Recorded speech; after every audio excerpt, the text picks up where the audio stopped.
the last time we played this game, we finished up Emmy's story. So we've done Rin's story, which a lot of people regard Rin's story as the best that there is in the game. And we did Emmy's, which felt somewhere kind of in the middle.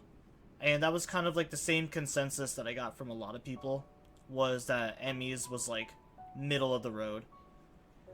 So I did a little bit of research, and a lot of people were saying that Shizune's was one of the worst stories in the game. So I feel it's only fair to go from like the best to middle to worst. Obviously I mentioned it before that like the character that I originally wanted was Hanako.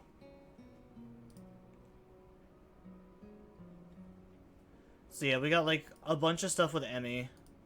I got like one single scene with like Hanako.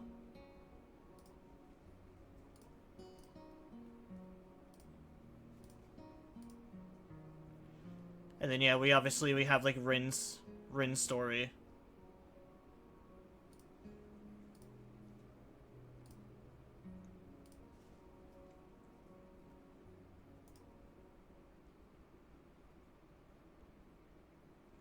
So yeah, glad to be back. It's been a little bit since we played this game. This is a game that I don't really have to think about, which is why I enjoy playing this one so much. A late breeze causes the naked branches overhead to rattle like wooden wind chimes. This is a popular retreat for couples in the summer. The deadiest trees provide a beautiful green canopy, far out of sight of teachers and fellow students. But now, in the late winter, it feels like I'm standing under a pile of kindling. I breathe into my cupped hands and rub them together furiously to prevent them from numbing in this cold. Just how long am I expected to wait out here anyways? I'm sure the note said 4 p.m. Ah, yes, the note. Slipped between the pages of my math book while I wasn't looking. As far as cliches go, I'm more of a fan of the letter in the locker, but at least this way shows a bit of initiative. As I ponder the meaning of the note, the snowfall gradually thickens. The snowflakes silently falling from the white-painted sky are the only sign of the time passing in the stagnant world. Their slow descent upon the frozen forest makes it seem like time is slowed to a crawl. The rustling of dry snow underfoot startles me, interrupting the quiet mood. Someone is approaching me from behind. Hi, Hisao. You came. A hesitating, barely audible question. However, I recognize the owner of that dainty voice instantly. I feel my heart skip a beat. It's a voice I've listened to hundreds of times, but never as more than an eavesdropper on a conversation. I turn to face this voice, the voice of my dreams, and my heart begins to race.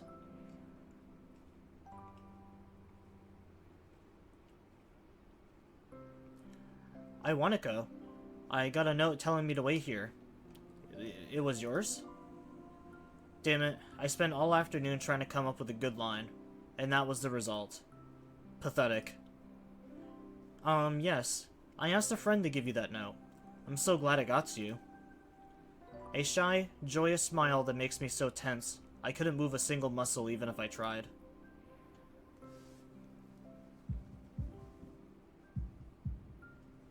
My heart is pounding now, as if it were trying to burst out of my chest and claim this girl for itself. So, here we are, out in the cold. Once again, the wind stirs up the branches. The cacophonous noise is music to my ears. Caconious? I don't really know. I want to go flinches over so softly against the gust of wind. As it passes, she rights herself, as if supported by some new confidence. Her eyes lock with mine, and she lazily twirls her long, dark hair around her fingers. All the while, the anxious beating of my heart grows louder. My throat is tight. I doubt I could even force a word out if I tried. You see, I wanted to know If you'd go out with me. I stand there motionless, save for my pounding heart. I want to say something in reply, but my vocal cords feel like they've been stretched beyond the breaking point. Hisao? I reach up to massage my throat, but this only sends spikes of blinding pain along my arm. Hisao! My whole body freezes, save for my eyes, which shoot open in terror.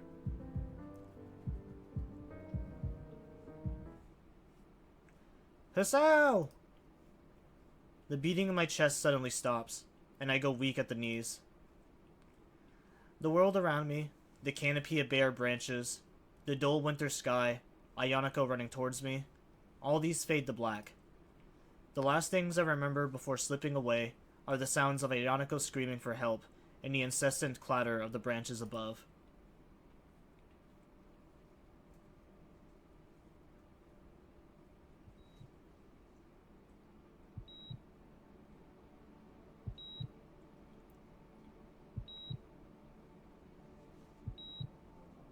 No matter how many times I read through this intro, the intro is done, like, so well.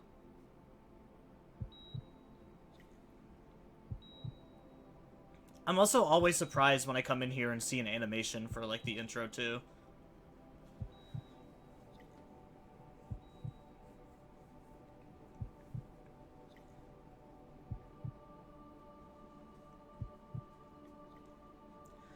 But yeah, we technically have 3 more stories left. We have Shizune, Hanako, and then,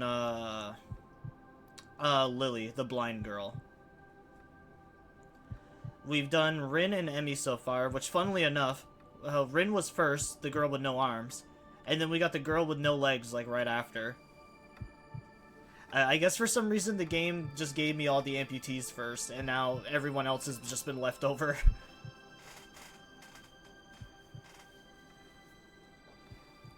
Well, not that the game gave them to me, it was the decisions that I made. It's not like I was doing, like, a walkthrough or, like, anything.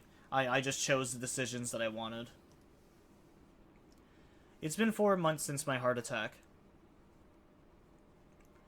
In that whole time, I can probably count the times I've left this hospital room, unsupervised on one hand. 4 months is a pretty long time when you're left alone with your thoughts, so I've had plenty of times to come to terms with my situation. Arrhythmia. A strange word. A foreign, alien one. One that you don't want to be in the same room with. A rare condition. It causes the heart to act erratically and occasionally beat way too fast. It can be fatal. Apparently I've had it for a long time. They said it was a miracle that I was able to go on so long without anything. Is that really a miracle? I guess it was supposed to make me feel better, more appreciative of my life. Really didn't do anything to cheer me up. My parents, I think, were hit harder by the news than I was. They practically had 2 hemorrhages apiece. I had already had a full day by then to digest everything. To them, it was all fresh.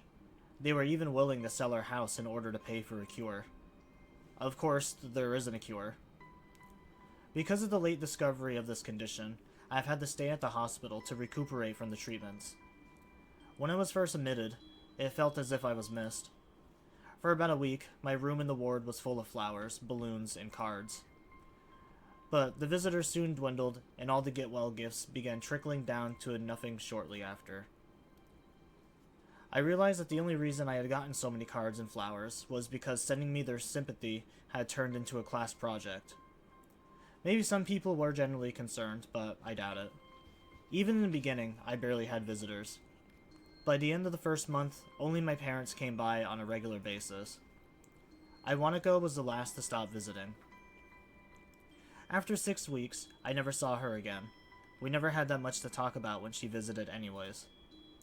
We didn't touch the subject that was between us on that snowy day ever again. The hospital. It's not really a place I'd like to live in. The doctors and nurses feel so impersonal and faceless. I guess it's because they are in a hurry and they have a million other patients waiting for them, but it makes me feel uncomfortable. For the first month or so, I asked the head cardiologist every time I saw him for a rough estimate on when I'd be able to leave. He never answered anything in a straightforward way. but told me to wait and see if the treatment and surgeries had worked. So I idly observed the scar that those surgeries had left on my chest slowly change its appearance over time, thinking of it as some kind of an omen. I still asked the head cardiologist about leaving, but my expectations are low enough now that I'm not disappointed anymore when I don't get a reply. The way he shuffles around the answer shows that there is at least some hope. At some point, I stopped watching TV. I don't know why, I just did. Maybe it was the wrong kind of escapism for my situation. I started reading instead. There was a small library at the hospital, although it was more like a storeroom for books. I began working my way through it, one small stack at a time. After consuming them, I would go back for more.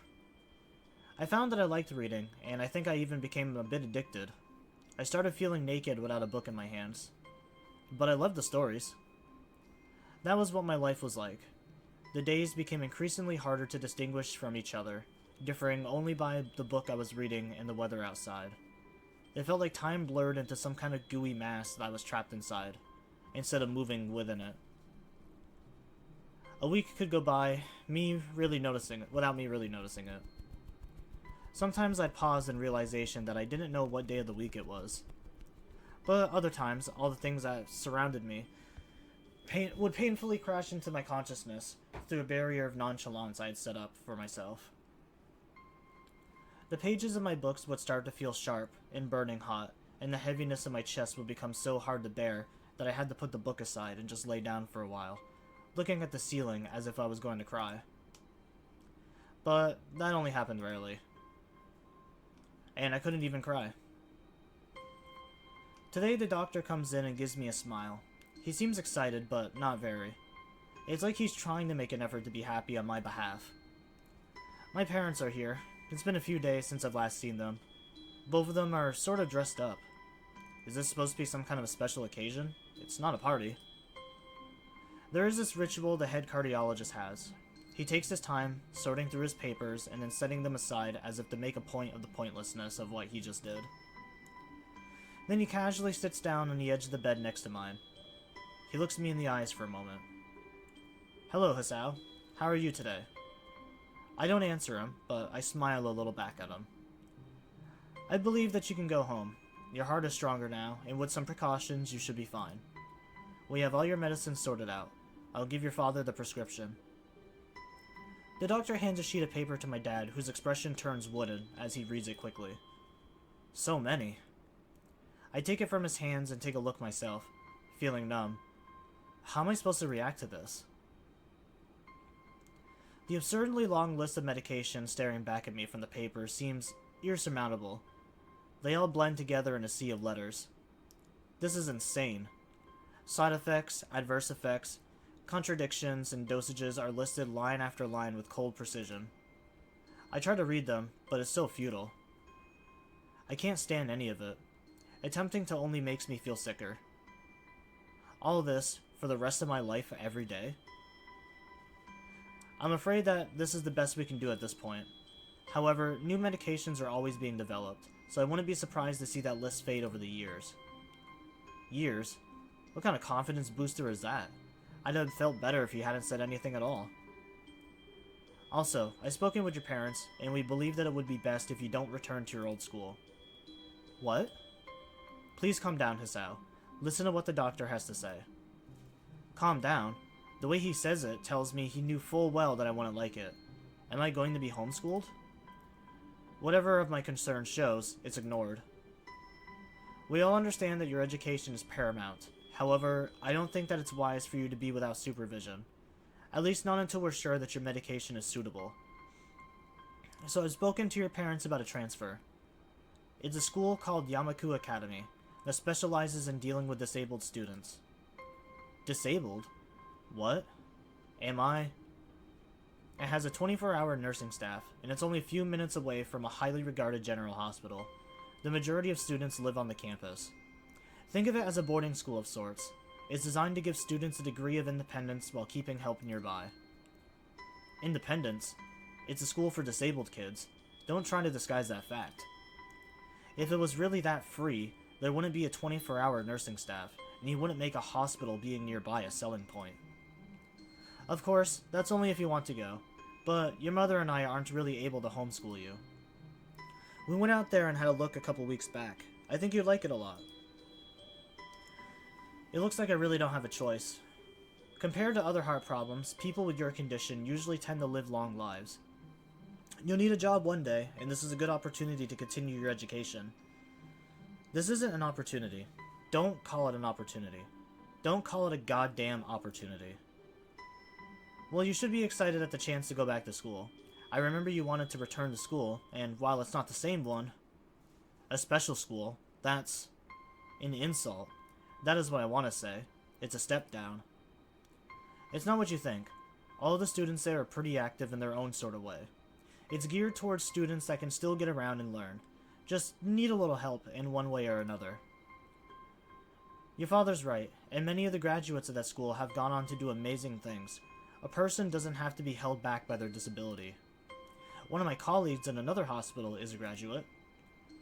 I don't care. A person doesn't have to be held back by their disability. That's what a disability is. I really hate that something so important was decided for me. But what can I do about it? A normal life is out of the question now. It's funny. I'd always thought my life was actually kind of boring, but now I miss it. I want to protest. I want to blame this lack of reaction on shock or fatigue. I could easily yell out something. Something about how I can go back to school anyway, but no. I don't say anything. The fact is that I know it's futile. I look around the room, feeling very tired of all this. The hospital, doctors, my condition, everything. I don't see anything that would make me feel any different. There isn't really a choice. I know this. But the thought of going to a disabled school? What are those even like? As much as I try to put a positive spin on this, it's very difficult. But let me try. A clean slate isn't a bad thing. That is all I can think of to get me through this. At least I still have something, even if it's a special school, it's something. It's a fresh start, and my life isn't over. It would be a mistake to just resign myself to that. At the very least, I'll try to see what my new life will look like. Again, he's a much more positive man than I am. I probably would have just given up, honestly. Admittedly, I'm a very pessimistic person. I probably would have been like, you know what, I'm dying. I don't care. Just let me lie home and play video games and rot in bed. The gate looked far too pompous for what it is. In fact, gates in general seem to do that, but this one especially so. Red bricks, black wrought iron, and gray plaster assembled into a whole that didn't feel welcoming at all. I wonder if it looked like a gate for a school, or I wondered if this looked like what a gate for a school should look like, but couldn't really decide. Probably no. Of course, I didn't want to get stuck thinking about the gate for too long, so I entered through it with a brisk pace and felt surprisingly good. Moving forward feels good. So I walked towards the main building of Yamaku Academy with this brisk pace. I'm alone, as my parents are taking my stuff to the dorms, and there's supposed to be someone waiting for me. The grounds are incredibly lush, filled with green. It doesn't feel like the kind of grounds a school would have. More like a park with a clean walkway going past trees and the smell of fresh-cut grass and all other park-like things. Words like clean and hygienic pop into my mind. It makes me shudder. I shake them off, stay open-minded now. It's your new life, and you have to take it as it comes. That's what I tell myself. A few big buildings loom behind the leafy canopies, too big and too many for just a school. Everything seems off. It's different from what I thought I knew about schools. It's an uncanny valley. Even though I was told this is my new school, in the back of my head it doesn't feel like one. I wonder if the feeling is real or caused by my expectations of a school for the disabled. Speaking of that, I don't see anyone else here. It's kind of eerie. Makes me wish there was someone here so I could anchor myself to something tangible, instead of having this feeling that I stepped into another dimension. The trees hum with the wind, and the green hues flashing all around me catch my attention. It makes me think about the hospital again. How they say that the operating rooms are painted green because green is a common color. So why do I feel so anxious despite all this greenery? Only after I stand in front of the lofty main building, I surprise myself by realizing why the gate bothered me. It was the last chance I had to turn back, even if I had no life I could return to. But still, after entering, There was absolutely no way I could go back anymore. Feeling nervous with this realization set in my head, I opened the front door. A tall man with bad posture notices me as I enter. We're the only ones in the lobby, so it's only logical. You must be Niki? Naki. So you are. Excellent. I'm your homeroom and science teacher. My name is Muto. Welcome. We exchange a handshake that is neither firm nor sloppy, and he looks at his watch. The head nurse asks for a brief check-in visit, but there's no time for that now. Oh, should I go later? Yes, afternoon is probably fine. We should get going and introduce you to the rest of the class. They're waiting already. Waiting for me? I don't really like being the center of attention, but I guess it's inevitable in a situation like this. Somehow not knowing what is waiting for me makes me feel really nervous. Thinking of this, I almost miss what the teacher is saying. Do you want to introduce yourself to the class? Yeah, of course. Yeah, sure. I mean, isn't that normal? Of course, but not everyone likes to be the center of attention. I'm probably one of those people, but I guess I should be the one to give the impression myself. Right, but it's no problem. Let's go then. My heart is pounding in my chest, and it keeps me thinking about my condition as I follow the teacher up the stairs. The third door down, the third floor corridor, is marked as classroom for class 3-3. Muto opens the door and enters. Good morning, everyone. Sorry I'm late again. I hesitate for a split second at the door, freezing on the spot.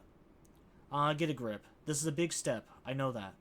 But there isn't any point to worrying about it so much. At least not so soon.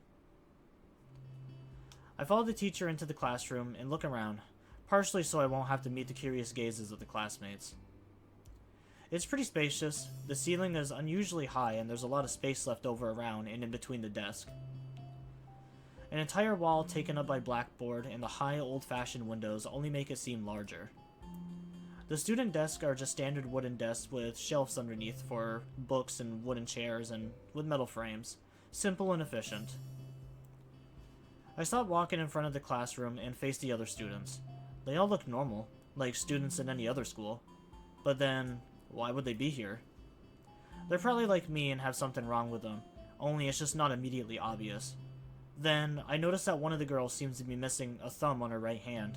It's a little jarring. Despite the natural tendency to listen when someone's talking to you, I tune out the teacher's speech halfway through while he introduces me to the class. I notice a flash of dark hair and see that someone is looking at me. A girl with really long straight hair that is pretty eye-catching. As she sees me looking back at her, she covers her face with her hands, as if it'll make her invisible. There is one boy with a cane leaning against the lockers at the rear of the class. It's weird seeing someone so young with a cane. Another girl seems to be making some weird hand motions. Sign language? She peers over the rim of her glasses, then goes back to whatever she's doing. She's kinda cute. So is the cheery-looking girl with pink hair sitting next to her. She's really hard to miss. I don't know how I didn't notice her the moment I walked in. Please welcome our newest classmate. He claps his hands and so does everyone else, except for one girl in the first row who only has one hand. I cringe a little bit, but hide it by bowing in thanks for this applause I did not deserve. A collective silence tells me that I should open my mouth now. So, I'm Hisao Naki. And after that? My hobbies are reading and soccer. I hope to get along with everyone even though I'm a new student. And after that? I'm being so boring. This is exactly like every self-introduction ever. I should say something more. Something more exciting. I end up saying nothing, and the teacher picks up from there. Everyone seems to be satisfied even with what little I said, though. Few girls are whispering to each other, throwing glances at me. It could have gone worse. I listen to the teacher as he drones about getting along and while letting my gaze sweep across the classroom again. Everyone seems to be listening to him intently, and when he's done, they clap their hands again, which feels like a weird thing to do. The first row girl claps on this round, with her hand against her other wrist that ends up in a bandage stump. Makes me feel a little bad. We're going to be doing some group work today, so that'll give you a chance to talk with everyone. Is that okay with you? Yeah, that's fine with me. That's good. You can work with Hakamichi. She is the class representative. She can explain anything you might want to know. And who else would be better to do that, right? I mean, how could I know? The teacher passes the day's assignment and announces that we'll be working in groups of 3. It hits me that I don't even know who Hakamichi is. Slow, the teacher seems to catch my helpless expression. Oh right, Hakamichi is right there. Shizune Hakamichi. As he calls out her name, the cute bubbly looking girl with bright pink hair and gold eyes waves her hand at me. I take a seat next to her by the window. Hey, I guess you're Hakamichi, right? It's nice to meet you. Ha ha ha! What? I'm caught off guard by her laughter. It's nice to meet you too, but... I'm not Hakamichi, I'm Misha. This is Hakamichi, Shek-chan. Giggling, Misha points to the girl next to her, the one I saw using sign language before. It looks like she has been staring at me this whole time. She nods once nonchalantly to show me that she acknowledges my presence, but only barely. She has short, yet carefully, neatly brushed hair, a pair of oval-shaped glasses balanced on the tip of her dainty nose, and dark blue eyes that seem to alternate every few seconds between analytical and slightly bored. It's nice to meet you. She immediately looks at Misha, who smiles and makes a few quick gestures with her hands. Hakamichi nods and makes a few gestures of her own. I start to wonder if the teacher was messing with me, saying things like, you'll be able to talk to people, and who better to explain things to you. I can see you're a little confused, right? Right? But I understand why you would think I was Shik-chan. Shik-chan is deaf, so I'm the person who translates things back and forth for her. I'm like an interpreter. She said it's nice to meet you too. You're the new student, aren't you? Well, Shik-chan, of course he is. If he wasn't, he wouldn't have been standing up there for no reason, right? He seems like a very interesting person, doesn't he? We knew there was going to be a new student, but we didn't know you would be here so soon. Hik-chan, right? Hik-chan. Yep, it fits, doesn't it? Did I say it out loud? It's just a surprise. I've never liked that nickname. I don't really see how. It fits. You look just like I imagined. Ha ha ha. Yeah, look at you. Just like a Hik-chan.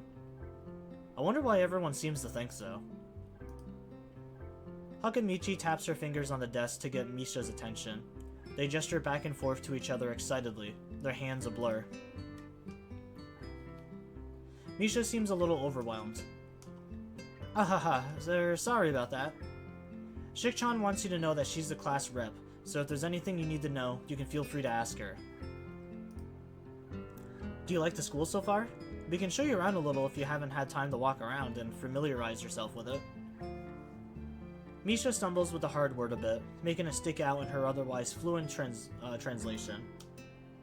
Oh shit, I paused by accident, my bad. Thanks, that would be pretty helpful. Yeah, I just kind of came straight to class today. Ha ha ha. That's no good. You should always try to learn as much as you can about where you're going before you go there. Not just with school either. Always, even if it's a trip to the convenience store. Really, Shik-chan? Ha ha ha. Learn about where you're going.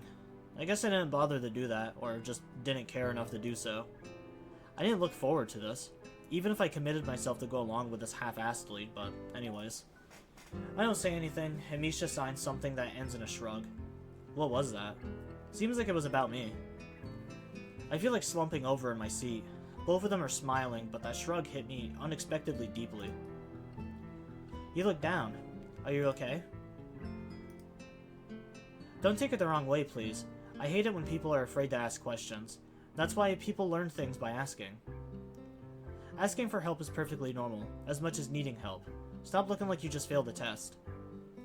Wahahaha. Alright. Ah, and another thing. You don't have to call Shik-chan something so formal like Hakamichi or class rep all the time. Just call her Shik-chan. Ahaha, okay, maybe that's too casual. Maybe Shizune would be more appropriate. Yep, Shizune is fine. Huh. Okay, that would be a lot easier for me. Feel a lot more at ease. Both of them seem so friendly, so I feel like an idiot for being so apprehensive earlier. Especially about Shizune, who I assumed would be all business. Well, she's still like that, just less so, I guess. Huh? Oh right, we haven't even touched the assignment. We should start work now, or Shik-chan will get mad. The assignment is also kinda long, so we should start now if we want to finish before the end of class. Wahaha, that too. Shizune glares at the two of us impatiently. I don't need to know sign language to understand that. Okay, I get the message. After class, we can take a walk around the grounds together. It's a nice day today, okay? The assignment is actually very challenging to get through, combining aspects of being both difficult and unnecessarily long. Still, we finished it a few minutes earlier than everyone else in class, despite our late start. Shizune and Misha are really capable. They're quite different though. The class rep is as calm and professional as she looks, while Misha is a lot more playful and girlish, not to mention a little more easily distracted. To be honest, the two of them did most of the work, and I feel kinda guilty about that. The clock tower bell rings, signaling the end of the period. Time for lunch. Without knowing what else to do, I follow Misha, who is beckoning me into the hallway and down the stairs. We descend even below the lobby where I met Muto, down to the bottom floor. Just like everything in the school, the cafeteria seems too spacious and oddly modern in contrast to the classic exterior. Its big windows open to the courtyard, towards the main gate. It's the cafeteria! Her enthusiastic statement of the obvious makes people around us stare, but Misha doesn't seem to care, so we proceed to the line. There is a rather long list of menu options, which seems great until I realize that many of them are to accommodate students with special need diets. How nice. It almost feels like I'm back at the hospital, eating portions measured with scientific precision to meet the needs of the patients. I pick something at random and follow Shizune to the table, sitting opposite of her. As I nibble indifferently at the food I'd rather not eat, Misha pokes me in the side to get my attention and points to Shizune. I don't understand Sai, so the point escapes me. Maybe looking at the person who talks to you is proper and polite? Do you want to know something? What? About anything. We're your guides, so ask if there's something. I wonder. So I do need to make a couple of decisions. Oh shit, I pressed the wrong thing. I need to make a couple of decisions to get Shizune's thing. So yeah, of course, when asked to help. Oh, that's not when asked to help. That's when asked if I want to speak to class. Ask about Shizune's deafness.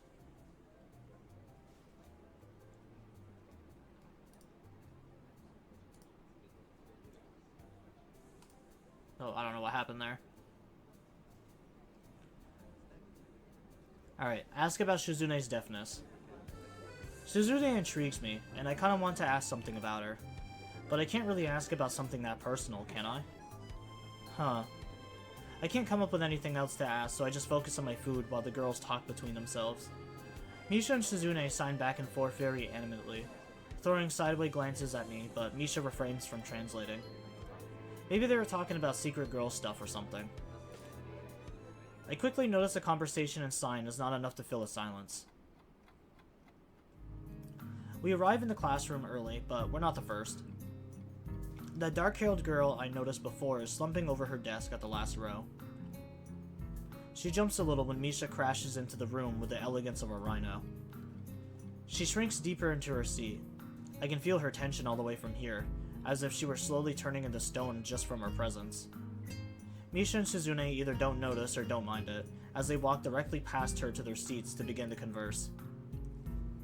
I'm left wondering about her, even when the classroom slowly fills with other students and finally the teacher. Getting into the rhythm of school feels strange. It's as if my brain remembers how this is done, but my body doesn't.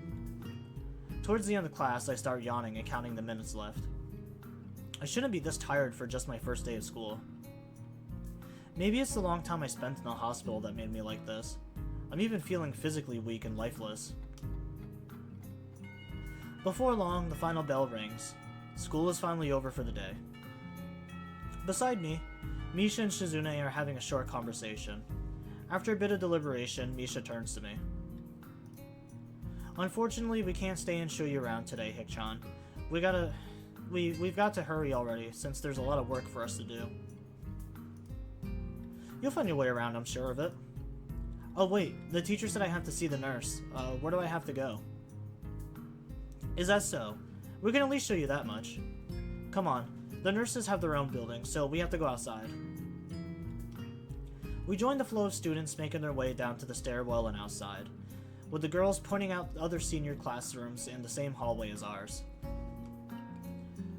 When we get outside, the girls make their way to a smaller building right next to our school.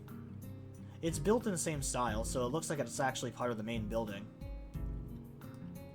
This is the auxiliary building here. There's a lot of official and important stuff inside, like the Yamaku Foundation office, all the nurses' office, and they even have a swimming pool. How is that official? Don't be silly, Hik-chan. It's for physical therapy, of course. Anyways, all the nursing faculties are in there too. The head nurse's office is on the first floor. You'll be fine from here, right? We'll be going then. See you tomorrow. Yeah, thanks. Bye. A whole building for stuff that has nothing to do with actual education? I guess it's necessary for a place like this. I walk in, hoping that this really will be a quick visit like the teacher said. On a white door on the left is a green cross with the text Head Nurse and a nameplate. A voice from inside responds to my knock almost immediately, but I can't quite make it out. It sounded a bit like an invitation to open the door, so I invite myself further in. The room is not large and it smells strange. A friendly-looking man turns around on his chair and faces me as I enter. His desk is neat and tidy, but the bin under the table is overflowing with used medical utensils, and there are at least a dozen coffee cup rings littering the desk. Hello there, what can I do for you today? He is a young-looking and sort of rugged, but the dimples in his cheeks wash that impression away when he smiles. Are you the nurse? He smiles like a person who has heard the same question hundreds of times. Why, yes I am. It says so on the door, no? You can call me by my name or just the nurse like everyone else. Of course, I shake off my confusion, realizing I probably should grab his extended hand. His handshake is rather firm and friendly. Right, I'm a new student, and my homeroom teacher told me to come meet you. My name is Hisao Naki. His eyes light up with revelation, and he snaps his fingers. Oh, you're that Naki. I was just reading your file this morning. Some kind of chronic arrhythmia and related congenital heart muscle deficiency, right? He gestures me to sit down in a vacant armchair in front of his desk. Ah, yes. Good. Well, you've probably been briefed about the school enough, so I'll just go over this quickly. We have all kinds of faculties available, mostly physical therapy and such. There's always someone from the staff around, even at night, so never hesitate to call us if there's a problem. The famous 24-hour nursing staff.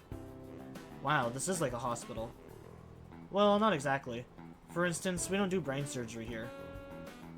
His joke feels so out of place that I'm left thinking why he even said it. Yeah, it's just weird to have so many medical people at a school. You'll get used to it. I'm not so sure of that myself, but I don't let the nurse know it. Now, let me find your file again. While he searches for something from his computer and shuffles around a stack of papers, I let my gaze wander around the room. It's the epitome of generic, I'd like to say. Beige walls and ceilings, dark gray luminant floors, and all the equipment you'd expect from a school's nurse's office. Even the ridiculous educational posters are hanging on all four walls, reminding me to eat properly 3 times a day from all the food groups.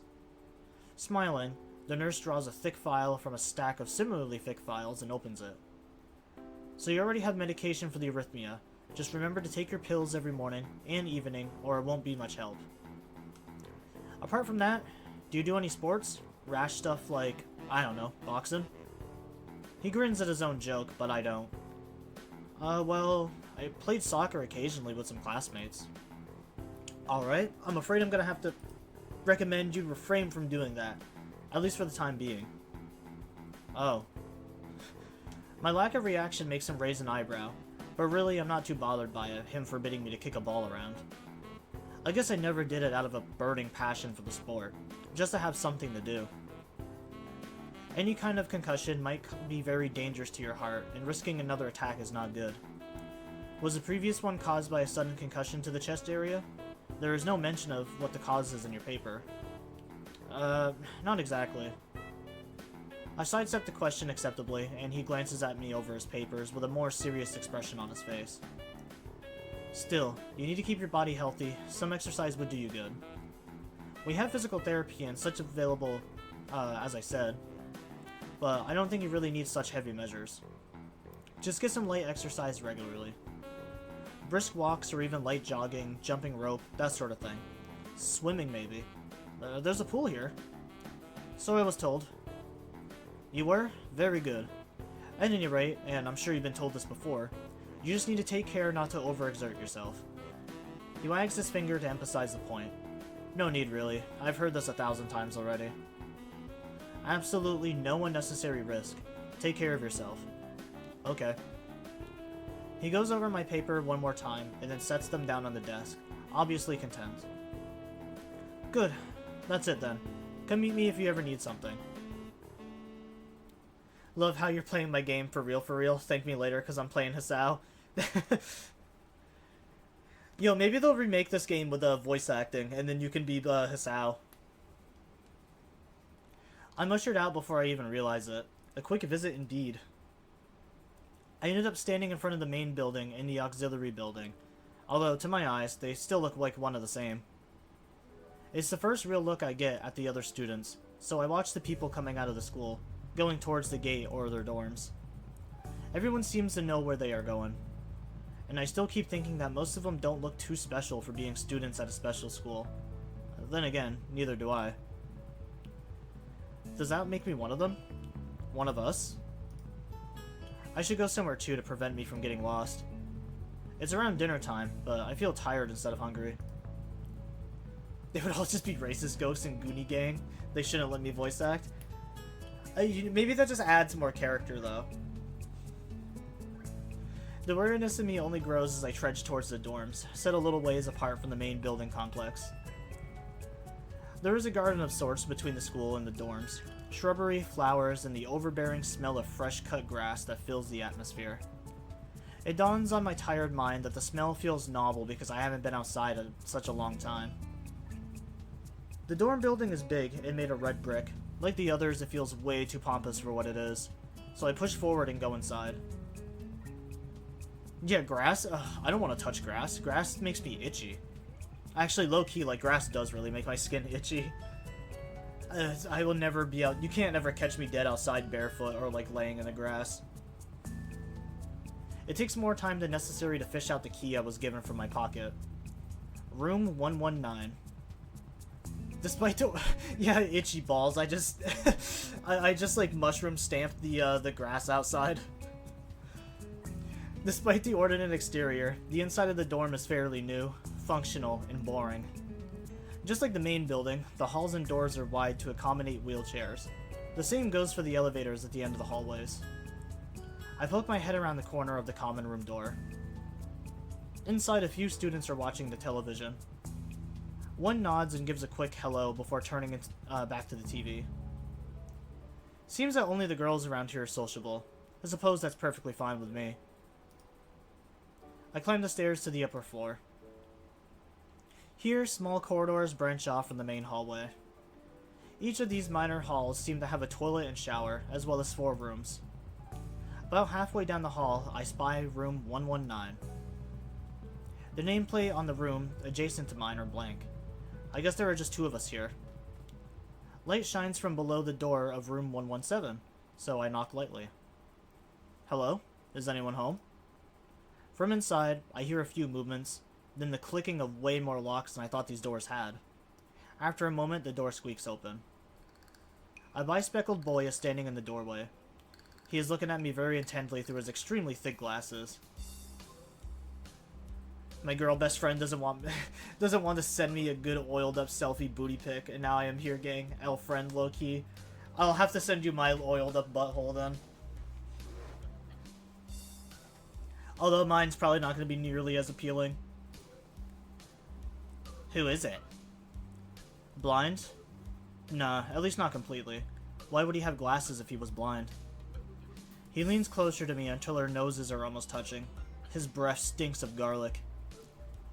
Hisao Naki, I'm moving into the next room. I thought I should introduce myself. His face suddenly brightens in realization, and he stands back upright, thrusting his hand out in a smiling greeting, almost straight to my diaphragm. "Oh, what's up, dude? The name's Kenji." Hi." I take Kenji's sweaty hand and shake it, still a little rattled by the sudden change of attitude and the welcome. "There were some suspicious looking people going in and out of your room earlier." "It was probably just my parents." "Your parents? You sure? 'Cause it could have been some other people too. Can't judge a book by its cover." His out-of-place proverb is left hanging between us awkwardly as I try to think of some way to respond. "I'd say the chances are high enough." He shudders and makes some exaggerated hand gestures. "You're a brave man, Hisao." "Me? I don't think I could trust the chances. The only one I trust is myself." "Does that mean I shouldn't get to know you either?" He thinks about this for a while.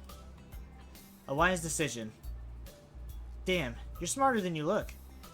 "Probably." "What do you look like? I hope not smart." He squints his eyes and leans closer again, but I lean backwards to dodge it. "Never mind, it doesn't matter." With that, he turns, fumbles around for a moment in search of the door handle, and shuts the door behind him. I slide the key into the lock of door marked 119. Bleak beige walls, white linen, a desk made of some type of light wood, ugly curtains. Kenji? Yeah, fuck Kenji. I'm way cooler. Although, honestly, besides from like the glasses, I kind of do look like that character. It's no one's room, impersonal like the hospital room was. My bags are sitting at the foot of my bed, looking a lot emptier than they did this morning. The closet is sitting open, stocked with my clothes. Also, it seems that there are a number of school uniforms hanging in there as well. A note is pinned to the sleeve of one of the shirts. "Hi, Hik-chan. We've unpacked your things and made your bed. They said if these don't fit, then you should go to the office tomorrow morning. If you have any problems, you can always call us. Love, Mom and Dad." Aw, at least my parents in this game loved me. Not like my real parents. Well, at least I don't have to worry about unpacking. I kinda hoped I would have to. Then there would be something for me to do. Still too early. I put the note down on the desktop and lie down on my bed, feeling drained. Lying there makes me want to read something, but I have nothing with me. I wonder if the hospital conditioned me for wanting to read whenever I have nothing to do. I mean, that's probably a better habit than me. I crank my hog whenever I have nothing to do. The restless urge just keeps growing until I have to stand up. Maybe it's stress or something. I was pretty nervous about it before coming, and for the entire day today too. I still think I am. Damn, I have to distract myself somehow, so I won't be this unnatural all the time. Tomorrow, I'll go borrow some books from the library. Yeah, I'll do that. But for now... The bottles of medication neatly arranged on my night table catch my eye.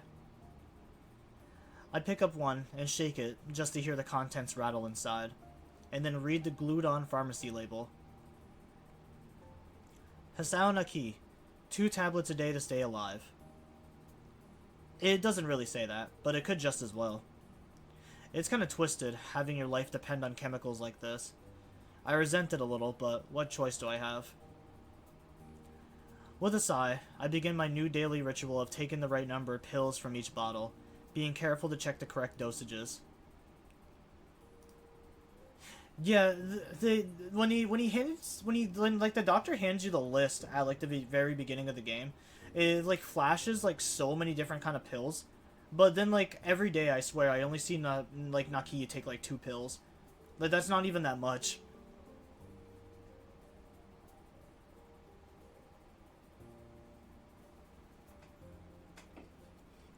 That's like the same amount of pills that I have to take for my bipolar meds. I lie down again, feeling hollow and uncertain, and after that, I keep staring at the blank, unfamiliar ceiling for a long time. It doesn't start looking any more familiar, not even after darkness falls and long shadows draw across my room like fingers. The sheets feel slightly more comfortable, warm and nest-like against the chill that passes for room temperature here. Soon, the lighter shades of darkness that is the ceiling looks like every other ceiling does at night, and it becomes the only thing I recognize anymore. The night beckons me to sleep, and I feel the coldness of unfamiliarity and fear creeping up my spine once again.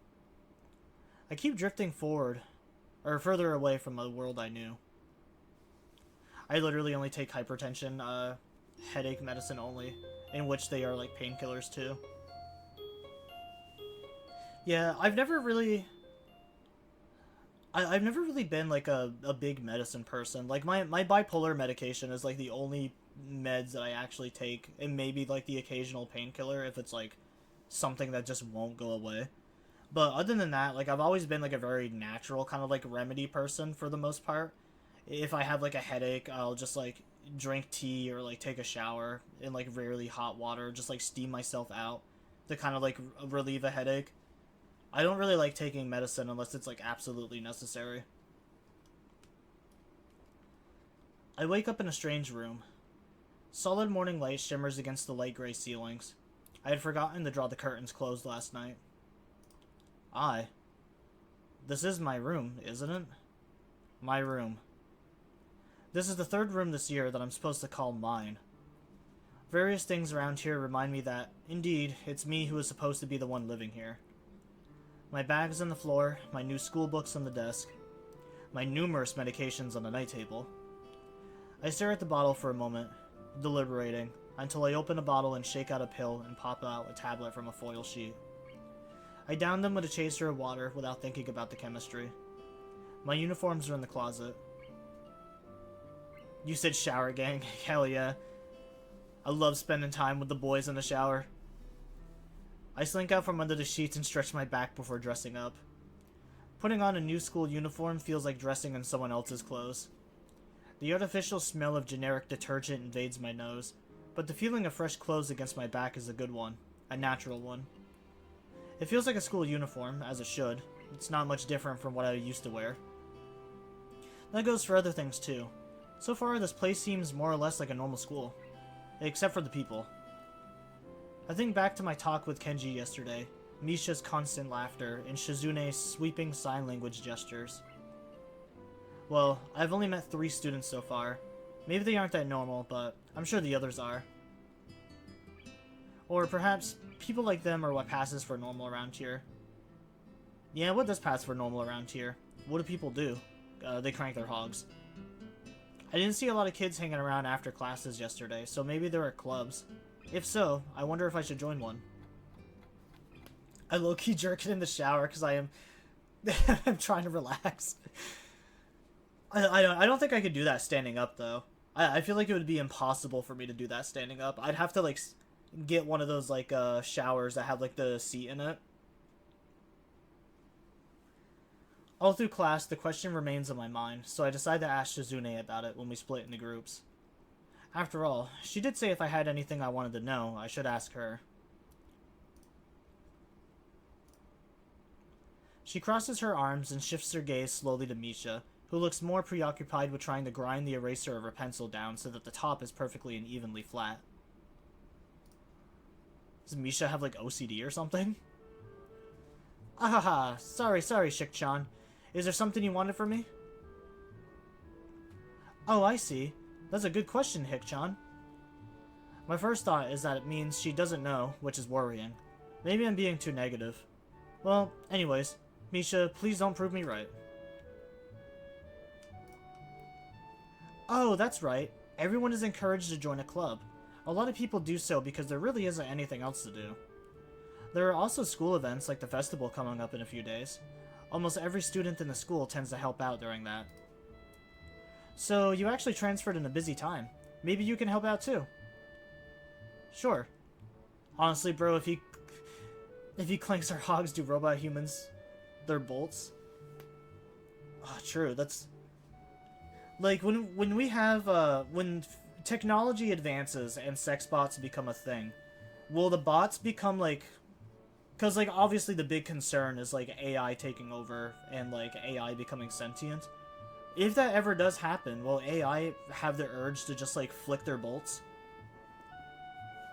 Or to stroke their pistons. What's the festival about? Misha freezes. Wahahaha. I don't know, Hikchan. The truth is, it's a local event, and I'm not from the area, so... She starts signing desperately to Shizune, asking her to bail her out. Shizune adjusts her glasses at the end of an oddly grandiose flourish and starts signing hard and heavy. Huh? Oh. Who cares? What are we even talking about, and why did you switch to the game all of a sudden after silence? This shit is so funny. That's just how I am. I really do have, like, the intelligence, or not the intelligence, but, like, the, what was I gonna say? It's not object permanence. I just, like, I go back and forth between, like, certain things, like, so frequently. It's fitting that I'm a raccoon. I like shiny. Misha puffs out her chest as she shouts Shizune's words out at me with a disproportionate amount of pride. Too loud, I can see heads turning to look our direction. Not so loud. Human beings evolve with each new generation. The ideals and beliefs behind a festival will inevitably change with time. Now, it's about delicious fried food and amazing little games that you play to win prizes. Ha ha ha. The teacher clears his throat very loudly, batting his long wooden pointer against the other palm like a baton. He shoots a pointed gaze at us. Finally noticing where we are, Misha stifles a yelp and quickly quiets down. Shizune doesn't seem embarrassed at all, though brushing it off without a care. We are in the middle of class and you should start working. That's right, Shik-chan. What? That's right. Hik-chan, are you asking because you're interested in joining a club? It could have been my eyes playing tricks on me, but I think I saw a suspicious glance exchanged between them. Misha's tone has also changed, although it does at every other word anyway. Bro, like you literally said, will robots flick their pistons? Then you switch to the game like nothing happened. Yeah, I'm just saying, like if AI does advanced and like sex bots become sentient, like would a sex bot feel the urge to just like, you know, crank it? I feel like it's a very important question. Yeah, I was thinking about it. Misha and Shizune look over at each other. I'm about to ask what they have in mind when something dark flutters in the my peripheral vision, catching my attention. It was an AI robot cranking his hog. Out of the corner of my eye, I see the girl with long, dark hair get up from her desk and slip silently towards the door. It doesn't seem like she was working in any group, and no one seems to notice her but me. I glance at the teacher, who is also looking at the dark-haired girl, go. Why doesn't he say anything? Hik-chan, is something wrong? Do I look as uneasy as I feel? Or was Misha just looking at me after looking at... Wow. Goddamn. Or was Misha just looking at me, looking after the girl who left? No, it's nothing. Okay, well, like we were asking, you don't have any plans for lunch today, do you? I thought I would go to the library and pick up some books. Not really. Do you want to have lunch together, then? Sure. Yay! Wahaha! Okay, Hik-chan, perfect. They would, though, they would, but low-key a water hose. The rest of the class passes uneventfully. The girl with long hair never comes back, and neither did my dad. Before I have the time to put any more thought into where she could have gone, the teacher informs us that it's time to stop working. Shizune looks more than a little annoyed that we only just barely managed to finish all of our work on time. I'm just glad we finished it at all. It's not a contest or anything. Yes, it is, Hik-chan. Impossible. Really? Really. I've noticed this before, but it's kind of funny how Misha is always moving her hands and signing not only everything she says, but what anyone else is saying at any given time. Obviously, it must be for Shizune, so she can understand it. Her eyes dart back and forth between Misha's hands and me. I don't know who I'm supposed to be looking at. I'm talking to Misha, but that might be wrong. Maybe I should face Shizune? I'm used to looking in the direction of the person whose voice I'm hearing, but really... Shizune can't hear me, but it would be disrespectful to talk to her only through Misha. Then again, isn't that what she's doing? No, she's at least looking at me. This is all very confusing and will take some time to get used to. It's not a contest, because contests are competitions over a prize. If there's no prize on the line, it's not really a contest. Shizune's eyes flash dangerously with a competitive glare. She stares at me, as if surprised that I'm challenging her. I think maybe this is a contest to her. I never noticed before how dark and blue her eyes are. It's truly an alluring gaze. Look-y, I'm gonna go goon right now. Should I ask my girl best friend for goon pics? You definitely should.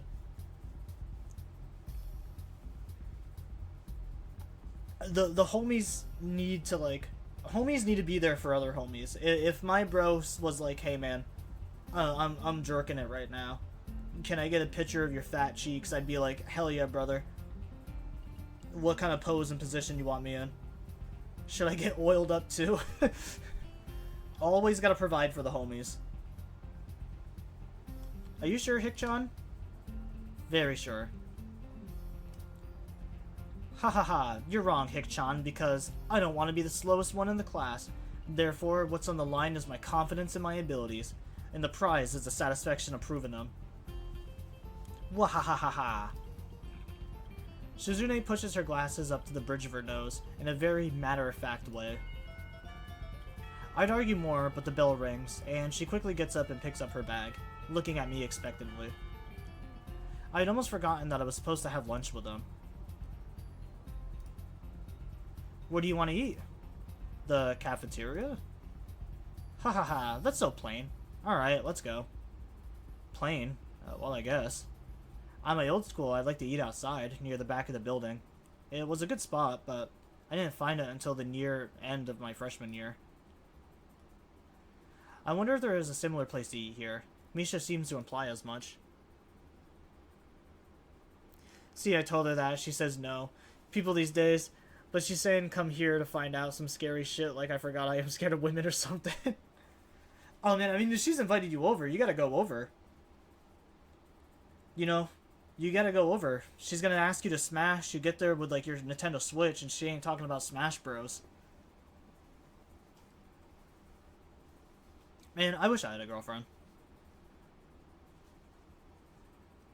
Women are scary, I agree though. Shizune and Misha pull me towards the cafeteria, which is surprisingly not packed. Maybe some students favor eating in classrooms or outdoors.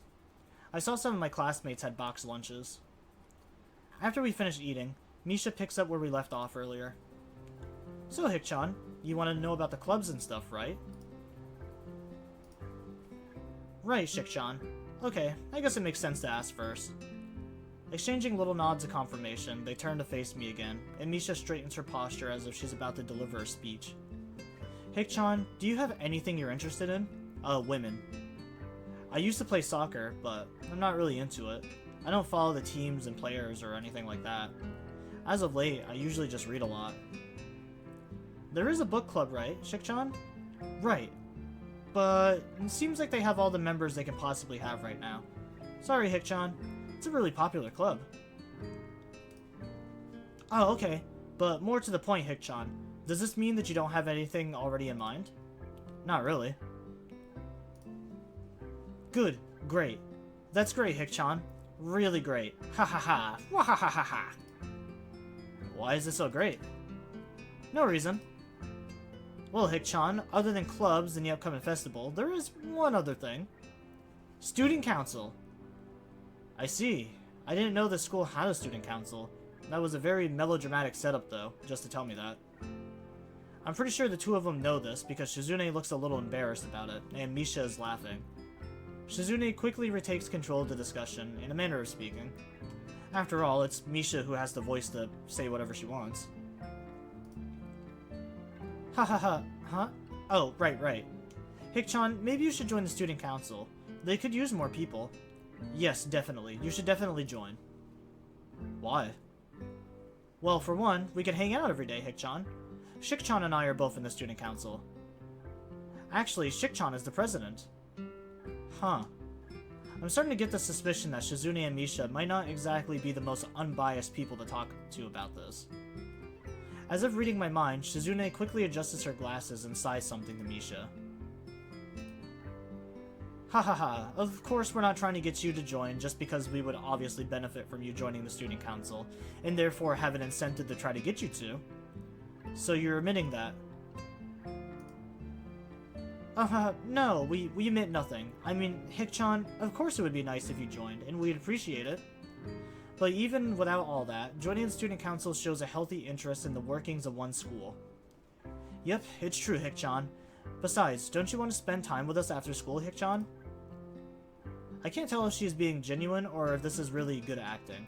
Both of them seem to be trying hard to look their cutest, although they already are pretty cute to begin with. Well...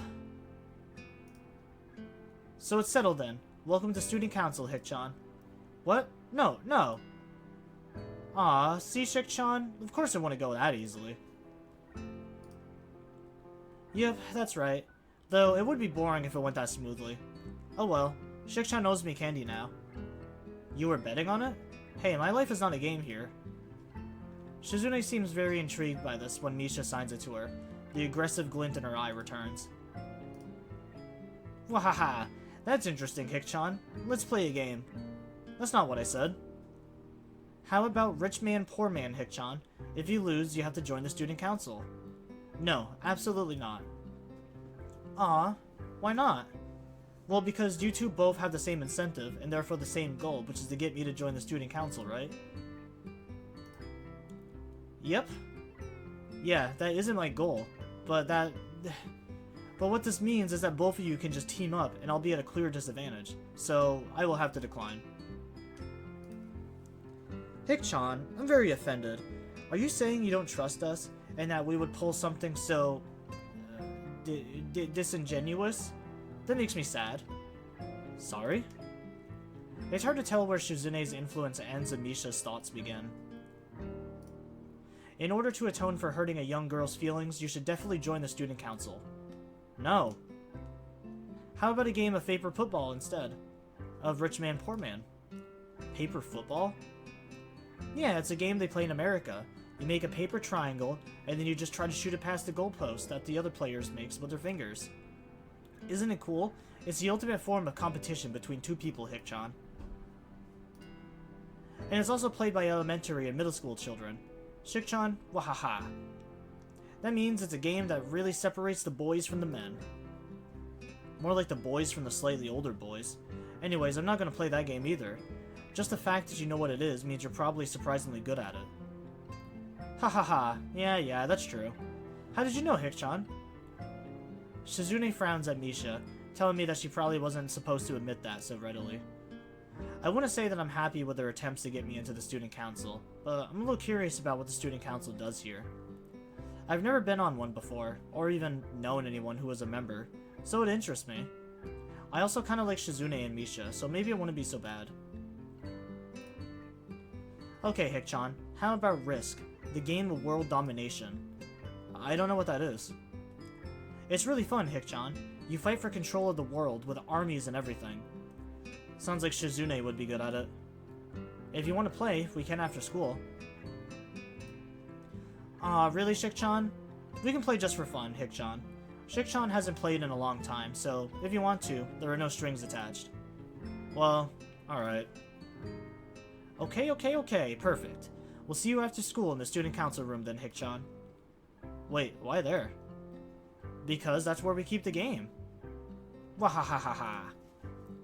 I grimace to tell them how much I do not like this, but it's more for show than anything. So in the end, I agree, but only after getting Shizune to acknowledge that I don't mean anything concrete just by accepting to take a look around and play a game with them. Lunch ends and we go back to class. During afternoon classes, the long-haired girl comes back and sits down in her seat without a word. Again, no one seems to notice, or if they do, no one says anything. I want to ask Misha about it, but I don't want to be nosy. After school, Shizune and Misha quickly find me by the first floor lobby and latch onto me, covering each flank in case I might try to escape. I feel a little offended, but I had been considering it. Nevertheless, I'm a bit disturbed that enough people have made a break for it in the past that they're on their guard. What's with the escort? This doesn't make me feel very comfortable. In fact, it makes me feel like I'm a dangerous prisoner being transported to his cell. Wahahaha, what's wrong, Hikchan? That's right, we're just going to play a game of Risk, remember? I don't know, Misha. This all seems a little sinister to me. I start thinking that when we sit down to play the game, they'll tie me down and torture me until I agree to join the student council. Well, that's highly unlikely, but still, for some reason, it just seems like it would be so plausible.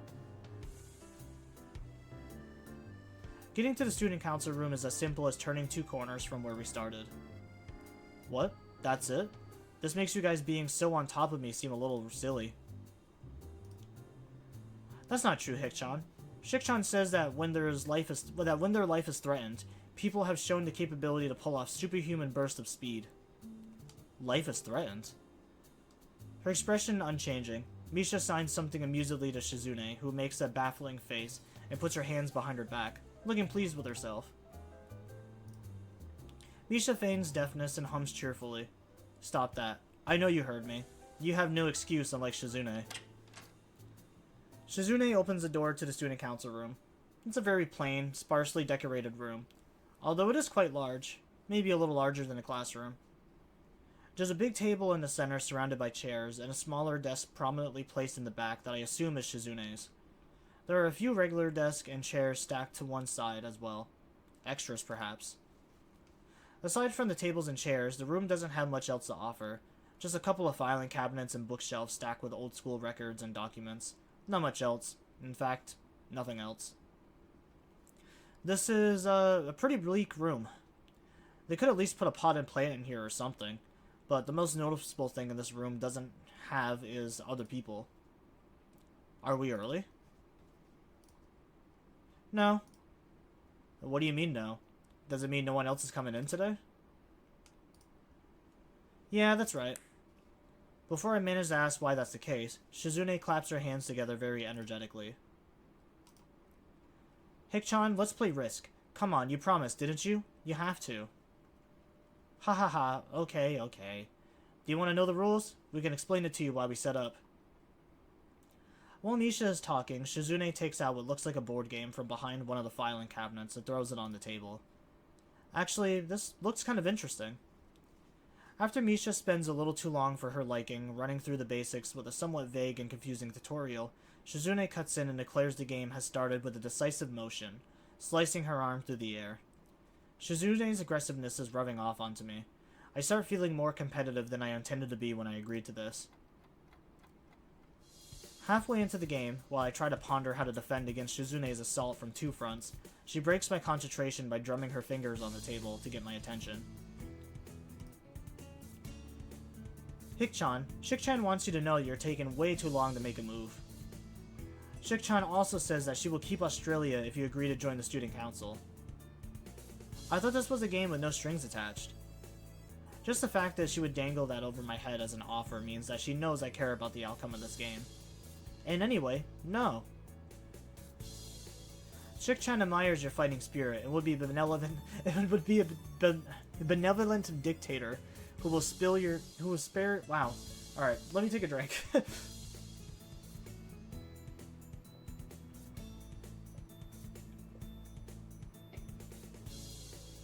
All things considered, I've been reading this a lot better than what I would otherwise. Shikchan admires your fighting spirit and would be a benevolent dictator who will spare your people if you agree to join the student council. Ha ha ha. You're so competitive, Shizune. She seems to take this as a compliment. I would expect the student council president to be a little more magnanimous. Magnanimous? She doesn't seem to know what that word means or how it's signed, so she pulls out a piece of paper and writes it for Shizune, who returns sighs it back to Misha. Misha presses her index fingers against her temple, as if trying to physically imprint the word into her memory. Suddenly, Shizune bursts into a flurry of gestures. Misha looks daunted by the pace of her heated signing. Wait, please slow down, Shikchan. Hikchan? Shikchan says you're going to lose.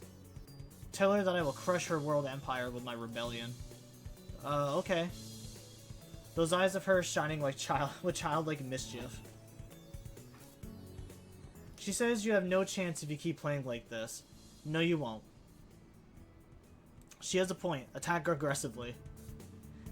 She's either really mocking me or trying to trick me. I have nothing else to lose though, so I might as well try something different. Maybe if I spread out my forces and try to control more territories, I can recoup the advantage. Shizune seems to focus on conquering whole nations, so maybe I can sacrifice my hold on continents to gain more small countries.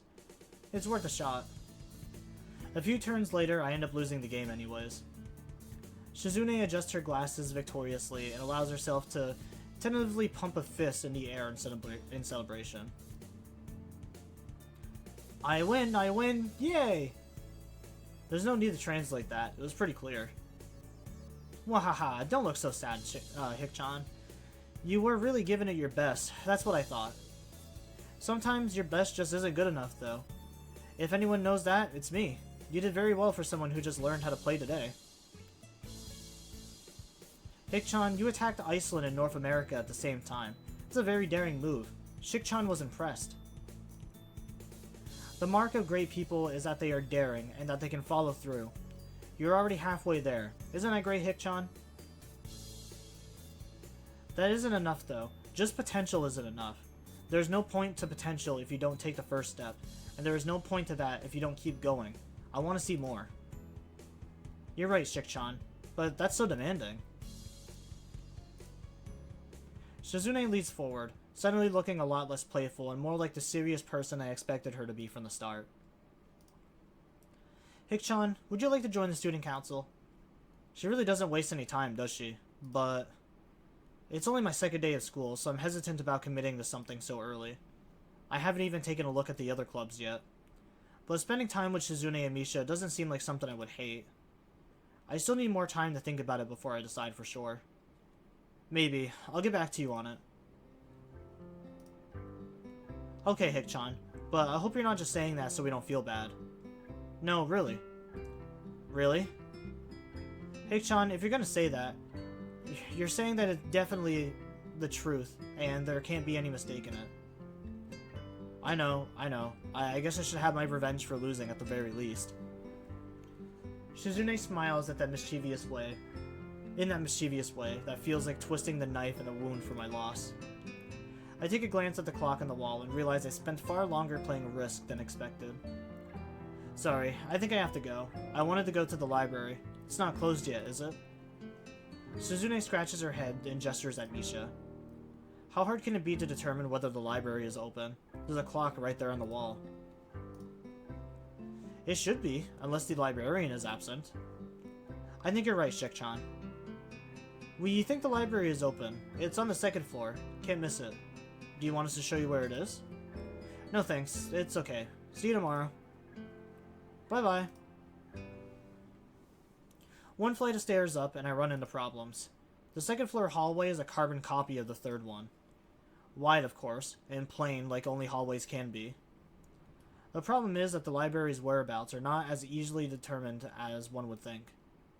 The classrooms are marked with signs stating which class they belong to, but then there is a plethora of other unmarked rooms. Is the library one of them? Or is it somewhere down the hallway? I bet on the latter and choose my direction at random. After I turn around the corner, an unmarked door draws my attention because it's not closed. It's not open either though, just barely ajar so that I can see it's open and nothing else. It would make sense for the library door to be invitingly open, and while this one is not quite that, it's good enough.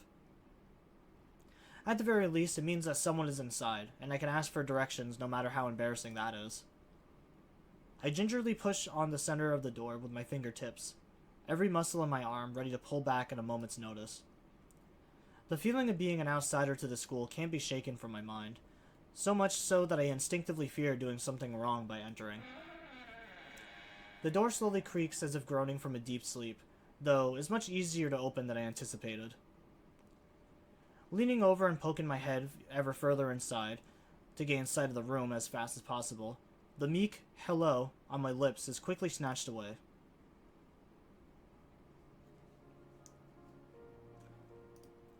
This is not what I was expecting. I mindlessly let the door open to its full extent, taken in the sight of the solitary figure taking center stage in the otherwise abandoned room. The situation steals my voice, leaving me standing at the doorway staring at the beautiful girl. Evidently having taken her time to assess the situation, the girl gently puts down her teacup and opens her eyes, but doesn't look at me. Hello there. May I help you? Staring directly in front of herself, the movements of her lips seem to break the silence rather than the words. However, it's the soft, measured voice that reminds me she's being separated from the room itself. Not only is she likely the tallest girl I ever laid eyes on, but even amongst the foreigners I've met, she's strikingly distinct. Hi. Sorry for intruding. I was just kinda lost. She takes a moment to formulate a response before speaking. Every action she takes feels as if it's carefully choreographed beforehand. Care to take a seat? Unexpected, considering that I'm intruding upon her. Thanks. I slowly step towards another seat opposite to her, the girl resting the teacup on the saucer on the wooden table in between. The way she doesn't track my movements with her head is telling. That, and the slight cloudiness in her eyes, means she must at least be partially blind like Kenji. Come to think of it, her voice doesn't have any detectable accent either. I guess she must be half Japanese. As I take my seat, her composure takes me slightly off guard. Her air of relaxed confidence makes the silence entirely comfortable. The calming atmosphere is so very different from the student council office. I take it you're a new student to Yamaku? Yeah, I just transferred in yesterday.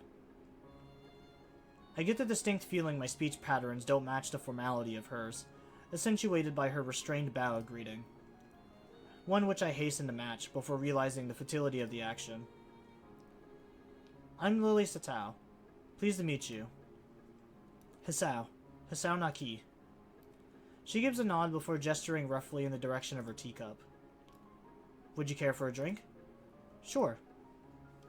As much as it pains me, I can't keep step with her formalities in the proceedings. She gives a kind nod, taking the request in stride.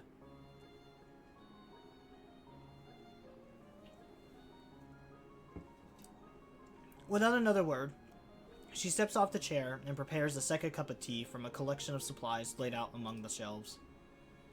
A brush here, a brush there, her left hand often lightly touching the side of whichever container she's pouring into. It seems to be a process she's followed dozens of times before. As I lean sideways to see around her back, she seems to use her long, dainty fingers to measure the right amount of water in the cup. It's one thing to see the different disabilities the students have in my class, but it's quite another to see how everyone seems to adapt. Shizune and Misha have no problem working together to communicate to me, and Lily herself seems to have workarounds for problems I'd never thought of. While I feel slightly guilty about her doing the work, she seems pleased to be following the correct process of the offerer preparing the drink. So, her soft voice brings me out of my silent observation. Which room were you looking for? It's not often this classroom is visited after school. The school library. Shizune and some classmates told me it was on this floor. She finishes pouring water into the teacup as she nods, a small metallic tapping coming from the teacup indicating it's being stirred. I'm aware of Miss Hakamichi, as are most students. To be with them means you're in class 3-3, no? That's right, in the science room with Muto. She gives a small giggle before setting down the teaspoon and slowly walking towards the table, teacup and saucer in hand. He's quite a character. I imagine you'll come to like him. Most do. As she sets down the tea, I gently take it and have a sip. I'm really more of a coffee person, but this seems like a rather bad moment to bring that up.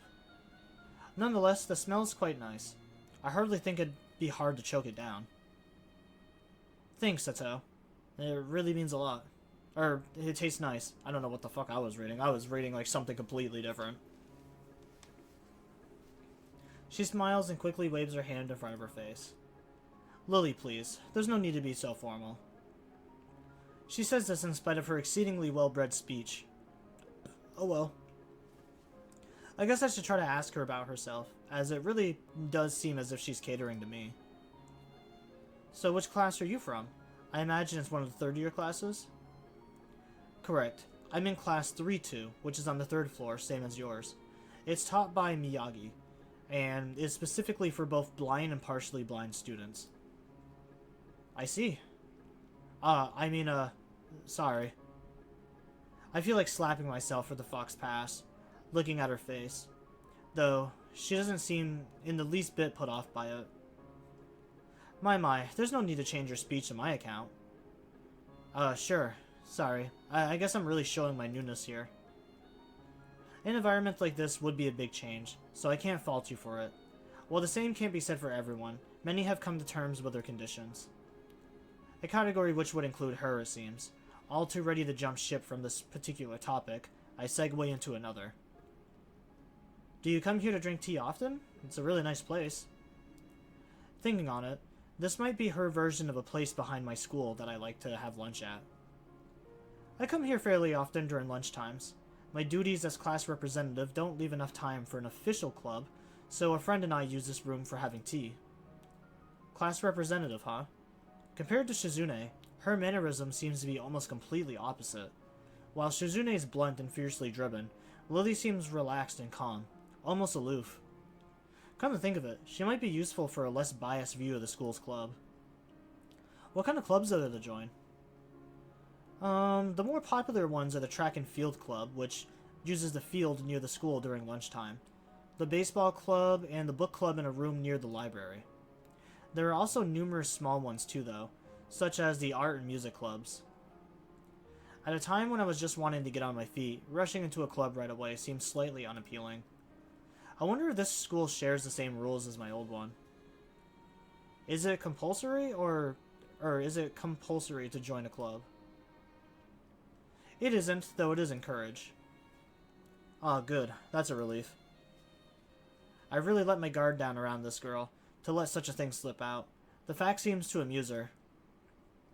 Not wanting my tea to get cold, I finally start drinking it as Lily does the same.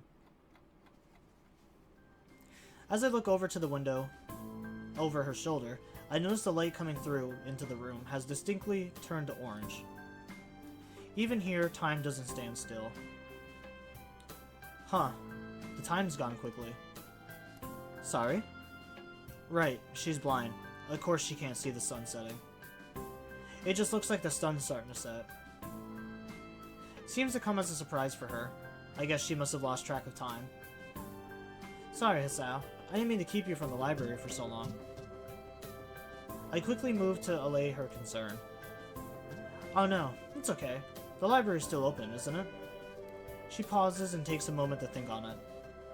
It's probably something I should have asked Shizune when I had the chance, but Lily seems likely to know in any case. True. It's open until 6:30 during weekdays. A quick glance at my watch confirms that I have well enough time to get there.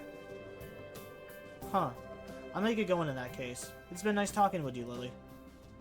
She smiles and gives a deep nod, her hands still neatly folded on the table in front of her. It was my pleasure. Oh, come to think of it, shall I show you to where the library is? I couldn't possibly ask for more help. I should be able to find it alright. Well, unless my navigation skills fail me again. Which they seem to have a habit of doing. It's alright. I was going to be talking to the librarian there in any case. I could introduce you. This is getting better and better. It's pretty hard to deny her offer. If you're sure, then it'd be great. Thanks. As she stands up to follow me, she takes hold of a straight, retractable cane that had been slipped into the handle of her bag on the floor. Compared to the cane the boy in my class had, Lily's looks much thinner and longer. His must have been for support, whereas Lily's is for navigation. Together, we leave the peaceful room and enter the empty hallways, on the way to the library. Side by side, my pace carefully slowed to match hers. We walk slowly through the hallways. It doesn't take long for us to arrive at the door, to the warm-looking room, apparently situated in the center floor, rather than either wing. Ladies first. She gives an appropriative smile at the gesture, taking a lead as we file in. To the left is a wooden library counter, with the library proper being on the right. It easily dwarfs my old school's library, with a distinct smell of old books giving the place an almost old-world air. There don't seem to be a lot of students here, considering the time. It isn't a big surprise. Everyone's probably either in the school grounds or the dorms. Yuko, are you here? She says it to the thin air since the librarian doesn't seem to be present, and of course Lily can't see this. What's unexpected is that it draws a reaction. Something from under the counter thuds against it, followed by a quiet wail. Ah. The origin, apparently the librarian, quickly crawls out and bounces up to an extremely rigid attention. Hi Lily, how can I help you? Her voice is strange in a failing attempt to sound casual and rubbing the back of her head. Good afternoon. What happened just now? I heard some strange sound. It's nothing, I just hit my head. See, I dropped an eraser under my desk, and while I was looking for it, a pencil dropped, and when I was looking for the both of them, you came in and surprised me. Are you alright? I'm sorry, I couldn't know. It's okay. It's okay. Sorry for making you worry.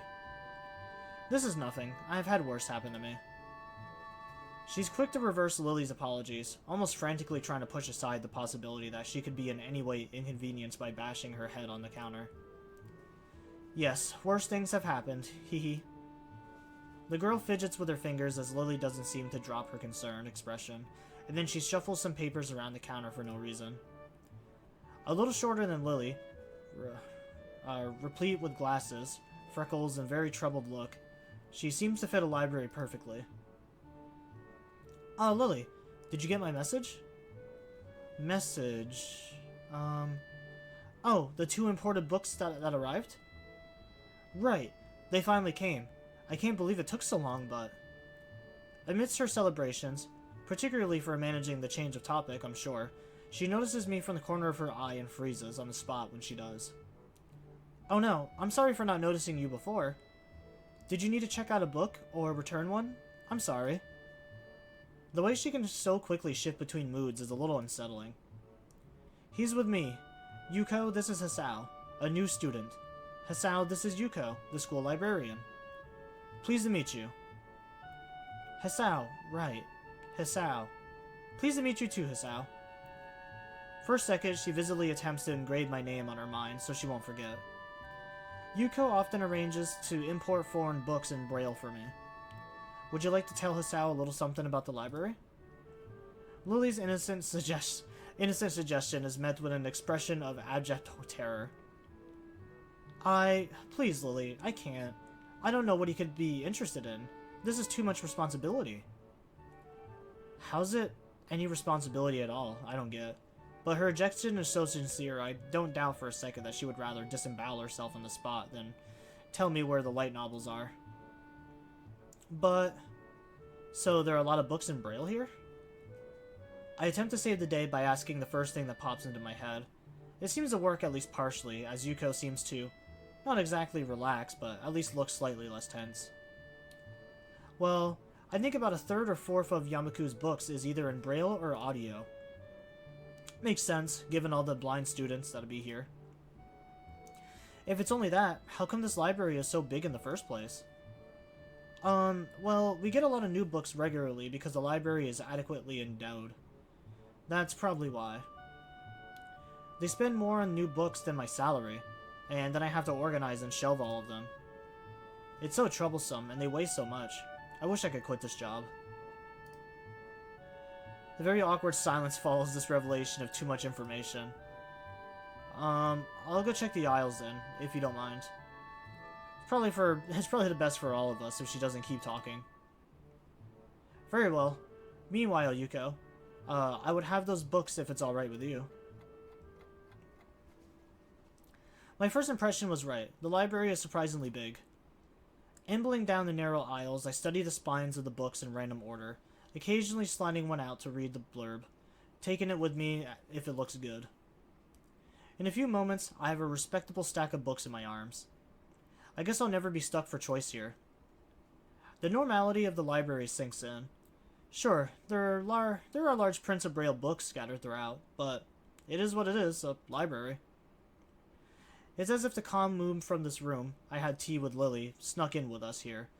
And unless it was here to begin with. Something about that puts me at ease, just like before. I reach the end of the aisle and find a collection of desks, set up for study or personal reading. Going a little further, though, I discover a nice quiet corner at the back.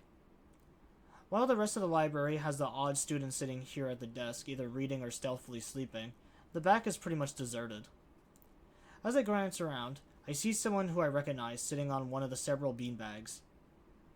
It's the dark-haired girl from my class, the one who snuck out of the classroom earlier. She's reading a book, keeping it close to her face, which makes her look like she's really into it. From the way she was acting today, I had her pegged as more of a delinquent than a bookworm. In fact, her mysterious disappearance from the class raises all sorts of whys in my head. Intrigue floats slowly but surely towards the surface, and before I know it, I'm walking towards the mysterious long-haired girl. I guess there's no harm in introducing myself as I would with anyone else. She's a classmate after all. Walking over to another beanbag, I take a seat and lay my books beside it. The girl starts looking scaredly at me from underneath her fringe. This is the first time I've seen her up close. Underneath her long, dense bangs, I can see that part of her face, at least a third of it, if not half, is pretty badly scarred. My eyes are immediately drawn to the scars, subconsciously peeking past her hair until they meet her eyes. For a second, I am shocked and divert my eyes to the book in her hands, before I realize that looking away probably only makes it worse. It takes too many seconds to collect myself and remember what I wanted to talk to her for. What choice do I make here? I'm sorry, I didn't mean to startle you. Okay, so about the same. I'm sorry, I didn't mean to startle you. It's okay. The girl certainly doesn't look like it's okay, but I let it slide. So, do you mind if I sit here? She seems to be very uncertain whether it's okay or not for me to sit, but finally she nods just a little. Okay. I take the seat next to hers, and she hides herself behind a book. Life of P. Never heard of it. So, sorry again for startling you. I'm Hisao. She looks up from her book, stalling a little before replying. I know. We are in the same class. Her speech is stilted and so quiet that it is barely audible even in a still library. Somehow, I think that my delinquent impression was wrong. Hanako. I'm Hanako. I resist the urge to say, that's a nice name, just to have something to say, but really it's the only thing that I can think of. I feel like an idiot. Everyone here must be used to being different to each other, and here I am being all bothered and fussed about that kind of thing. Don't let me interrupt your reading. I'll just check these books if you don't mind. She nods a little and sighs a little sigh of relief. So I try to read the covers and the introductions of the books I picked up, and she buries her face back in hers. Uncomfortable silence consumes us. My eyes still wander to her direction, and I sneak peeks at her flowing hair and the scars it's hiding. After a while, I realize that she's doing the same and only pretending to be immersed in the life of P. Her gaze is not inquisitive at all, though. It darts around like a scared rabbit. When her gaze finally meets, the chain reaction is unstoppable. She stands up forcefully from the beanbag and takes a deep breath. I've got to go do something. Without warning, Hanako takes off and runs towards the counter. Her hair-like takeoff catches me so off guard that I don't manage to go after her until she has a good head start. By the time I reach the counter, she is nowhere to be seen. Lily and Yuko are happily chatting away. Knowing that I won't be able to catch Hanako myself, I approach the girls. Hey, did you see or notice a girl run past? Maybe. What does she look like? Long, dark hair, kinda shy. She had, well, some scars on her face. You wouldn't be talking about Hanako, would you? Yeah, that's her. I saw her reading and tried to talk to her, but I think I scared her off or something. Oh dear. Yuko, would you excuse me? I had better try to find her. Sure, I'll just hold on to these until you come back. What's going on? I'm sorry, but I'll have to explain it to you some other time. Right, I'll see you later then. Lily hastily grabs her cane and hurries out the library, leaving me alone with Yuko. I don't think I'll ever get the hang of this place. Did I do something wrong? What did you do? Nothing. I was just looking for some books and then she got this fit and ran off. The most offending thing I can think of was that I might have looked in her general direction a few times. Well, she is a very timid girl. You have to be careful around her. She can be very jumpy, I think, and she's not accustomed to talking with other people. Isn't that a bit strange? I wonder. It's just how she is, I think. Yuko doesn't sound all that convincing. Then again, maybe this is just a norm around here. Everyone has their own problems, or else they wouldn't be here. But how should I deal with these people? Forcing myself to act overly casually only makes me feel phony. Like I was supposed to be ignoring the elephant in the room. Yuko fidgets, looking like she wants to say something to that, but resist it. I think it's an elephant only if you feel that way. I guess she doesn't have a good sense of self-restraint. Makes me smile, and she blushes heavily. What? Did that sound stupid? No, it sounded really wise. I guess you're right. It's more about me than anyone else. Neither of us has anything to add, so Yuko fills the silence by shuffling some papers around. People who have papers on their desk really like doing that. Did you find any books? I should be closing soon. I mean, this library should be closing, but I have to do it. I hope that's not an inconvenience for you. Oh yeah, I want some books, but I left them over by there. I'll just go get them. I fetched my stack of books from besides the beanbag where Hanako and I were sitting and returned to the counter. Wow, you read a lot, don't you? I surprised myself with that too, honestly. At least when I really think about it. I had a lot of free time earlier this year, so I kind of just started reading books to fill that time. I couldn't do much else. I see. But she doesn't say anything else and just checks out my books for me. I guess this is what they call tack. Holding the library books with one arm, I trawl my pocket for the key to the door. A sudden sound from behind startles me, making me nearly drop the books I'm carrying or the key that I almost managed to get into the lock. Who is it? I turn around to see who was talking to me. It's Kenji. He seems to be in a friendly mood, although the light glinting from his eyes, or glinting from his glasses in the dark, gives him a sinister look. It's just me. This makes him pause and licks his lips nervously. Who is me? I don't know anyone called me. Are you some new guy again? His voice is suddenly strained and quick. Yes, but we've met before. Yesterday? I don't think so. I would have remembered someone who I met only yesterday. When was that? What day is it today? I try to ignore him. Is he joking or what? Prove that we met before. You live across the hall. You're Kenji. Kenji jumps back, his eyes filled with uncompromising fear, or uncomprehending fear. How do you know my name? Damn, this can only mean one of two things. Either we have met, and you were telling the truth, and I just can't remember it, or you're a spy. He pauses. A psychic spy. His eyes dart around me, trying to peek into my room, although it's hard to believe he can see anything through those thick glasses. His mood swung from friendly to manic in just a minute. I'm not psychic. How do I know that? I'm not a mind reader. Kenji points a finger in my face damningly. Unlike you. Stop that, man. We met yesterday. What's wrong with you? I live in this room. Lies. If you can think you can pass as Hisao because I'm legally blind, you are sorely mistaken. You don't even look like him. I mean, the resemblance is real. Real slim. Maybe at a distance. But who do you think you're kidding? I want to grab him by the shoulders and shake him. Exasperated, I rub my eyes and let out a heavy sigh. Stay there. Kenji comes closer, one step close at a time. I stay still, at least he assault me physically, although I doubt he could do much damage even if he did. Oh wait, I see it now. Damn, that really is you. Sighing again, and then once again for good measure, I step backwards just in case. What's up, man? You don't look too good. I think. Something wrong? I don't know. Just had something stupid happen to me. A few stupid things, actually, even if you discount this one. I can't get a proper touch on other people here, and I have no idea if it's because of me or because of them. I don't know why I'm telling this to Kenji. It's not like we have any contact either. That's rough, dude. Yeah, sorry about calling you a psychic spy and all that, but you can never be too careful. It's the hard reality we live in. I'm slowly starting to think that Kenji isn't necessarily living in the same reality as the rest of us.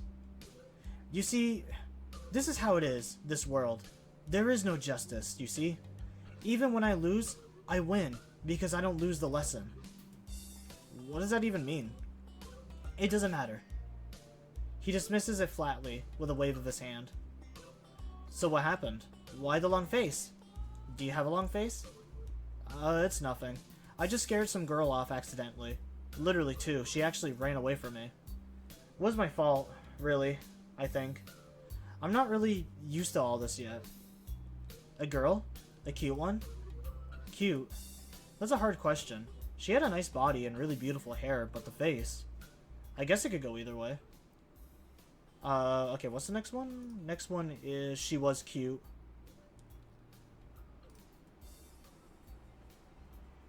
Yeah, she was cute. Yeah, cute, I guess. I knew it. There are a lot of cute girls here. A strangely disproportionate amount. I believe this is one of the dark secrets of this school. I tried to warn you, man, but did you listen? I don't remember any such warning. Dark secrets? Yes, dark secrets. Extremely dark, like a black hole. Have you noticed that the number of girls in the school is slightly but significantly higher than the number of boys? It's like 60-40. He turns his head to the left and stares off into the distance at nothing. Why is it like this? I mean, to the untrained eye, it doesn't appear to be that bad. But that's like a full 20%. One would think that a school with such a huge pool of women would be a man's dream, but no. What I am about to tell you could blow your mind. Are you ready? I don't know where this is going, but I think I won't be missing much by cutting out now. No, I am not ready. I only get as far as turning the doorknob before Kenji starts talking again, showing that he doesn't really care if my mind is blown or not. I believe that this school is a battleground, the site of a feminist infiltration. This disparity in the numbers of men to women is a clear sign of how far they have come. In case this Cold War turns hot, they will have superiority in numbers. Just another skirmish in the eternal war against the forces of feminists. They're everywhere. In Japan, women outnumber men. It's not just a 60-40 split, but it's only a matter of time, man. Even in America, women are the majority by a hair. They're building up their numbers in the past. The buildup of a military has already been the clearest sign of intimate war. Japan is just the first stop. Our economy... Wow, Jesus Christ. Our economy is badass, and the country itself is small and isolated, yet a huge part of the Pacific in terms of political value. The perfect target. They are so cunning, as expected of women. Soon the day will come when... Kenji's voice trails off ominously. That is why you can't trust them. They will string you along and then kill you, just as they killed me. You will end up just like me. Oh, hell no. I can't stop myself from blurting it out. Hey, what the hell does that mean? You said it, not me. It's the best thing I can think of. So, you're not supposed to say something like that. Damn, so rude. Where was I? Oh yeah, the vast feminist conspiracy. Stop it. Stop. I lost you way back there somewheres. Somewhere around the feminist infiltration. Too hard to follow? It's cool. I have some graphs and stuff in my room. And puppets. You like puppets? No puppets. You don't like puppets. Got it. Graphs are cool though, right? He speaks energetically, responding almost before I'm done talking, moving his hands in an animated way as he continues to rant on. This is too strange. I had him pegged as relatively normal, but it's clear that I was wrong. Something on your mind, dude? Just thinking about what it's like to be the last sane man in an insane world. Kenji frowns, looking deeply upset. You mean that's you? That can't be, because I'm the last sane man in an insane world. That is my dream. You can't just steal a man's dream. What the hell? There can't be two last sane men. It would invalidate the whole last part, and that part is kind of important. There can only be one. Like in the foreign movie where you could only be one, and in the end there was only one dude left because that was the point. I have never seen anyone talk so heatedly and so defensively about absolutely nothing before. Anyways, if you wait here, I can get my graphs. I also have a list of other dark and complex conspiracies that the school holds. As tangled as... Quick, finish my analogy for me. Be a pal. I'm gonna go to bed now. It's extremely late. That doesn't sound like an analogy, but whatever. I like you. Seem like a cool dude. Most people don't understand what I'm talking about when I try to explain the vast feminist conspiracy to them. Denial is a terrible thing. Later. He clasps me on the back and then vanishes into his room. So quickly and quietly, it's like he didn't even open the door, but instead just phased right through it like a ghost. I don't know if I can fully digest what just happened there, so I give up and just go to my room, kicking off my shoes before falling face first into bed. It takes me some time to relax and get up so I can get started on homework. It's because the sheets are cool and comforting against my cheek. It feels good just lying there with my eyes closed. This school is like some kind of bizarre and surreal island. It's isolated on top of a mountain, and each person is stranger than the last. I just can't seem to fit in. What irony one would think that fitting into a place that's made for people who are unfit for anywhere else would be. Maybe I'm trying too hard. Although I say that, it doesn't help take the edge off, and the words are left echoing off my empty walls. I guess it's not as bad as I expected, though. This place really is more a school and less a hospital pretending to be a school than I thought it would be. If nothing else, the scenery is beautiful. I open one eye, seeing the school books and bottles of pills arranged side by side on my desktop. Maybe this place is too much like a normal school after all.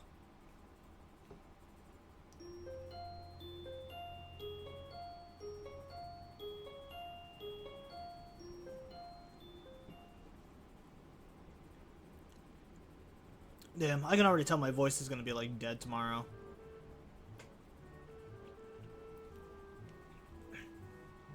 I feel very tired this morning, probably because yesterday itself was a very tiring day. On top of that, I woke up far earlier than necessary. After saying hi to Shizune and Misha, I start doing the work as instructed from the board. It already looks like today is going to be heavy. I don't have a problem with that now, though. Shizune and Misha might jump on me trying to get an answer about whether or not I've decided to join the student council, even if it's just one day. I wouldn't put it past them to try, and I don't have an answer for them if they do, so this situation is convenient for me.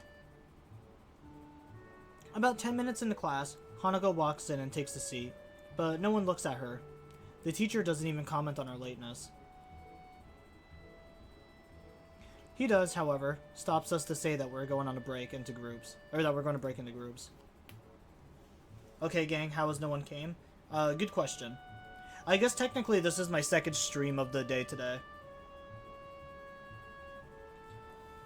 A lot of the other people like Hal and stuff, they've been pretty busy lately, so they haven't been able to come in as frequently as they used to. I'm just happy that I'm back up into the 200s now. I was so pissed when I reached 200 and then someone unfollowed and then I went back to 199.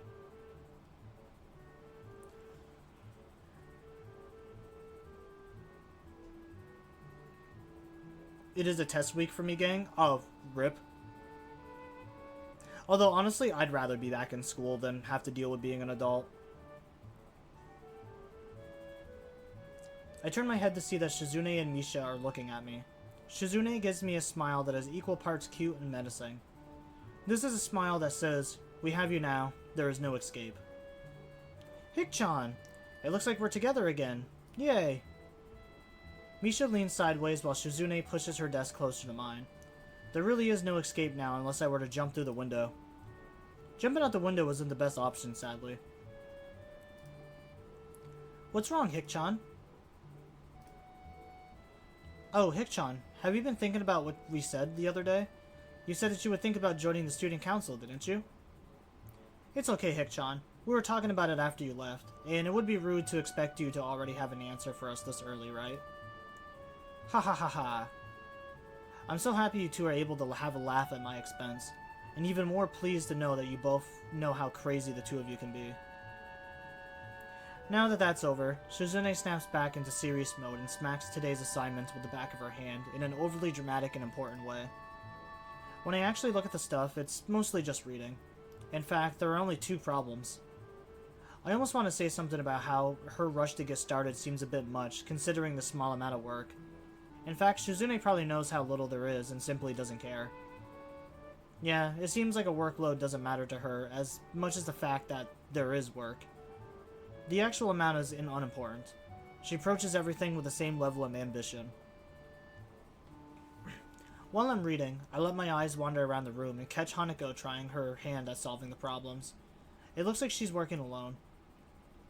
I can't remember seeing her working with other people before.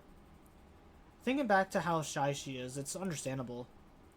Hey, that girl over there. Huh? Who, Hik-chan? Her. Hanako. Over there. Does she always work alone? I think so, Hik-chan. Do you feel sorry for her because she's alone? I was just thinking that maybe she could work with us or something. No. I don't think that would be a good idea, Hik-chan. Why not? Shik-chan wouldn't get along with her. Why? Misha shuffles around the question, letting out a laugh that sounds very strange. It's nervous, but still has that uplift that... What the fuck is that word? Lilitting up and down quality present in everything she does. Oh, ill-litting maybe? Just because, Hik-chan. By now, Shizune has noticed our conversation, and it makes me realize again how Misha has been signing everything she has been saying this whole time. What, Shik-chan? The friend of my enemy is my enemy? That sounds so harsh. I'm not gonna say that. You said it anyways. I know, Hik-chan. It's fine with you over here. I wonder if this is Misha's way of keeping things fair, since without her, I want to be able to understand the things Shizune is saying, and vice versa. Is that also why she signs all the time, so there is never a conversation Shizune will be left out of? Anyways, we should start on our problems now, Hik-chan.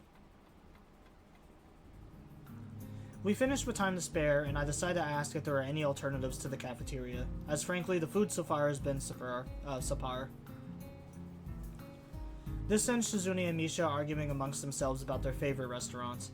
All of them are downtown, so I don't think we have time to go all the way there, and what about the bill? Are they arguing just for the fun of it? Maybe. They seem so distracted by it, and they don't even notice the start of the actual lunch break. I look over my shoulder towards the back of the classroom. She seems to be studying her notes from the previous class. It's an odd sight. Everyone else in the class is busying themselves with the lunch break. Socializing, gossiping, rearranging desks. The ones with actual box lunches mixed in and chattering like everyone else, only interrupted by short bouts of eating. But when I watch Hanako, it feels like I'm the only one who can see her, almost as if she was invisible, sort of hiding in plain sight. Is she being bullied? Is she isolating herself from the rest of the class on her own accord? I see her look over her shoulder towards the classroom rear door. Come to think of it, she hasn't turned a page since I've started watching her. I guess she's waiting for someone. What to do? I think I need to wait for... Yeah, I think the next one was wait for Shizune and Misha to come up with a decision. I need to take a drink, though.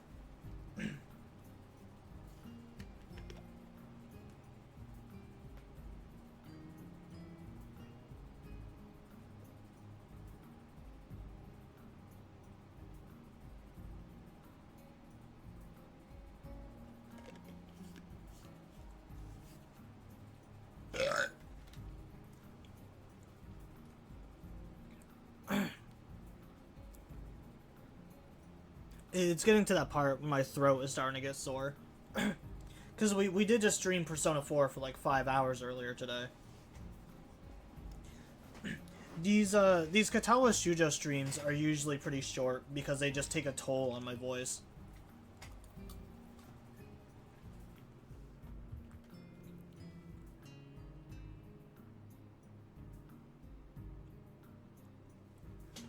Alright, wait for Shizune and Misha to come to a decision.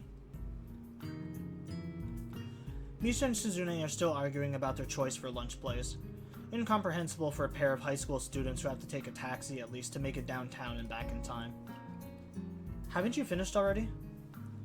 Oh, sorry, Hik-chan. Were you waiting for us? You don't have any plans? Plans?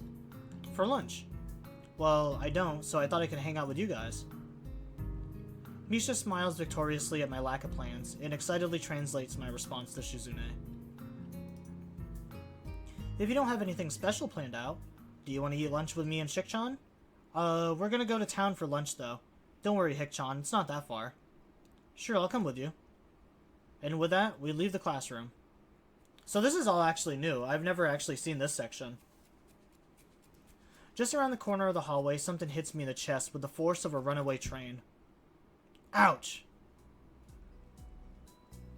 Opening my eyes, I see a pair of saucer-like green eyes looking up at me. They belong to the perpetrator, a short girl who bumped into me and has now fallen down the hallway floor. She was wearing a PE uniform and a very worried frown. The former strikes me as a rather strange thing to have on during a lunch break. Most striking than that, though, is that she doesn't have any legs. Or she does, but they're not of flesh and bone.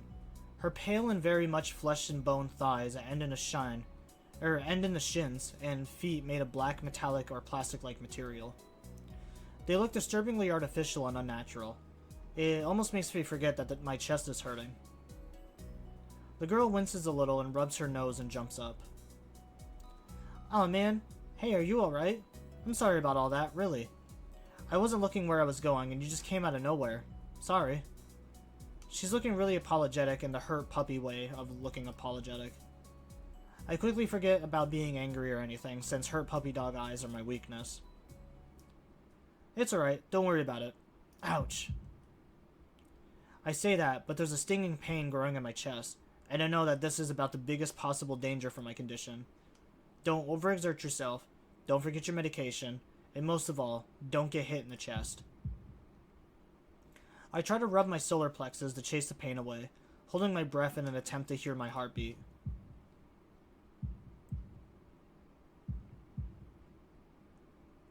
It seems normal. "Hey, should I get the nurse?"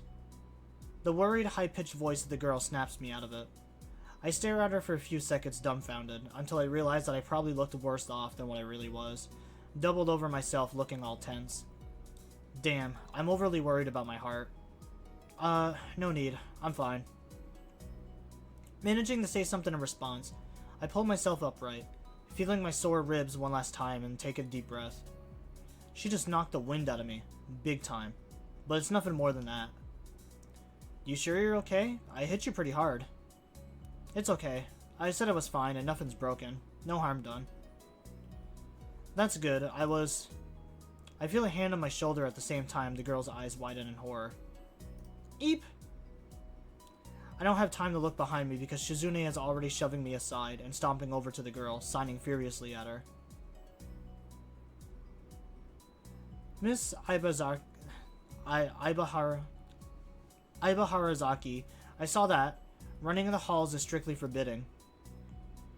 Misha translates right on Shizune's tail, but her voice is girlishly playful, not of the divine fury Shizune's arms movements would seem to call for. Sorry, I was just going to get some stuff, and I was kind of in a hurry." "You've been told this 1,000 times before. Your reckless behavior endangers other students, and even worse, it's explicitly against the school's regulations." The girl blushes and starts to fidget nervously like a child caught misbehaving. It's so cute I find myself smiling. "I know that. I was just..." "Make sure that this will never happen again. Although, I'm sure telling you this is futile, and it only causes me further headaches when you choose to ignore the regulations. Got it, Emmy?" The small girl sticks her tongue out in response. I gotta go. Teacher will have my head. I promised to help with printouts, but I went running instead. Sorry, I gotta change and everything." Before Misha or Shizune, or I can say anything, she already bolted from where she was a second ago, almost halfway towards the stairwell. Shizune looks like she's about to go nuclear on the spot, so I smile at her in a vain attempt to calm her down. "Are you okay, Hik-chan? The, Ibazaki girl is always like that, causing trouble to others. You know, I'm pretty certain Shizune want to call me Hik-chan." Never mind. "Yeah, anyways, I'm okay. Just got the wind knocked out of me." "That's great, Hik-chan. I wouldn't call that great, but I let it slide this one time. So let's hurry, Hik-chan. To lunch. We promise it'll be great. I'll take your word for it.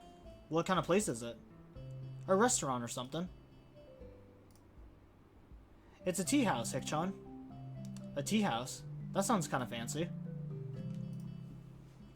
Why are you looking at your wallet, Hik-chan? It's okay if you don't have any money. We'll cover for you. That's really nice of you, thanks. It's okay, Hik-chan. After all, we're friends, right, Hik-chan? It's only been 3 days. Are we really friends that quickly? Huh, but hearing that does make me happy. It's only for today, though. And only if you accept right now. Do you want to go, Hik-chan? I start wondering if this is some kind of trap. Is this Misha's suggestion or Shizune's? This is important. I'm still a little apprehensive about the possible motives of the girls whose favorite pastime is a game of world domination. Nah, I'm just being paranoid. Actually, they have grown on me already, and I do have to go to town sometime, so why not now with them? I've never actually been to a tea house before. All my expectations are from what I've seen or about them on TV. But those are period dramas, and those are modern times. It must just be a regular cafe, and they're just calling it a tea house. Either way, I'm curious about that too. So there's another reason for me to join them. Sure. That's great, Hik-chan. That's great. Misha hops up and down briefly to show how happy she is, which causes a few heads to turn towards us. Shizune opts for a polite, tiny clap. That lasts for all about 2 seconds before she goes back to looking stoic as usual. Would it kill you to be a little happier, Shizune? Oh, I wasn't aware that Hik-chan was a king. Shizune pushes her glasses up as Misha delivers her message, totally without sarcasm. I guess it would sting more if she could say it with the intent Shizune meant behind it. So, for once, I'm happy to have Misha as a barrier between us. I'm not telling you to jump for joy because I'm having lunch with you. I'm not that arrogant. She seems to accept this, and we head towards the town for Shizune leading the way. Or with Shizune leading the way, my bad. I wonder if accepting this is gonna just like completely skip like all the other interactions, like the interaction with Rin and like the other characters. I imagine probably not. I feel like that would be really weird if it did. Actually, let me check the other options real quick.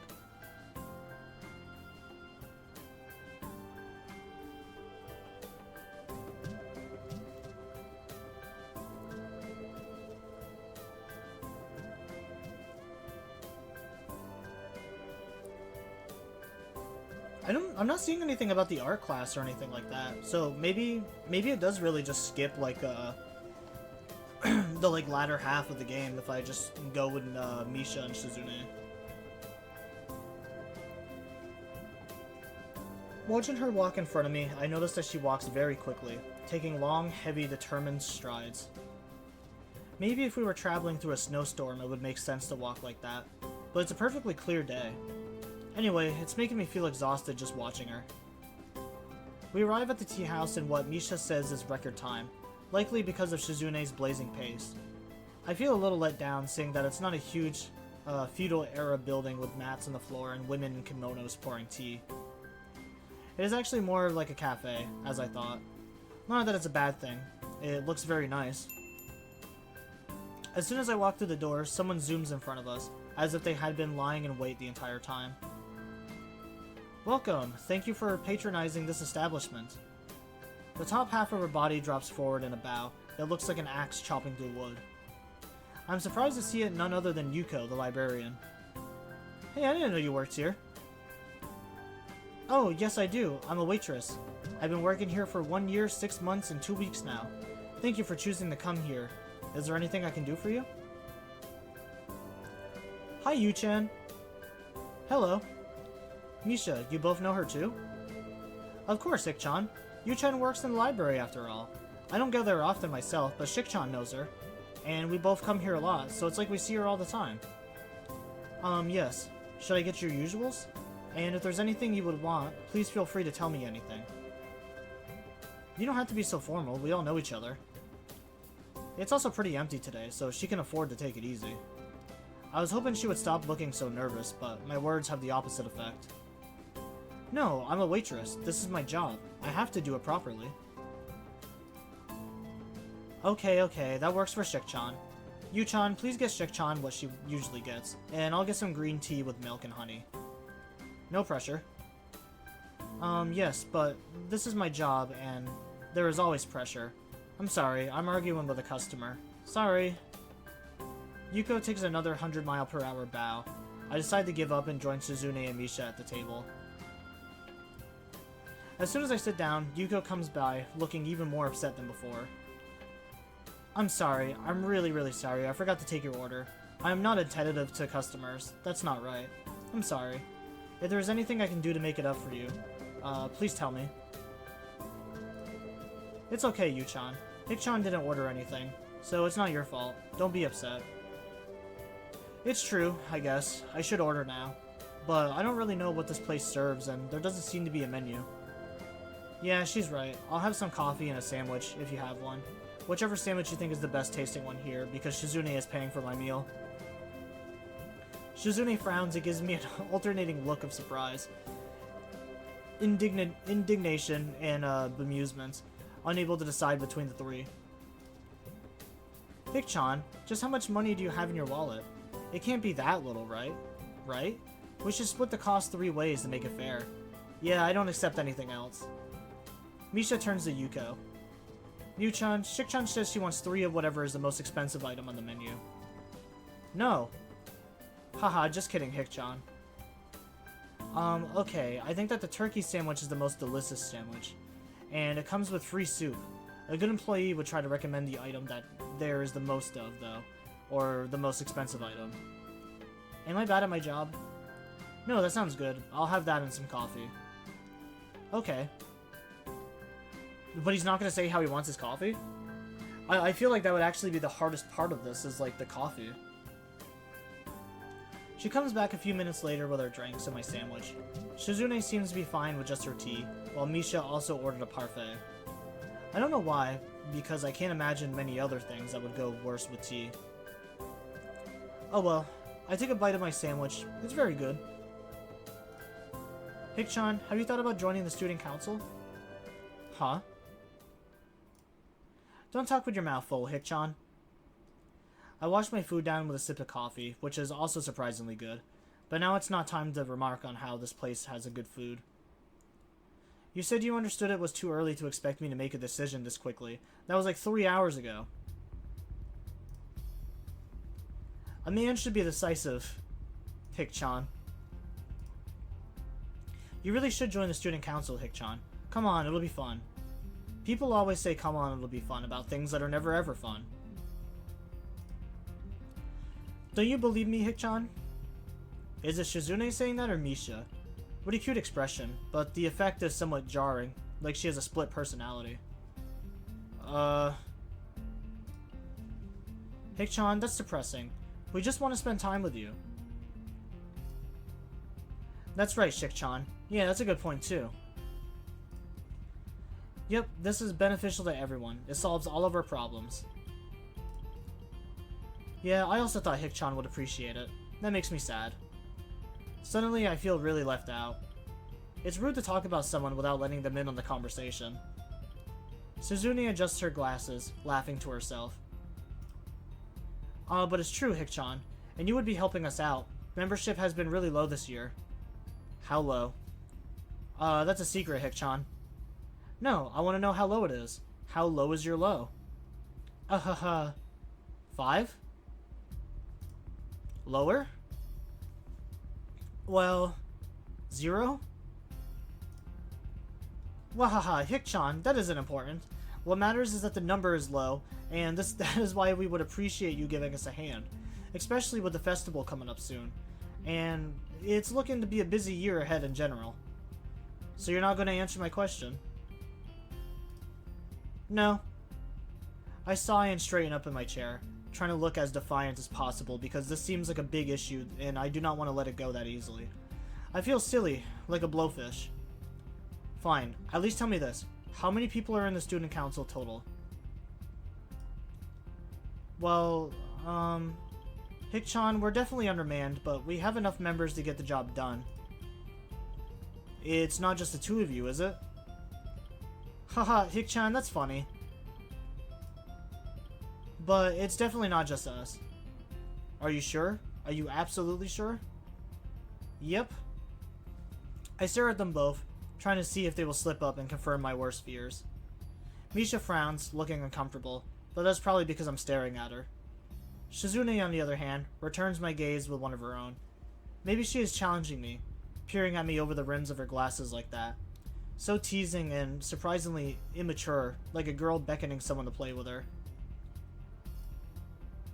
Hick-chan, your two cute student council representatives have been trying to make you feel welcomed, and are even treating you to lunch.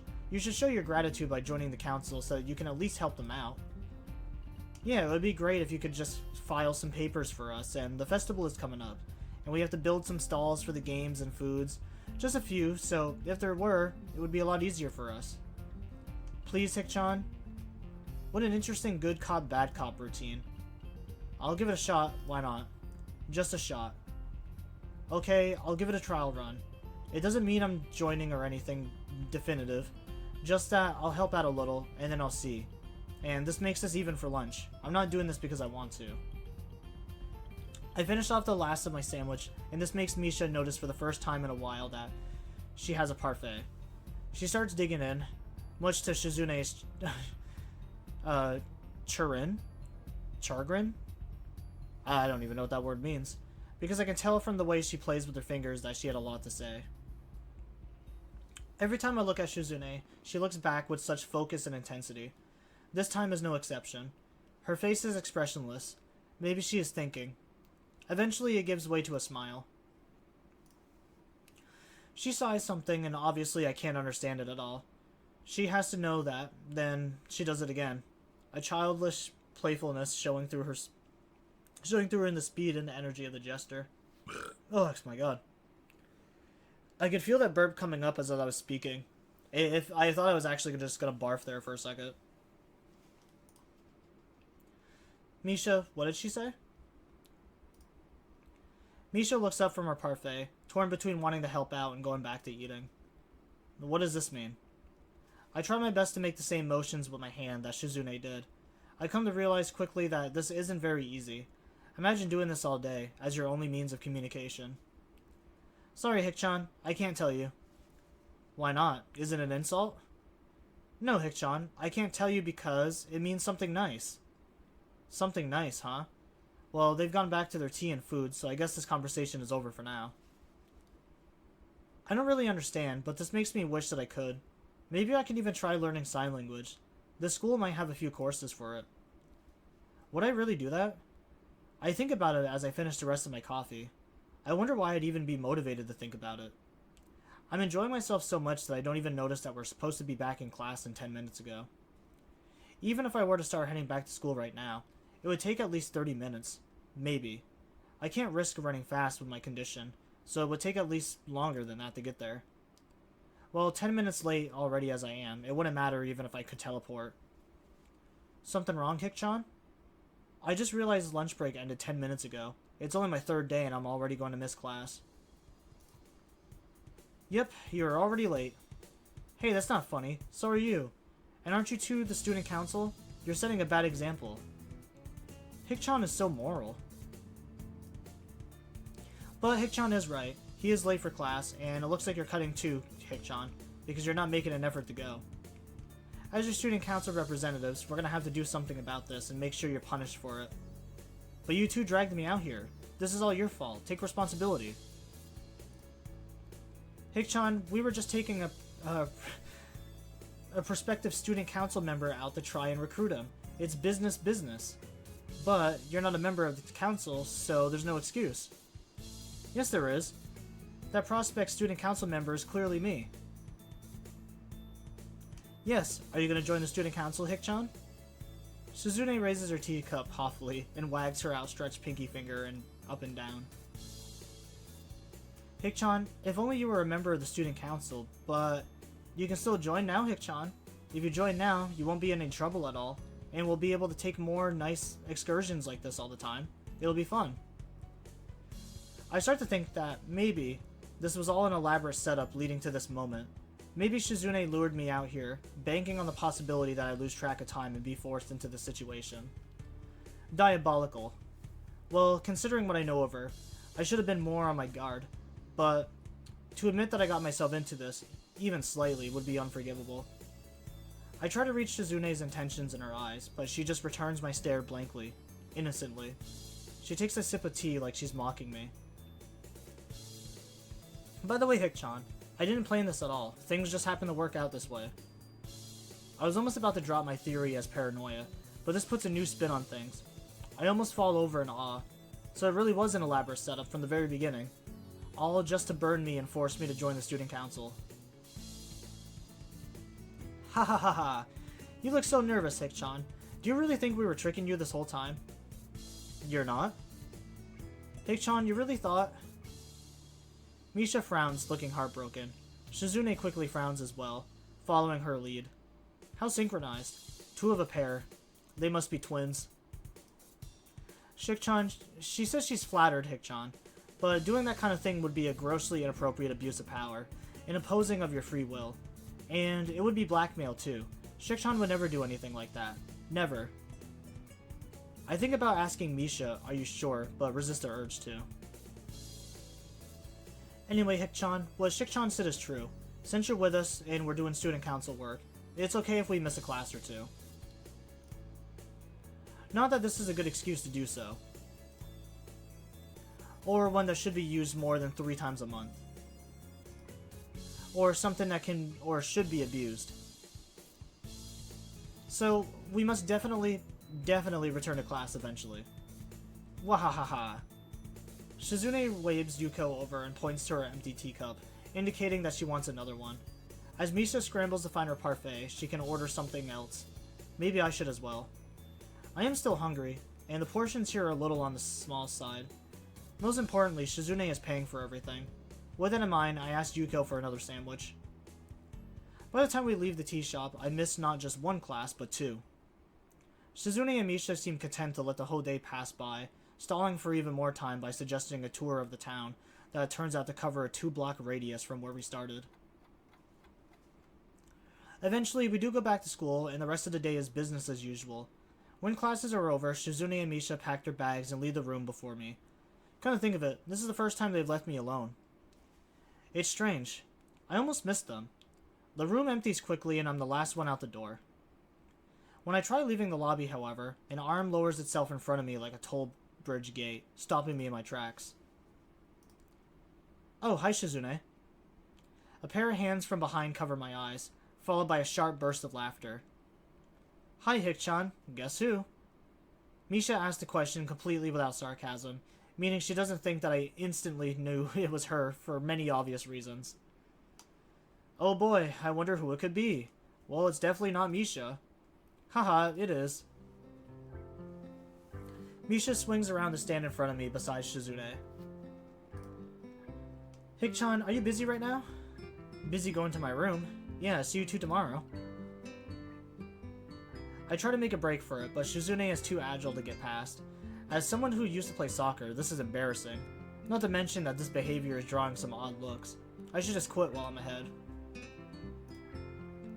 Hik-chan, could you please go upstairs and get a few things for us from the art room? Why me? Haha, Shik-chan thinks that if the art teacher sees us, he will say hi and she doesn't like him. Ignore him.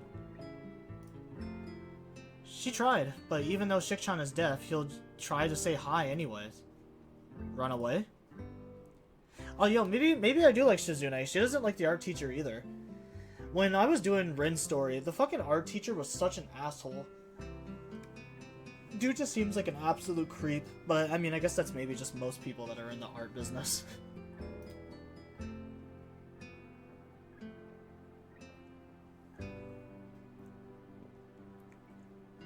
For some reason, I imagine that, like, very artsy people are kind of like the same people that you would see in Hollywood.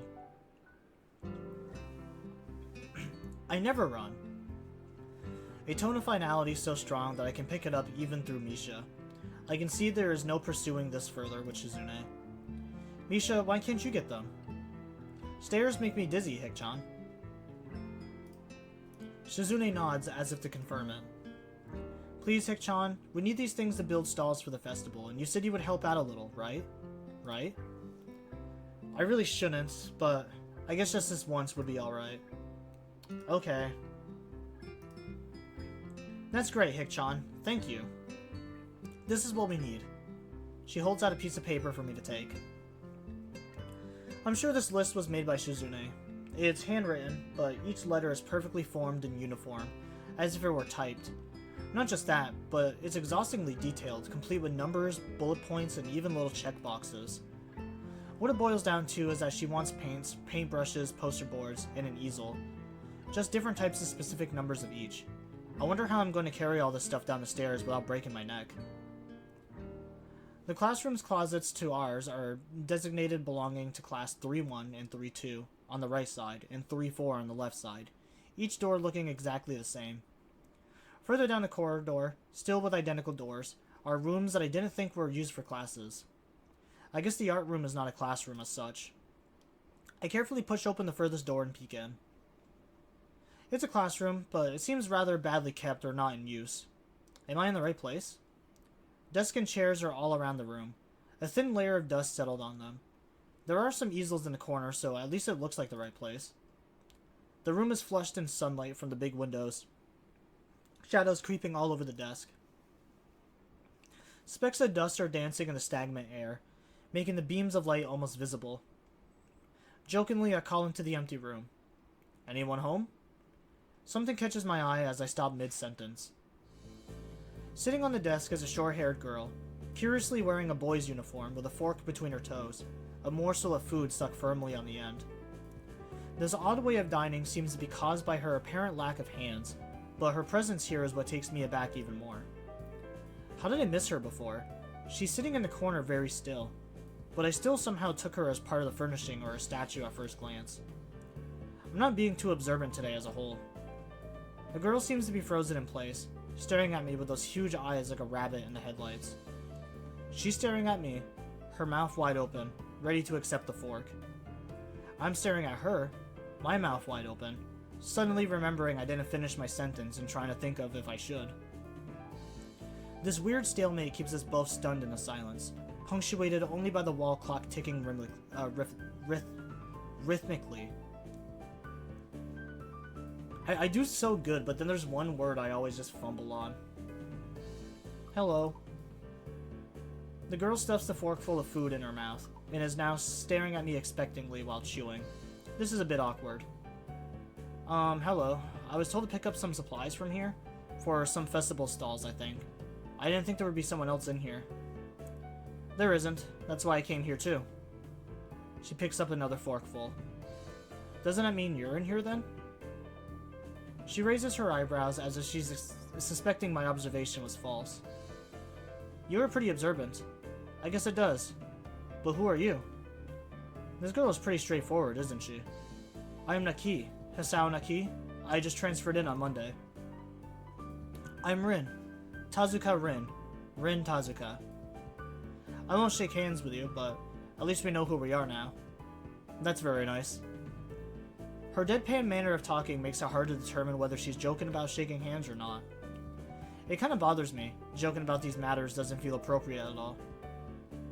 While I'm trying to figure out what's appropriate and whether this girl is, she seems to have lost interest in me and is now gazing yearningly back at her food.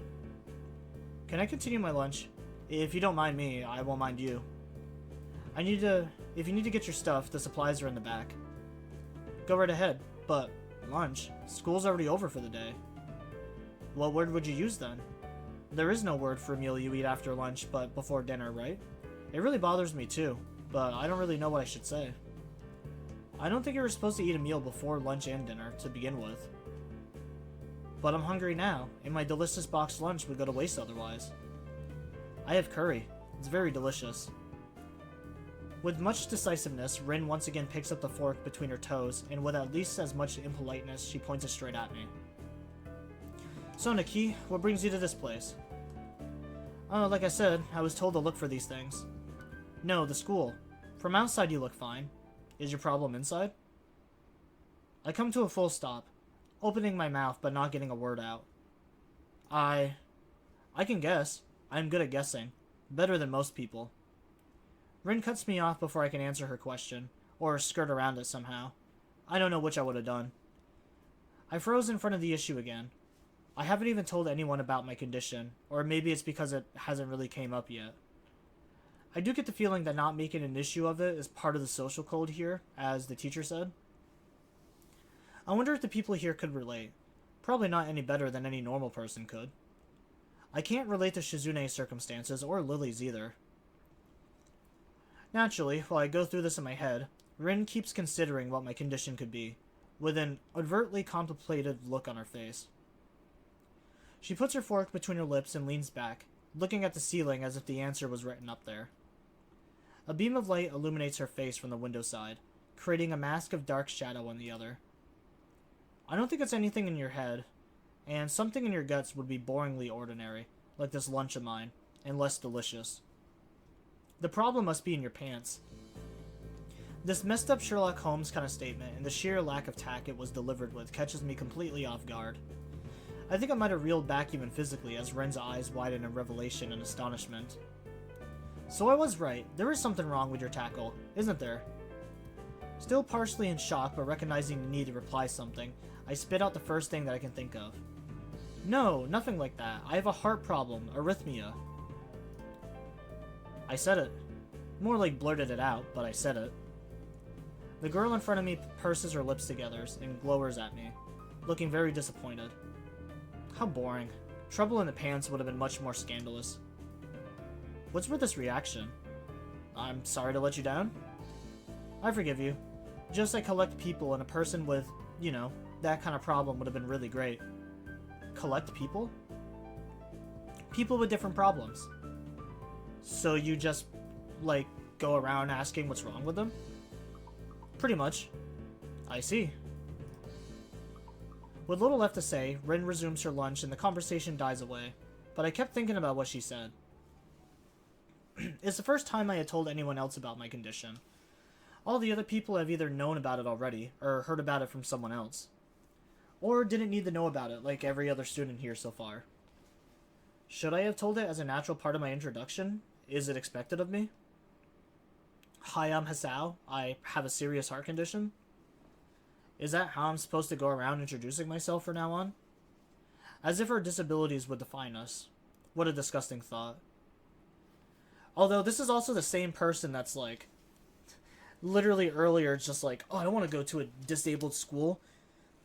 What? A school with a 24/7 hospital? That's what a disability is.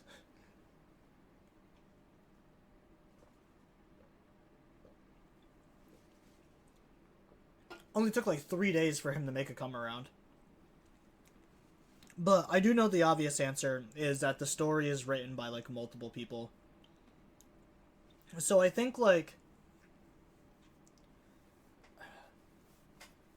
one of the things that I find the most unique about this is I mentioned it before. I believe each like character story has been written by like a different individual. And so that's why stories like Rin's are so like that's why Rin's story is like insanely good compared to someone like Emmy. Cuz like they obviously they had these established characters and then they have all these different writers coming in to like make stories for these characters based off of their personality and like the small description that the creator of the game had probably drummed up for them. And then it was pretty much up to the writers to like take the initiative and to like create a scenario for them. And I think that's why you see so many vastly different like stories in this game, where a lot of them are like some can be vastly like better or just worse than others. But the person that did Rin's story is amazing. It's just a shame that the person that also did Rin's story is basically like a recluse and has like almost zero presence on the internet.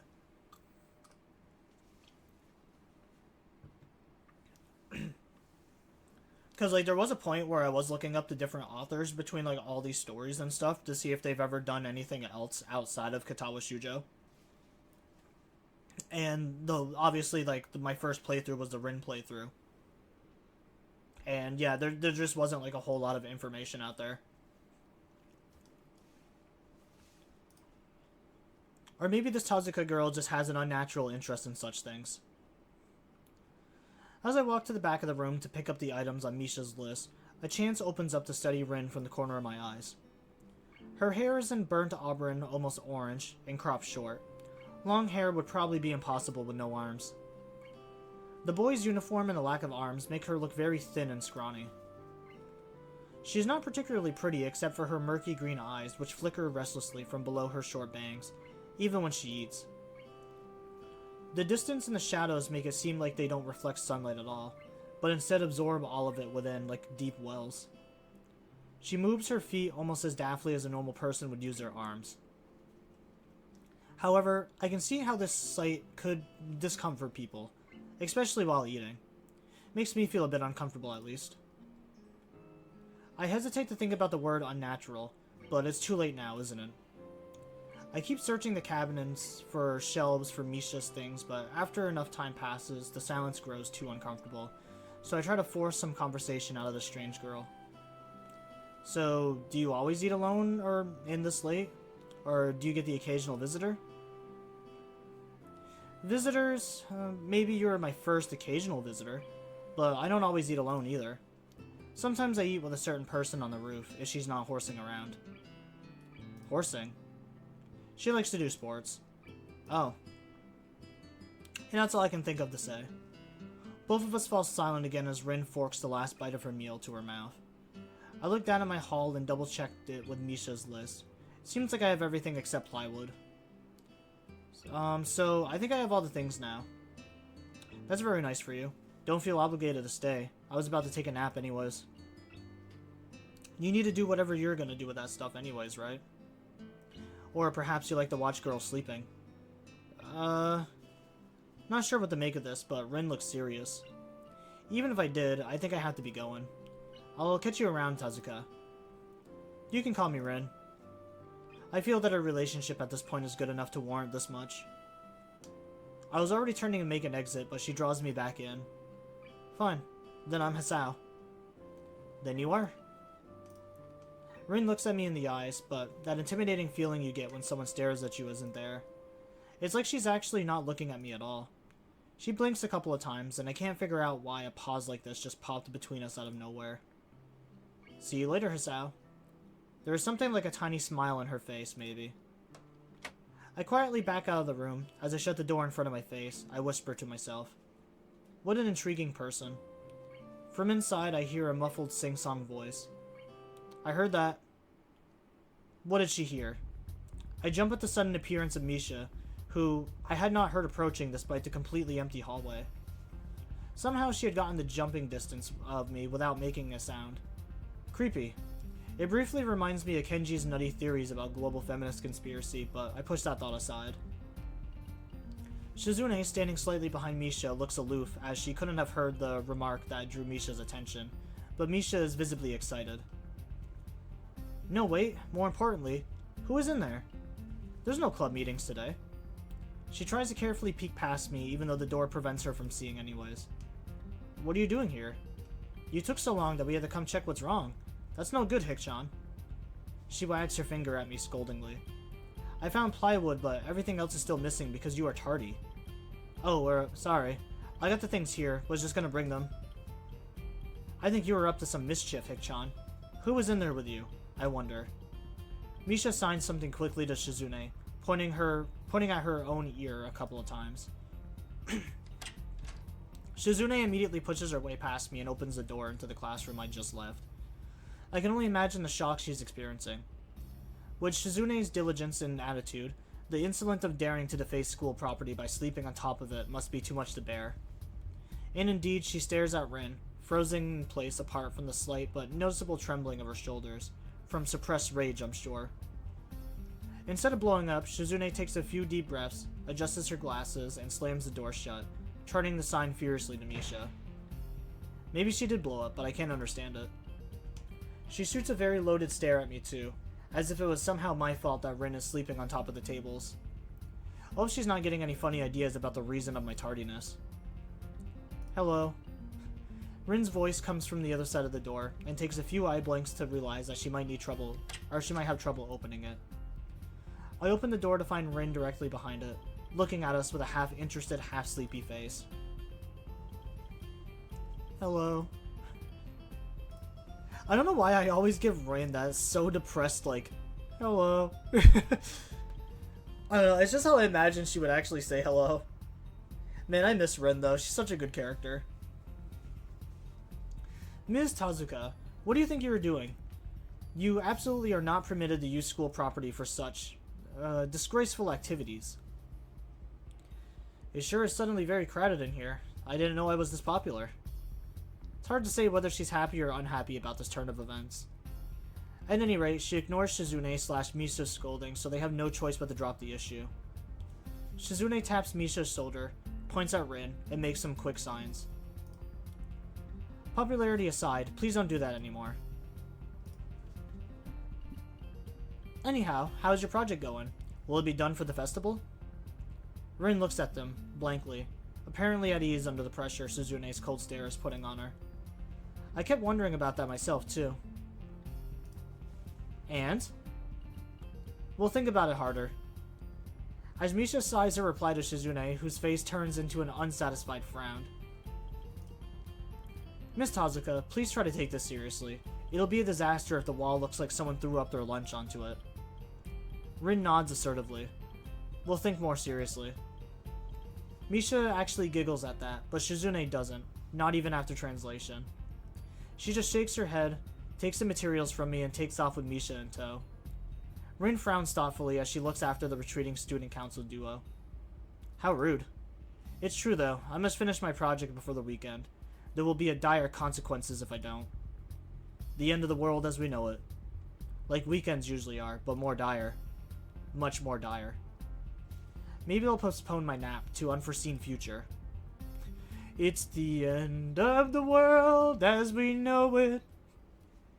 I am about to ask what project she has and what these apocalyptic consequences are, but she walks back into the art classroom. Since you have nothing to do, would you give me a hand? This paint can doesn't fit in my bag, but I need it. She kicks lightly at a huge can of paint that's lying on the floor next to the table she was sitting and sleeping on. It lets out a dull clang. Being a gentleman I am, I naturally pick it up. Heavy. Yeah, sure. What do you want me to take it? Away. And with that, she takes off down the hallway, me with the paint can following since there's little choice for either of us. The hallway is quiet and empty now with Shizune and Misha gone, so we two leave towards the stairwell at the other end. Every 10 or 15 or 20 steps I have to change the can from one hand to another because the thin handle cuts into my palms. At least it keeps my arms from tiring too fast. Rin strolls on beside me with an uneven pace that I have trouble matching, or maybe I am walking weird because of the extra weight. It seems one of us is constantly walking too slow or too fast. I can't figure out which is which. 2 flights of stairs below, trouble appears in the form of the head nurse and his fox-like grin. Ah, Mr. Naki, what a happy coincidence. Tazuka, too, of course. He nods courteously to Rin, who does not acknowledge him back, then turns to me because obviously it's me he has business with. There's something I forgot to mention on Monday. I nod and wait impassively because I can't even begin to guess what he forgot. The feeling of the handle delving deeper into my skin doesn't make me feel enthusiastic about this interruption either. It's about your medications. Since you haven't been that long on your current medication, there might be some unexpected side effects, which might require adjusting dosages or even changing to another kind of medication. So we will do a few tests regularly, but what I want for you is to keep an eye on everything in your condition. That feels off, if you get what I mean. Nausea, headache, anything. And come see me if something happens. Alright. So how are you? Everything fine? I give up and drop the can to the floor before answering him. Apparently this takes longer than my biceps can handle. I'm about to say something generic as an answer, but then I realize how often I've done that lately. Other people have asked me that too. Teachers and students here. My parents, visitors, nurses, doctors at the hospital. Everyone seems to be concerned about that. It's natural for a hospital, not so much for a school. Except this school. This is a small school, and both the student base and the faculty seem to be very tightly knit. At least that's the feeling that I'm getting. And this is not the kind of school that gets transfer students too often. The thought sends shivers down my spines, but I give a generic answer anyways. That's great. Also, one other thing. My sources tell me that you've been neither at the school track nor the pool, so I'd like to know if you've been taking up exercises as I asked. Of course I haven't, but his way of inquiring gives me a feeling that I should have been running my ass off on the track since the first day. You had people spying on me? Not as such. I just happen to know a few people, but that's not the issue here, so don't try to slip out of it. Well, I was actually just doing some improvised weightlifting as an exercise. I pick up and lift the can up and down a few times, like some sad imitation of a bodybuilder, even though it's weighing down my arms painfully. The stupid grin disappears from his face for a second, then comes back with like it was never gone. Tezuka, would you give us a second? The nurse grabs me by the shoulder without waiting for Rin's permission, which he didn't need in the first place, and drags me aside. When I told you to exercise, I wasn't joking. I understand that you are still on your first week and all, but please don't ignore the importance of this. The reason I'm coming down this hard is that habits are not easy to form. The more you slip and postpone, the harder it'll be. It's the same with everything, like dieting. Can you promise me that you'll be more serious from now on? Yes. Yeah, I promise. Definitely. He studies me for a moment, then shrugs, smiling again. Okay, that's more like it. If you go to the school track tomorrow morning, you'll meet my spy, who probably has no qualms offering consolation to you if you want to jog a bit. Consolation? See you around. He leaves with a wave of his hand and no answer, and I walk to Rin, who has been waiting idly, leaning against the hallway wall and staring at the pale lighting fixtures in the ceiling. Even when I approach, she doesn't move her eyes off them. Are you getting medications for your heart thingy? Were you listening? Comes out more accusatory than I intended, accidentally lashing out on her. But even so, I don't really want to start talking about it. I just met her. I don't know her. It's none of her business. The nurse seems to be happily ignorant about confidentiality too, talking about that kind of thing in public. But it's not Rin's fault, is it? I look up at her, suddenly feeling a bit guilty, but Rin is just staring past my shoulder quizzically, her head tilted like a bird's. Sigh. I don't know why this is so hard for me. It feels like there is some inexplicable lock that prevents me from being more upfront about this. Yeah, they're from my heart. Will they make you better? No, not really. They just make me a little less worse. Rin keeps looking at me for a while longer, and she neither says anything further nor displays any kind of emotion I could discern. I'm thankful that she doesn't. I think I'm not quite used to all this. At the hospital it was easy, but I still haven't sorted out my feelings about having to live a normal life with this disability. We leave the main building and Rin leads us onwards towards the dorm. We stop at the small patch of greenery in front of the dorm building. The dorm is built on the slightly elevated ground, with a wall and a few trees that everyone has circled around every time they come or go. It's probably the only inconvenient design of the school. The entire wall, made of the same kind of bricks as the building itself, has been covered with some sort of painting. Most of it is just mere sketches, quick lines drawn with black and white against the gray plastering that covers almost the entire length of the wall, but some places look a bit more finished. There are human faces and legs and hands. I can't quite say what the painting as a whole might portray. Stacks of what seems to be paint cans are arranged in piles on the ground, besides the wall. See, the left side is hardly off the ground yet. It's because I couldn't get in the mood yesterday, so I gave up and went to meditate instead. Then it was suddenly morning. I have to work on it, but the guys from my art class are helping with the negative spaces and base surfaces whenever, which is a problem. It's easier to paint big areas if there are a lot of people with hands. The reach is better, and it's faster too. She goes on a tangent of a tangent, waving a little with her arms, or whatever is actually there, to demonstrate even though I got the point already. With the white cottons of her sleeves flapping around, it makes me think it could look sadder than it does. But it makes me feel out of place, like almost every tangible reminder of a student base. Special Priorities has in the past few days.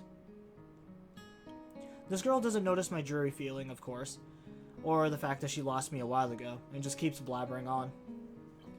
So that's why I'm trying to figure out if there is something I need to figure out, and then figure out that before it's too late and all hope is lost. Why would the hope be lost? Because paint has to be painted, and then it has to be dry, and then it has to be painted over with another kind of paint. It takes time. She finally stops, apparently thinking she made some kind of statement that makes sense. I think it's best to start from the top. So, this is your project? You did this? Yes, yes. All of it? Yes. Nice, but... I stumbled with my words, suddenly feeling like I walked straight into a minefield of political incorrectness. It's okay, you can say it. I probably won't get mad. I blushed really hard. I didn't really know what to say, what would be the right thing to say, if any. It feels like I'm way more sensitive than Rin is, though. This is really awkward. Don't you want to ask? How do you paint without hands? See, I'm an easy person to talk to, right? With my feet. I almost guessed that already, but isn't it hard to do? You're good at guessing. Anyway, I don't think it is, but maybe I'm used to it by now. I can't get my mind around the fact that she could be an artist, but seeing how adept she was at using her feet to eat, I figured painting might not be a problem either. Neither of us has anything more to add to the subject. The afternoon light works really well. I was afraid it would look too flat, but it's not like that after all. I think it's actually pretty interesting. I wanted to see what it looked like in dim light. Do you think it's flat? Well, paintings tend to be flat. Not like that flat. You know, flat, like some people are, no substance, no meat, where there should be some. I know a few girls who... Okay, I get it. But I couldn't really tell. I'm not that good with art. I can't name any artists or artistic terms. So I don't really have anything to say. Rin shrugs her shoulders at that, saying suit yourself without saying it, and looks up at the sky as if trying to look for something up there. I didn't think I'd actually... I don't think I'd get any actual work done, but if you gave me a hand with the paints, I could do a little before it's too dark. I wanted to get a halogen lamp, like the ones they have in those sports tracks, but there aren't any. Rinsher is quick to recruit my help, as was Shizune. It really makes me feel that the festival is a big project, that every pair of hands is needed. Why not? I'm not sure if I can be any help, though. It's just mixing some paints. You can do that. Probably. Do you have motor control problems? Like, you know, those people who have some? Cerebral palsy, maybe? Not that I know of. I get it. Hard thinking has nothing to do with that. She gives me a sly look for no reason. No, it doesn't. Let's do it then. So she sits on an empty wooden box and very naturally picks up the wide brush between her toes and bare feet. I open a few of the cans and pour some of the contents into the shallow bowls for mixing. The thick paints flow lazily from the can to the bowl like syrup. I mix them, creating funny hypnotic-looking swirl patterns that melt quickly in each other to form a new monotone hue. Rin sets to work, every now and then asking me for a hand with something or the other. Finding different brushes is easy enough, but mixing the paints to be the exact tone this girl is apparently seeing in her head is a frustrating ordeal. She wants precision down to the last millimeter before she is satisfied, but her instructions are obscure at best. Add half a splash of green. I crouch down to pick up the can of bright green. The other green, this green. I carefully pour some of the other green paint into the mixing bowl. No, that's almost a whole splash. More white. Is green a good color to add? No idea. You're the artist here. A hint of smile appears in the corner of her mouth. Do you lack an opinion? No, it's just that I have no idea. It's okay, because I just got an idea. Add more white. With this exclamation, I pour a minuscule amount of white into the bowl and mix it. It looks slightly whiter. That's good enough. It has to be like the color you wake up and you know that you saw the meaning of life in your dream, but you just can't remember it. Maybe it's yellow.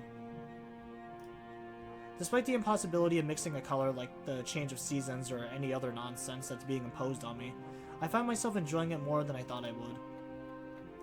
Man, it is always like crazy going back through these. And I said this with Emmy's story too. It is so crazy when you replay this game and like seeing how happy Rin used to be before I ruined her life. Well, I guess I didn't necessarily ruin her life. We did get the good ending. But yeah, Rin's story is so fucking depressing. Seeing a painting being bored on the plastered wall feels like magic. I spend the moments I have between mixing paints crouching down on the pavement and just looking at her work. It feels slightly intrusive at first, like breaking some imaginary intimacy, but Rin doesn't seem to mind at the very least. Maybe it's just in my head. Her entire presence emits a completely different air as she patiently works the details, adding layers of paint on top of other layers of paint, steadily moving her foot across the wall to add new shapes. When I manage to produce a passable mixture of paints, the rare smile on her face is oddly rewarding. Apart from the few words when discussing the paint mixtures, neither of us says a word for the longest time. And even those short discussions soon evolve into a shorthand, both of us developing and using weird impromptu code words for various paints and hues, as if there was some need to converse words and breathe in sound.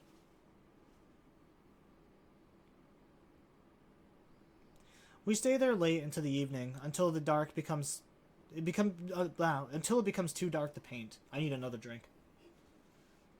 Oh, good, it's done.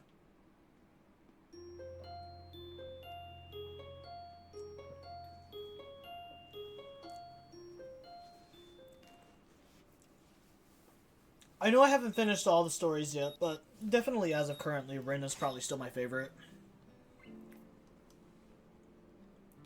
The sound of an alarm pulls me out of a fitful slumber and into the unpleasant state of a wakefulness.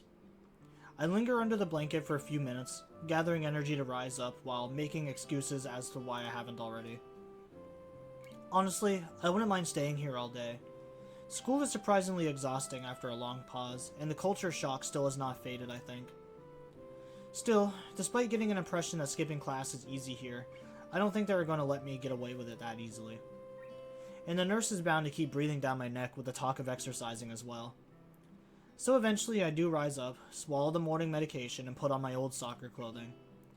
Thanks to my condition, I was exempted from taking part in gym classes at Yamaku, so I didn't get issued a gym outfit.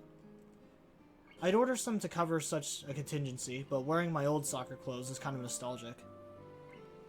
I can't use them for that anymore, so maybe they can get a new life this way. A bit like me. After all, if I'm going to start taking care of myself, I can't afford to slack around. I'll start at the basics. Basics which include keeping the rest of my body in shape, along with what little I can do to strengthen my heart. Maybe then I can go back to something approaching a normal life, or at the least, something where I'm less likely to fall over dead any minute. I'm surprised to discover that I'm not the only person at the track. Not just that, but it's a face I've seen before. The prosthetic-legged girl who bowled over me in the hallway yesterday is running on the track lively, like a half-mechanical gazelle. What was her name again? It was a short one, but I can't remember. She seems to be running laps at a somewhat easy lope, her prosthetic legs clacking rhythmically against the hard surface. I wonder what reason she has for running this early in the morning. Maybe it's something akin to mine, and the nurse is oppressing the poor girl to jog like he is pressing me. I certainly wouldn't be here if it weren't for my health, and his prompting me to do so. And even with things being like they are, it's only because I wanted to get out of the way early. The fact that I would be less likely to encounter someone who would witness my pitiful attempts to get in shape was merely a happy accident. I'd leave, but it seems that my former assailant noticed me on her last lap. She waves at me cheerfully and jogs over. Good morning. Your name is Hisao, right? She grins, seemingly pleased as she remembered my name. You may not remember me. Emmy, I knocked you over in the hall yesterday? Miss Ibazaki? She imitates Misha's imitating Shizune, failing to get the same kind of subdued lip in her high-pitched voice. Alright, so we're gonna do a little bit more Katawa Shoujo today. The stream did crash yesterday, and I kind of assumed it was my internet because of how, we had a really bad storm here yesterday, which is actually why I'm even streaming this early. I didn't end up going into work because of how bad the roads were. But, no, it comes to find out, it was actually my OBS that crashed. I was just under the assumption that my internet had given out, so I kind of just, like, ended stream off early yesterday.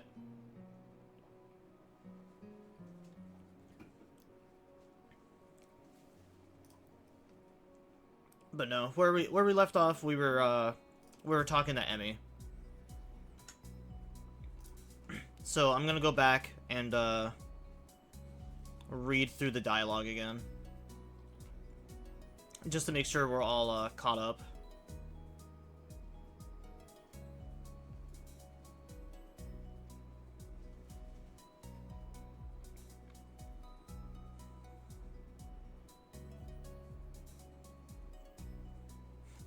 You're the streamer who stepped up while Mason's being a deadbeat. I am actually, like, making an effort to stick to the schedule as much as I can. I'm usually really bad with following a set schedule. Alright, okay, that was the painting scene yesterday, so this is a good part to start off. The sound of an alarm pulls me out of my fitful slumber and into the unpleasant state of a wakefulness. I linger under the blankets for a few more minutes, gathering energy to rise up while making excuses for why I haven't already. Honestly, I wouldn't mind staying here all day. School is surprisingly exhausting after a long pause, and the cultural shock still has not faded, I think. Think the VTuber I showed you is similar to you? Oh, definitely. I always get excited when I get a new character in Zenless.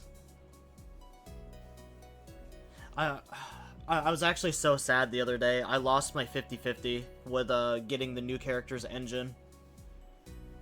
I managed to pull her, but I wasn't able to pull her gear, and that made me really sad, so I have to try again. And I think I only got like 26 days to pull the engine still. Still, despite getting an impression that skipping class is easy here, I don't think they are going to let me let me get away that easily. And the nurse is bound to keep breathing down my neck with the talk of exercising as well. So eventually I do rise up, swallowing my mortem medications and put on my old soccer clothing. Thanks to my condition, I was exempt from taking part in gym classes at Yamaku, so I didn't get issued with a gym uniform. I'd order some to cover such a contingency, but while wearing my old soccer clothes, it feels kind of nostalgic.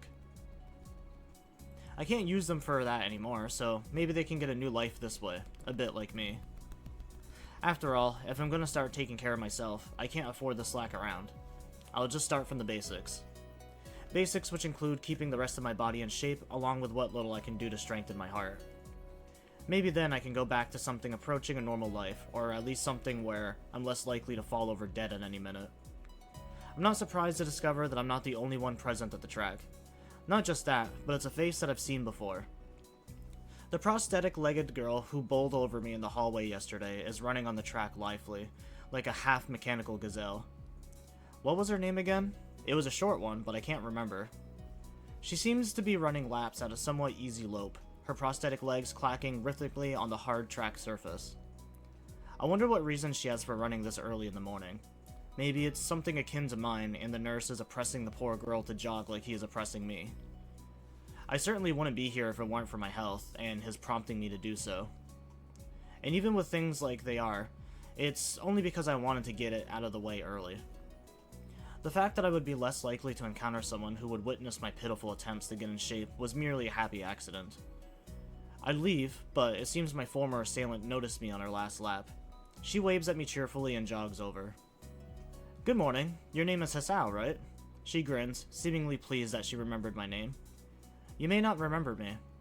Emmy, I knocked you over in the hall yesterday? Miss Abazaki?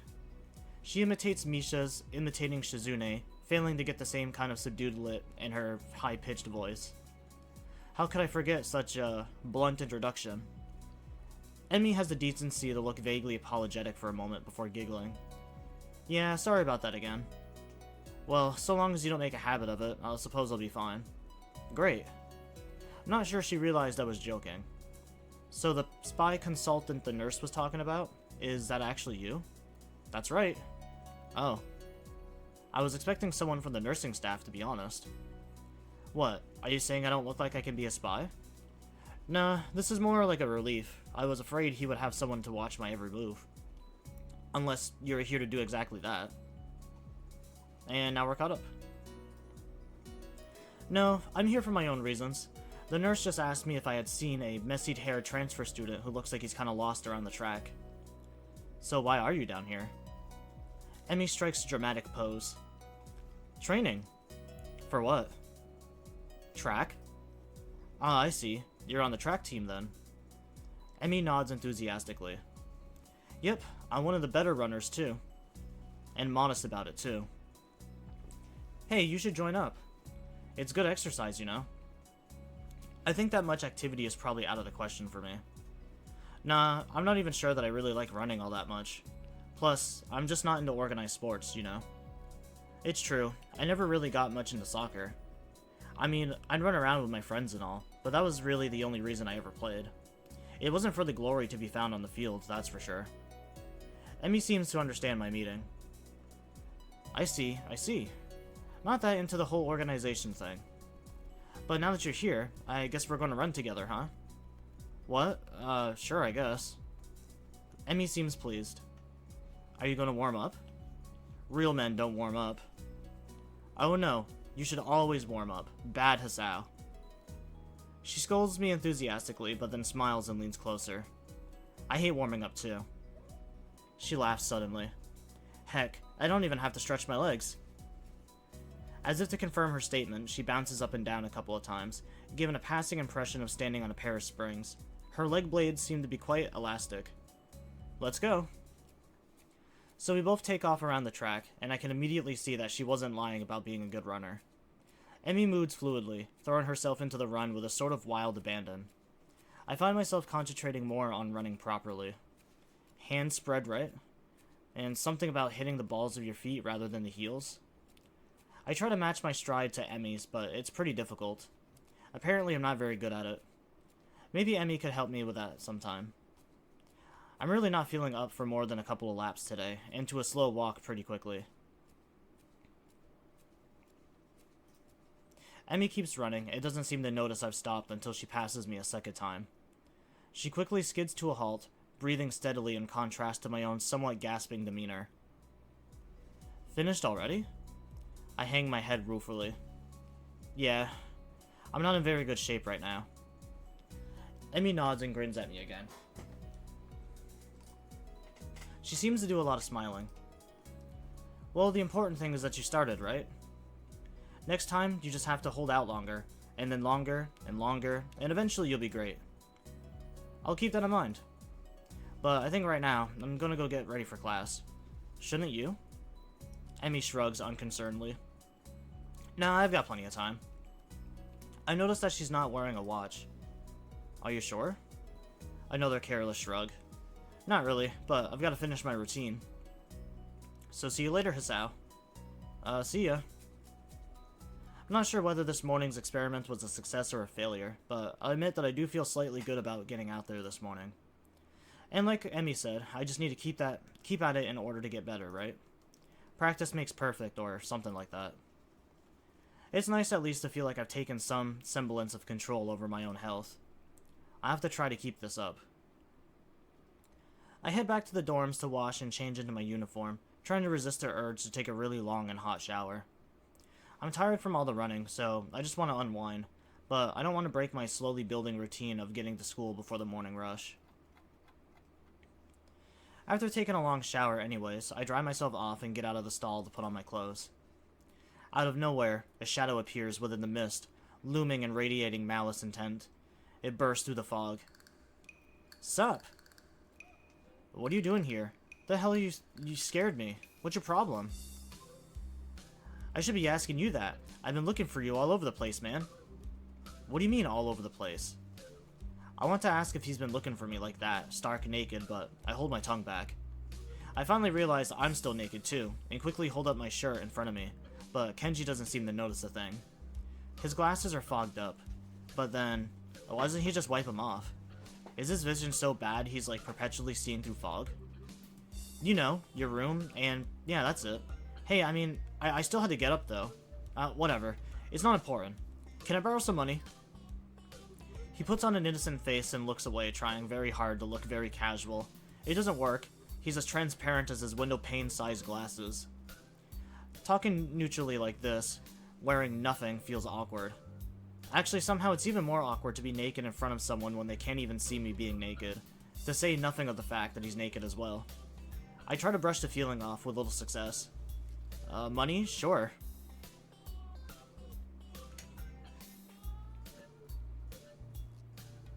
Awesome. Wait, why do you need it? Can't you just give it to me because I had the goodwill not to run through your pockets while you were in the shower? I could have, but I exercised restraint. And in the end, isn't that the thought that counts? Come on, be a pal.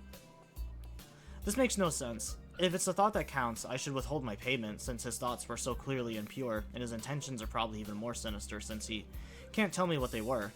I say as much to him. I'm offended, man, but if that's your game, then fine.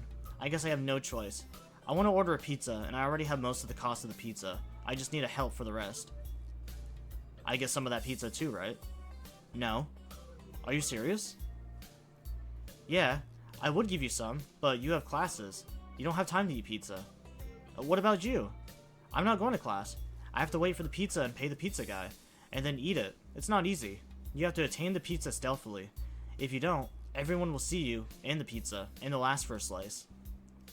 It's a hard world out there. Everyone wants a piece, then you're left pizzaless in an unforgiving world. It's happened before. That's how I know.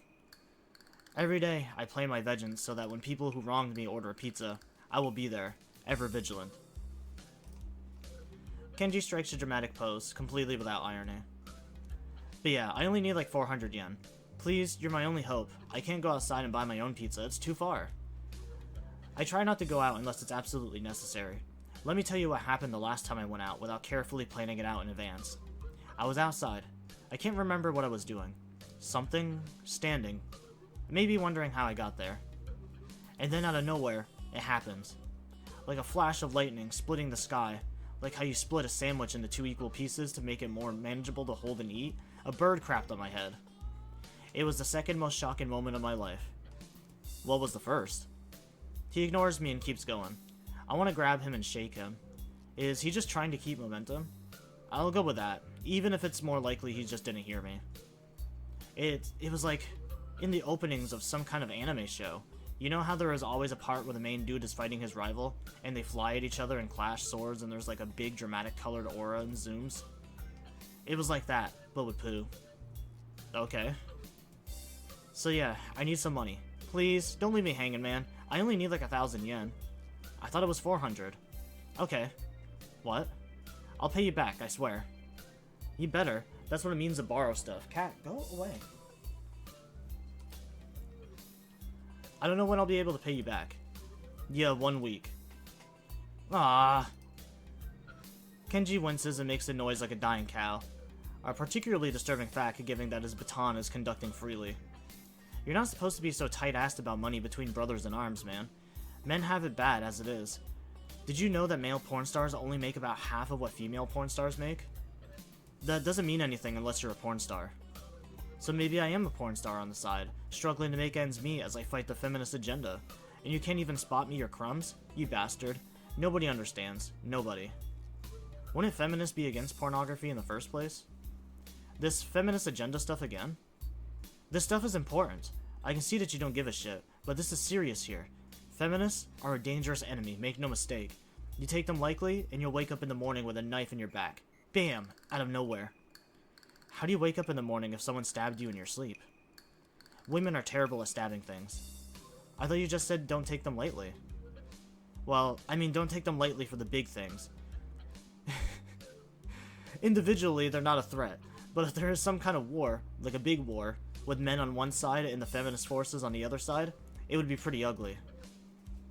And that day will come, when the feminists come out of their central top-secret worldwide feminist headquarters and say, "It's on now, motherfuckers." You're being ridiculous. There's no big worldwide feminist headquarters building. Where would they even hide that? I mean, it'd have to be massive. You couldn't hide that on Earth. Someone would notice a big fortress with only women in it. Who said it was on Earth?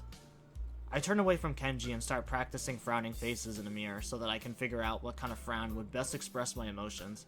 He can't see me from the distance anyways. Which unfortunately means that he just keeps ranting on without any regard to sense or sensibility. Yeah, there's a war going on, a war not many know about, but it's a great one that will one day boil over and encompass all of the known world. Then, we'll have to pick sides. We'll have to make a stand. In fact, it's happening right now. Imagine it, the bloody battlefield, a vicious conflict without end. I almost gave up when I thought this cause was silly, when I grew tired of the bleakness of our fight. When I mistook the time, the power went out for the feminist raid and thought the end was near. But then I realized that I gave up. It would be all over, and I was like, whoa, and knew that I had to get serious, because I am the last sane man in an insane world. It's about duty. Must be a pretty crappy movement if it all hinges on one naked guy ranting in a bathroom at another naked guy. So can I have the money? He's blocking the way out. It's getting cold because I'm still naked and want to go to class, so I agree to spot him the money. Awesome. Thanks, dude. We should go bowling later on. Bowling? Yeah, it's the ultimate sport. There are almost no women bowlers either, making it also the manliest sport. Should I wear my pink bowling shirt to match with my shoes, or the pastel green with flower accents? There are bowling clothes? Maybe. Anyway, you had better pay me back. I can pay you back in stuff, right? I don't have the time to ask him to elaborate on what that means. I don't know, I have to get to class. You're kind of in the way. Oh, sorry. Yeah, I don't want to hold you up anymore. And I have some stuff to do myself. The time has come. The time for what? I just like saying that. Okay, now the time has really come. For what? I have to use the bathroom. Get out of here. I was just going to. And what does that mean? It's a big bathroom. So, I have to be alone or I can't go. The pressure. Okay, what if someone else comes in? I'll think of something. I give him a practiced frown and it looks kind of silly reflected in his glasses. He either doesn't notice or doesn't see anyway, so I get dressed and run back to my room, feeling as though an eternity has passed since I woke up. That is time I will never get back. I'll get him for this somehow. But right now, I have to get to class. I'm the first person in class today, although I think I'm a little too early. Then again, sitting alone here for 20 minutes sure beats having to suffer that time with Kenji. The combination of fatigue, frustration, and boredom starts making me feel very tired. I black out for a second, waking up when my head hits the surface of the desk. Rubbing my forehead, I realize this is as good as a reason as any to stay up for now and stop coming to class so early. Eventually, I hear a tapping noise outside the hallway, and Lily's tall figure appears in the doorway. She's not in this class, so she must have some other business. Maybe she's looking for Hanako. Lily stops at the door, looking hesitant as if she was a vampire who can't come in unless invited. I consider doing so because she looks rather lonesome standing there. She steps in on her own accord though, after straightening her skirt and shirt collar, as if it wasn't of importance to look prim and proper when entering a classroom. Excuse me, she calls into the quiet classroom with a probing, delicate voice. I realize the silence might unnerve her because of her blindness, so I break it. Good morning, Lily. Hisao? Good morning. I didn't hear you come in. I wonder if she thinks it's suspicious I didn't say anything to her before. It's likely, if I were to tell too big a lie now, it would sink me. Well, I was already here, just asleep until now. Oh, have you seen Hanako today by any chance? No, she seems to come in only just before the bells ring, or after that. Do you want me to tell her something for you?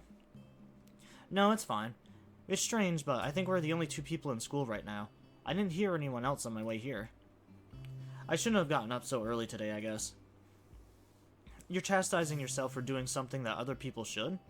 Punctuality is a good thing. I think so anyways.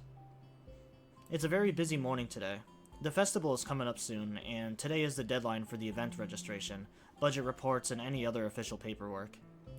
It could be that everyone is trying to complete the necessary forms at the last minute. Maybe that is why it's so quiet today. Hi! Misha pops into the room with Shizune as if on cue, shouting with a loudness that makes Lily visibly flinch. Hi, Hik-chan. Hi. Look, it's the class representative. Hello. Lily smiles, probably amused by Misha, or Shizune's use of the word look. Good morning. Of course, you're not the representative of this class, right? I'm not. Lily seems a little more guarded in her answers to Shizune than she was with me the other day. I guess they really don't get along at all. Then I realize that Lily might actually not know Shizune is present, and she's trying to detect whether she is or not, to know who she is talking to. For all she knows, she's talking to Misha, but knowing that she and Shizune are practically inseparable, she might expect Shizune being the one that actually talks. Damn, how complicated. I decide to help Lily out, for my own peace of mind more than anything else. You're here early, Shizune. You were here even earlier than us? Misha puffs out her cheeks angrily. Why is she getting angry? Does she feel emotions on Shizune's behalf too? It's not that weird though, that Shizune didn't like my little comment. It's true I was here earlier than them, so me saying something like that could definitely be misinterpreted as anything. Especially to Shizune, who doesn't have the benefit of hearing tone to gauge intent. Before I can start weighing whether or not I should apologize, Shizune has already moved on. Class rep, it's a good thing you're here. We have to talk. The festival is coming up in 3 days, right? Every other class has already handed in their project budget reports for the events, even the first years, except you. Wahaha. There is still time to hand it in, isn't there? Today, the deadline is today. You're certainly taking your time, aren't you? If I had it my way, I've had all the necessary paperwork days ago, but someone had to say the deadline, please extend it. Yes, that was me. Planning something on this scale is not a small task, and a week is too small a time frame to expect a whole class to work out such a complex issue completely. Do you want to know what's harder than distributing the funds for one class event? Handling the same matter for every class in the school, and then some. The one who does that is me. Misha puts her hands on her hips and stands up straight. Wow, she really is getting into the role. Lily doesn't look like she's very amused, though. Hey, Shizune, aren't you being a little too hard on her? There's still a whole day left. Please, Hisao, it's alright. Lily seems happy I'm taking her side, a bit more conflicted that I might not think she can take care of herself. If this is about the budget, then I'm disappointed you think I have forgotten about it. I understand how important it is. Then, can we have it, please? Shizune, she might have it on her at this exact second. It's not here right now. I asked 2 students to take care of it for me. Students from my class. She emphasizes the last sentence much to my surprise. She knows about Shizune and Misha's efforts to rope me into the student council. I guess word must have gotten around, so now she's using me as ammo against Shizune. This just gets better and better. It was your responsibility. A budget report isn't something you should just be delegating away. As class rep, it's your job to be on top of things. This kind of disregard for proper procedure is really just terrible. They completed it, being capable of doing so, but the students have been sick recently, so they could not come to school and give it back to me. If you want, I will apologize on their behalf for getting sick. Okay. Although Misha misses Lily's little jab entirely, Shizune doesn't, and she seems torn between being offended by Lily's daring and jumping for joy at the prospect of the challenge. Lily, don't they live here at the school? That's just a 5-minute walk, you know. What could they possibly have that prevents them from taking 5 minutes out of their busy lives to drop off something that will affect the enjoyment of their entire class? Lily opens her mouth to say something, but Shizune closes the gap between them and starts signing furiously, waving her hands around like an orchestra conductor. Misha tries her best to convey the same passion, but can't seem to lose her normal cheerful tone. The result is interesting and somewhat surreal. And what's with that attitude? I said that it's not something you should be delegating away. Are you the class representative or aren't you? Tell me the names of those 2 students. They should have your job if they can't even handle something this simple yourself. One form isn't the full extent of what I am supposed to take care of. Lily's tone is growing slightly impatient, but she is doing a good job of not letting Shizune see how unsettled she is becoming. She's playing her cards close to her chest. Shizune, on the other hand, wraps her fingers cheerfully around the edges of her glasses, knowing Lily can neither hear nor see how excited she is. Of course, you do so much, class rep. It must be difficult being you. Lily tightens her lips at Misha's words, clearly understanding the intent behind them, even though Misha delivers them without even a hint of sarcasm, which they were meant to have. Shizune and Lily don't like each other, that much is clear, but this seems a little much. It seems like Lily has had enough and is ready to push back.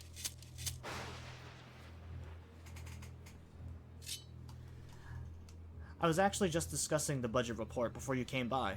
You must be very talented to have finished all your student council duties so quickly that you can track me down to make sure I don't forget my own. Are you accusing me of slacking off? It seems like you're confusing me with yourself. I don't think so. That would be a very difficult thing for me to do, comparing myself to you. You're right, the difference between us is like heaven and hell. And it's not hard to guess which one you might represent. The air between them ripples with the heat of their inanity. Well, not really. They can't disguise it anymore, though. Even Misha looks like she's beginning to understand the real nature of this conversation. Hikchan, don't you slack off either. What are you talking about? Aren't you taking part in the festival, Hikchan? You are, aren't you? Then I hope you're going to be doing a lot more to make sure that it goes smoothly than this person. I don't understand why Shizune is suddenly getting mad at me. Don't drag me into this.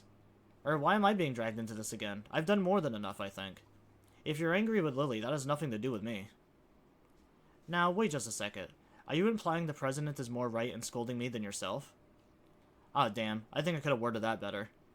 No, I don't know about that. But I mean... What are you saying, Hikchan? It's just that I hardly think it's fair you guys can say that, seeing that I've helped you guys. The mood has changed. This is like a showdown between two gunfighters now. Well, it was like that before too, but this time Shizune's focus is on me. And so is Lily's, though she keeps quiet. I'm afraid I inadvertently pissed her off. Are you saying I'm wrong? What a dangerous situation. It's too early to argue with you. Yes, I think it's unfair of you to get on my case. Hikchan, you want too much, but you have a point. Okay, you're not lazy, Hikchan. Ha ha ha. Shizune pushes her glasses up with her thumb, almost approvingly.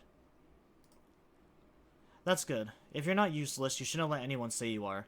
But the next time I say it, it'll really be because you are disappointing me like Miss Class Rep here, so don't let this go to your head. Lily takes the jab silently, a venomous visage frozen on her face. Class Rep, Hikchan says, don't forget that report, please. I won't. Would that be all? Yep. Then, good day to you all. Her voice would cut the air of the classroom into half. It was more tangible. Lily leaves the room, understandably in a bad mood, but still managing to be as poised and calm as usual. Shizune, you really did go a little far today. It's true, Hikchan, just a little. If I had been expecting Shizune to grudgingly admit I have a point there as well, I think I was expecting too much. She doesn't respond. Ha ha ha, Hikchan thinks you should mind your own business. Hikchan, we have a few last-minute things to take care of before class. We might be late, so can you please cover for us? Yeah. Perfect. Okay, thanks, Hikchan. They walk outside even though there are only 10 minutes left before the bell will ring, signaling the start of class. Hanako doesn't come to the morning classes at all, leaving her seat looking empty and lonely in the back of the classroom. I have to tell her that Lily was looking for her if I see her later. After the events of this morning, class is pretty boring in comparison. I turn the pages of my textbooks lazily. We've been covering the same amount of pages each day, so reading ahead is more or less giving myself a preview of what tomorrow's lesson will be about. The clock at the front of the room sounds unbearably loud. The teacher hasn't said anything in over 7 minutes, instead opting to cover the board in rows and rows of equations taken directly from the book. The rhythmic clacking of chalk on the blackboard seems to synchronize perfectly with the ticking of the clock. I start to copy down the equations just to pass the time, not noticing Misha's head poking over my shoulder until it is almost on top of me. What are you doing? I try to strike a balance between being quiet enough to not draw attention to myself, but loud enough to draw hers. What are you doing, Hikchan? Panic shoots through me as Misha starts talking at her normal volume, and I sputter out a hasty reply, still keeping my voice down despite the fact that she just blew any hope of being discreet I may have. I'm copying that stuff down. What are you doing? Why so loud? Ah, really? But it's all in the book. That's why no one else is copying it down. I know. Why are you so loud? Why are you so quiet, Hikchan? It's hard to hear you. I look around to see if anyone is noticing our conversation, and it's pretty obvious that everyone has, even the teacher. Shizune smiles coyly, and I start to wonder if Misha is doing this because she was told her to. Is it because of what happened between her and Lily earlier? This is what I get for trying to be reasonable, for trying to take the middle path. Shizune is way too prideful, although by now I should know to expect that kind of behavior from her. Why are you doing this? Huh? Misha is totally oblivious to the awkward stare from the teacher who's giving the both of us, while trying to balance her textbook on one finger. For a brief second, it looks as if things could get ugly, but the teacher simply looks away, as if it's not worth the trouble. I guess this is a good thing, and I slump back in my seat in relief. The rest of the day passes by uneventfully, and this time I'm able to appreciate that it does. When the bell rings, I'm not in a hurry, so I stay for a while reviewing what we covered in class today. I prefer to leave last anyways, so I don't have to deal with the crowding in the hallways. I notice Shizune and Misha have also stayed behind, talking to someone from another class. Shizune is signing so fast that her hands make noises like swords cutting through the air. Misha is trying desperately to keep up, but it's clear that she can barely manage to even understand her. I put my head down. Whatever they're discussing, it looks like serious business. Probably way over my head. Not just that, but Shizune also seems angry, although it could just be her normal severity making it appear so. Shizune sighs to the point where her wrists crack, and Misha struggles to spit out the words in form. Sometimes she trips over herself like she's dealing with tongue twisters, and then on top of that, she has to sign back anything the other girl says. Seems like a rough job. Misha looks tired, like she's about to faint. Luckily for her, their business is soon finished and the girl sits down in their seat again. Ugh, I'm so tired. She's hanging her head limply on the desk, looking exhausted. Festival preparations must be tough for you. Indeed, the people in the school seem to be taking the festival very seriously. Whenever I see people idling around before and after classes, they're always talking about their plans for it. It's kind of neat to see everyone being so enthusiastic about it. I'm probably the only one who doesn't have anything to do. Shizune starts signing at me, and Misha perks up, looking at her hands with slightly unfocused eyes. She sighs with harsh, heavy dramatic strokes. Misha translates her signing in the speech for me. She does it so well it's almost like Shizune is actually speaking, transmitting her thoughts directly through Misha. Well, we're in the student council, you know, so we're pretty busy. Sarcasm? Huh? The tone of Shizune's actions make me think she is speaking with disdain, but Misha interprets it normally, replacing whatever intent may have been there with her own chipper twist on things. It's still disorienting. I don't think I'll ever get used to it. Never mind. How could I forget, with the two of you trying to get me to join at the last twice a day. At least twice a day. But Hit-chan, some could say that work is too much. It'd be nice if the students were to show a little more support for their leadership, some appreciation to the ones who are working so hard to make it all possible.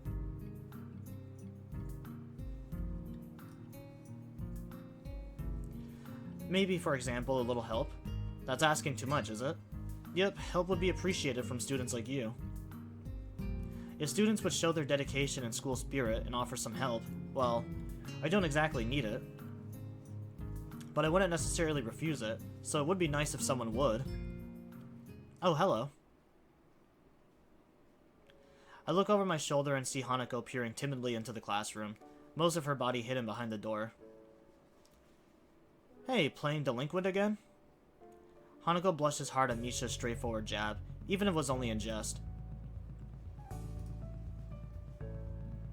Shizune stares at her probingly, causing Hanako to look down and start backing away to the point where only her fingers can be seen wrapped nervously around the edges of the door. Maybe she is showing her dislike of Hanako by association of her dislike of Lily. It appears so, and Hanako probably knows it as well. They seem to have momentarily forgotten about trying to get me to stay for the rest of the day. What is it, Hanako? Has Lily been here? Sorry, Satawa's not here. She, came by in the morning, though. Hanako keeps looking uneasily at Shizune, who stares back at her with her usual studying gaze. What is she trying to do? Of course Shizune isn't going to look away, and she is intimidating enough as it is, so I can only imagine how terrified Hanako would be. It is a little funny, though, watching Hanako's reaction to Shizune's normal behavior. This is what happens when two people of different extremes meet, it seems. Do you know where she is? If she has any sense in her head, she's in her classroom working on their festival project, but who knows what that woman is loitering at. She might be slacking off somewhere. What a useless woman. Hanako nods quickly and retreats with haste, obviously to avoid any further contact with Shizune. Unfortunately, this turns their attention fully back to me. But Hit-chan is not useless, right? He said so himself. I can see where this is going, and I do not want any part of it. Not after that experience yesterday. Well, good luck with your preparations. I start packing my bag, ready to make a break for the exit. Unfortunately, I'm all the way on the other side of the room. The short distance to the doorway seems like a vast no-man's land to me now. Shizune and Misha both start maneuvering slowly in front of me, cutting off my route of escape in an unsettling, cautious way that makes me think of ship-to-ship combat. Think Shik-chan is saying that you should help us, Hik-chan. Gee, I wanna know, she's so subtle. But that's the intent, so please... I can't keep up. We have to actually build stalls for the festival, almost all of them all by ourselves. Can you believe that? Hammering boards together over and over again for hours? It's really hard work. I'm so not used to doing swinging motions in class, and I didn't even know about it. She bangs her desk a few times, imitating hammering blows. It's so repetitive, I can't stand it, and yesterday I actually hammered all the boards on top of each other. It was just a stack of boards all nailed together, and then I had to take it all apart and do it all over again, and I got yelled at and laughed at. So... She clamps a hand down on my shoulder and grins, quickly running her tongue across her teeth mischievously. Do you have any plans for today, Hik-chan? I wonder if you do. Sure, I have plans. Really? You're gonna help us, right? I notice her hands are moving constantly. She's signing everything we both say that Shizune can understand. Shizune is being somewhat quiet today. Is she still angry? Well, probably at least a bit. I can see it in her eyes, but this could also just be another way of trying to guilt-trip me into lending her a hand. I have to find a way out of this. Hey, I should go now, to the library. You know, homework.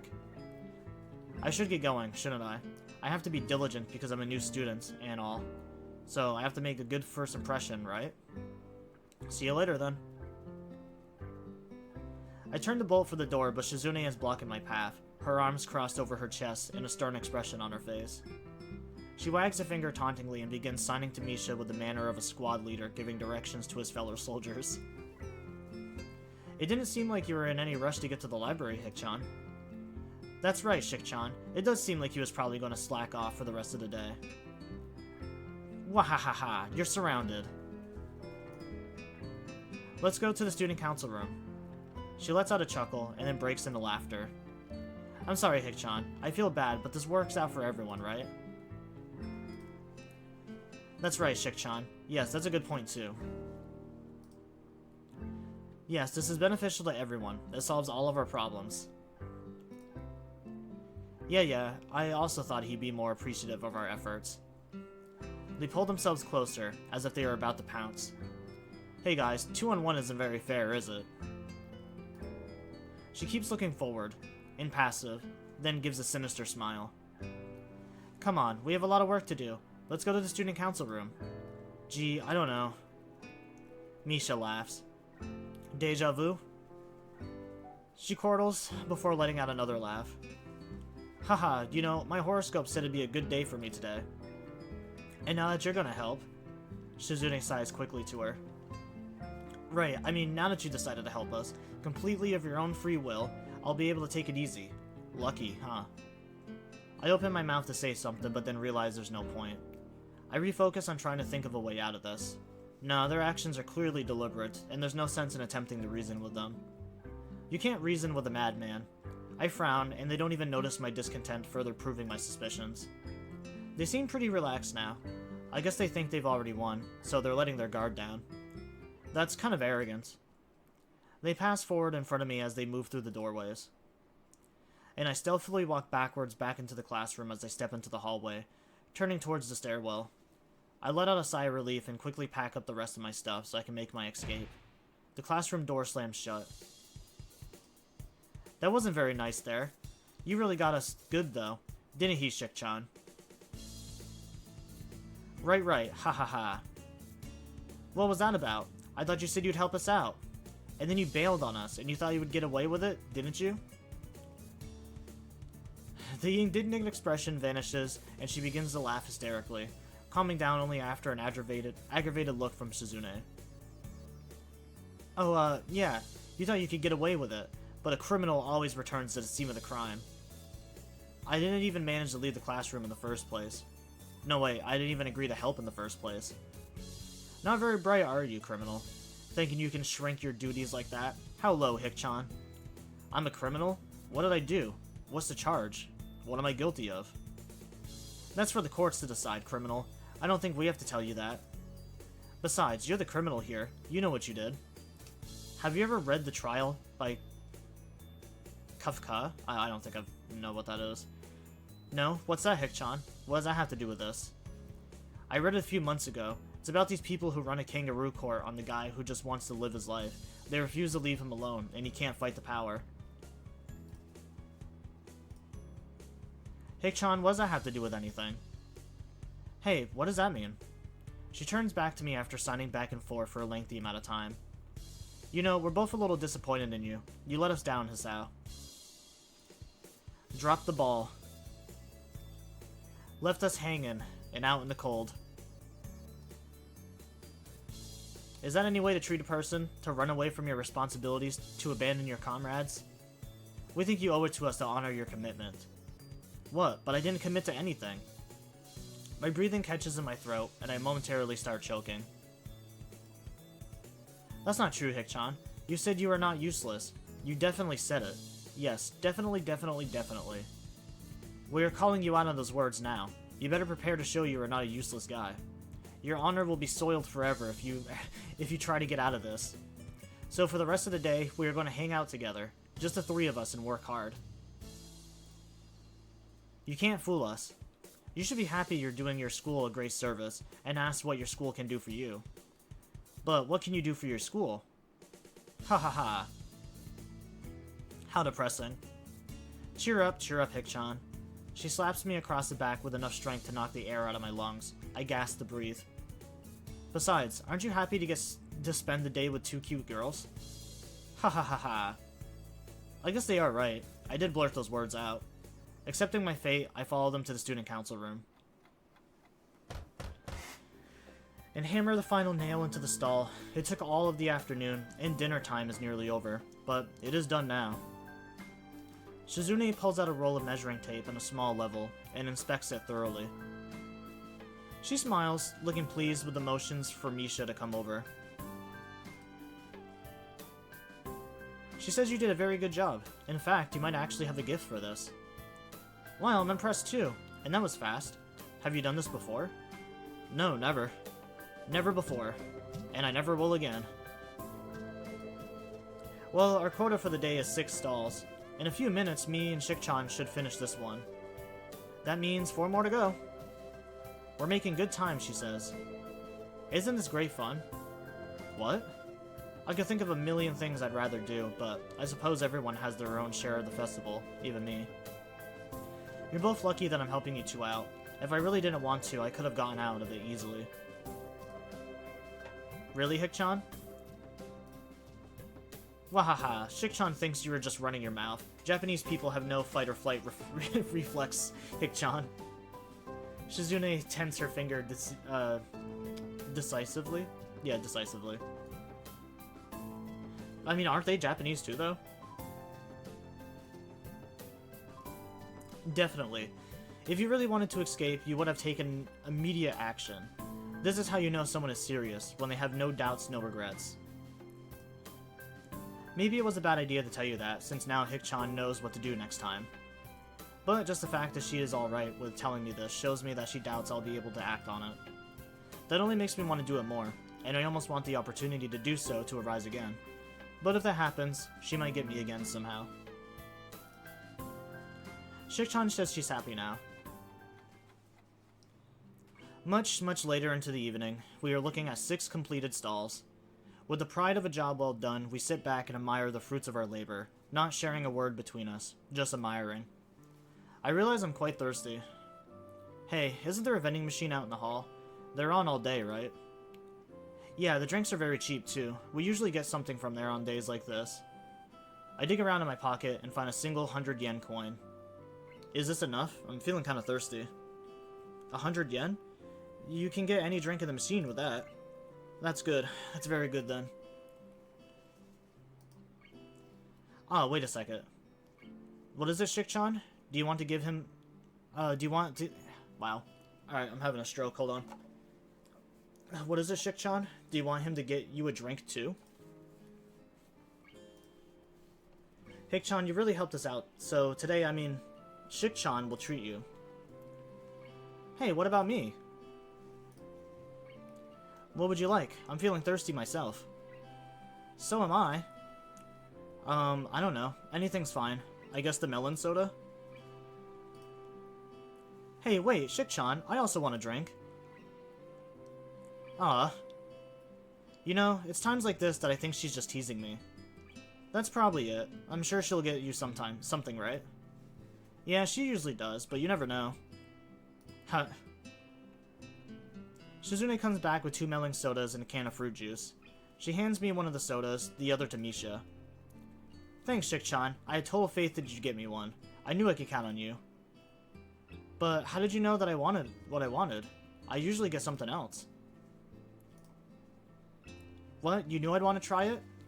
And that I like these kind of childish things? Ha ha ha.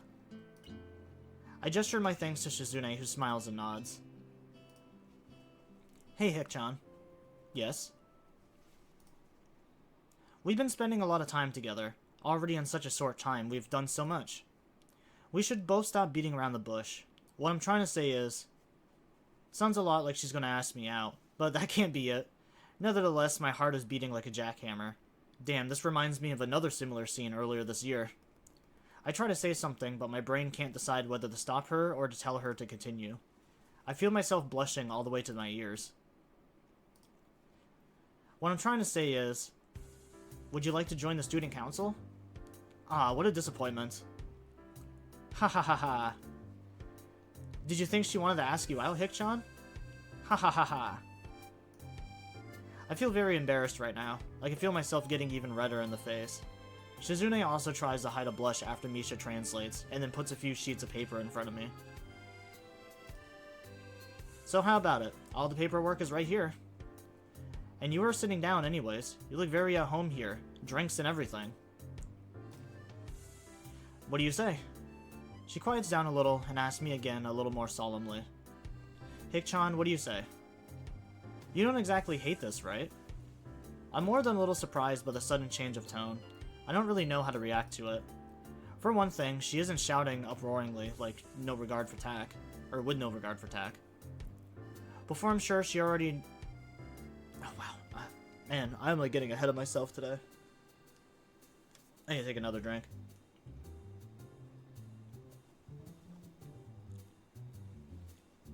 So I do think this is where we solidly get locked into the student council route. Because I'm pretty sure after this it's gonna give me like a yes or no answer. And if I answer yes, I'm obviously like a part of the student council, which will lock us down Shizune's path. Just for reference for anyone new coming in, I've already done Rin Tezuka's path, and I've already done Emi's path. So the only ones that I have left is I have Shizune's, Hanako, which is the route that I originally wanted. But I might just do hers last. Just because that was the one I was most interested in. And so I'll probably do Shizune's, Lily's, and then Hanako last.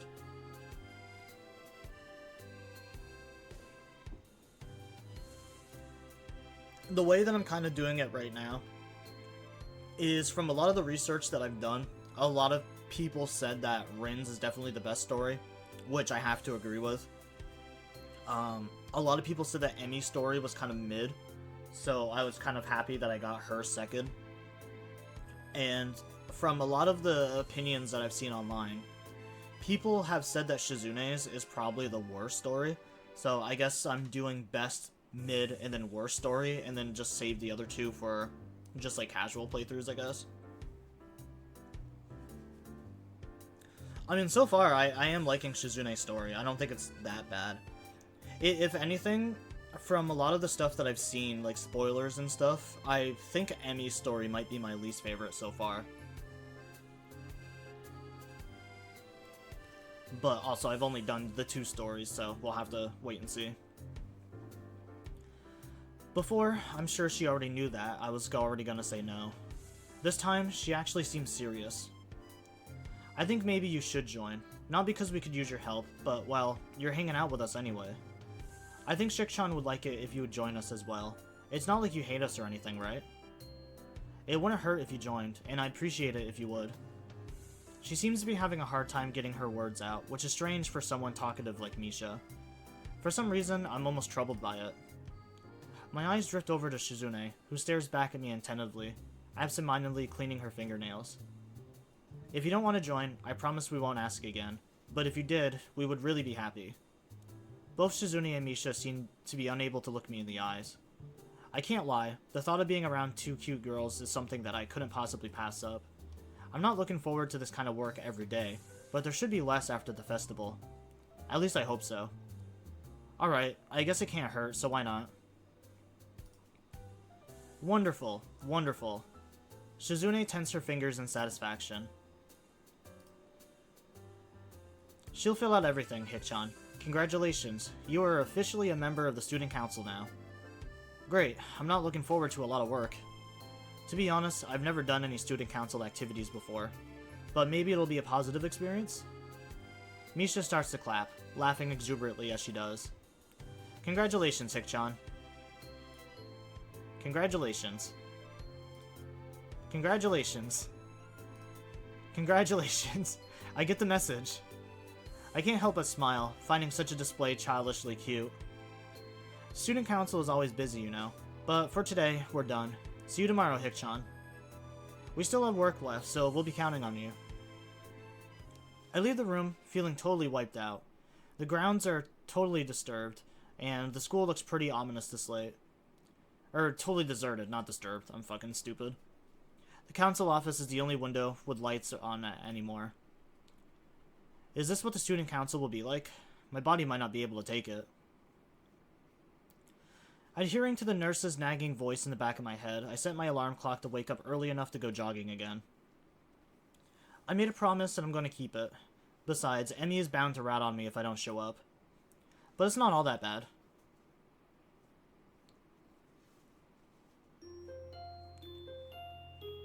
I was going to say, I wonder if he's even going to follow up with the routine. Because it definitely seems like we're locked into the student council route now. Because all that whole situation there was completely new. My morning alarm goes off, and I flail about uselessly for a while until I remember that I decided to give morning runs another shot. I don't know if this was my greatest idea, but I'm determined to keep it going. This is about my health after all. Sure, things haven't been great lately for me, but that hasn't made existence so intolerable that I'm not going to try everything I can to stay healthy. Besides, it's all about asserting some kind of control over this thing, right? If I can manage that, well, I can manage anything. At least that's what I keep telling myself. Once again, it would appear that I'm not alone in my run. Emmy has apparently been here for some time. It looks like she's already worked up a good sweat. Just when the hell does she come down here anyways? Oh, it's you. I'm surprised to see you again. Why's that? Well, not many people actually manage to come back for a second try. She frowns, seemingly annoyed by a passing thought. Like the rest of the track team, for instance. Still, it was supposed to be on a volunteered basis, so it's not that big of a shock. And I guess it's pretty early in the morning. A shrug, and suddenly appears that she's forgotten what she was talking about. The frown disappears entirely, and she seems to snap back to her previous train of thought. So come on then. What? You're here to run again, right? Well, yeah. So come on. I find myself suddenly grabbed and yanked onto the track. Things seem to be setting on mirroring yesterday's run. That is, I seem to be struggling while Emmy moves with an effortlessness that I find enviable. It's incredibly bothersome to be so easily worn out. I know I should be patient, work towards things gradually, but it's difficult to stay positive about this. We round the track and start on the second lap. Emmy seems to have grown impatient, keeping pace with me, and begins to pull away. This is where I gave out yesterday. Will I be able to do more? Hold on. I need to see if, You're very consistent. Thank you very much. I try my best. Did I closed the page, didn't I? Alright, so what am I supposed to say here?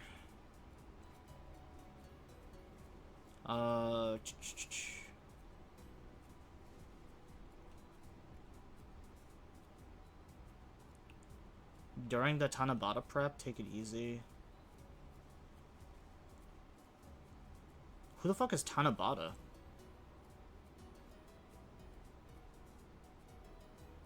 Actually, wait, isn't Tanabata that thing that was in Persona 4 the other day with like the bamboo? Yeah, cause yeah, Hanako, or not Hanako, Nanako in Persona 4 had like one of these like bamboo things hanging up. You're supposed to like attach wishes to them or something.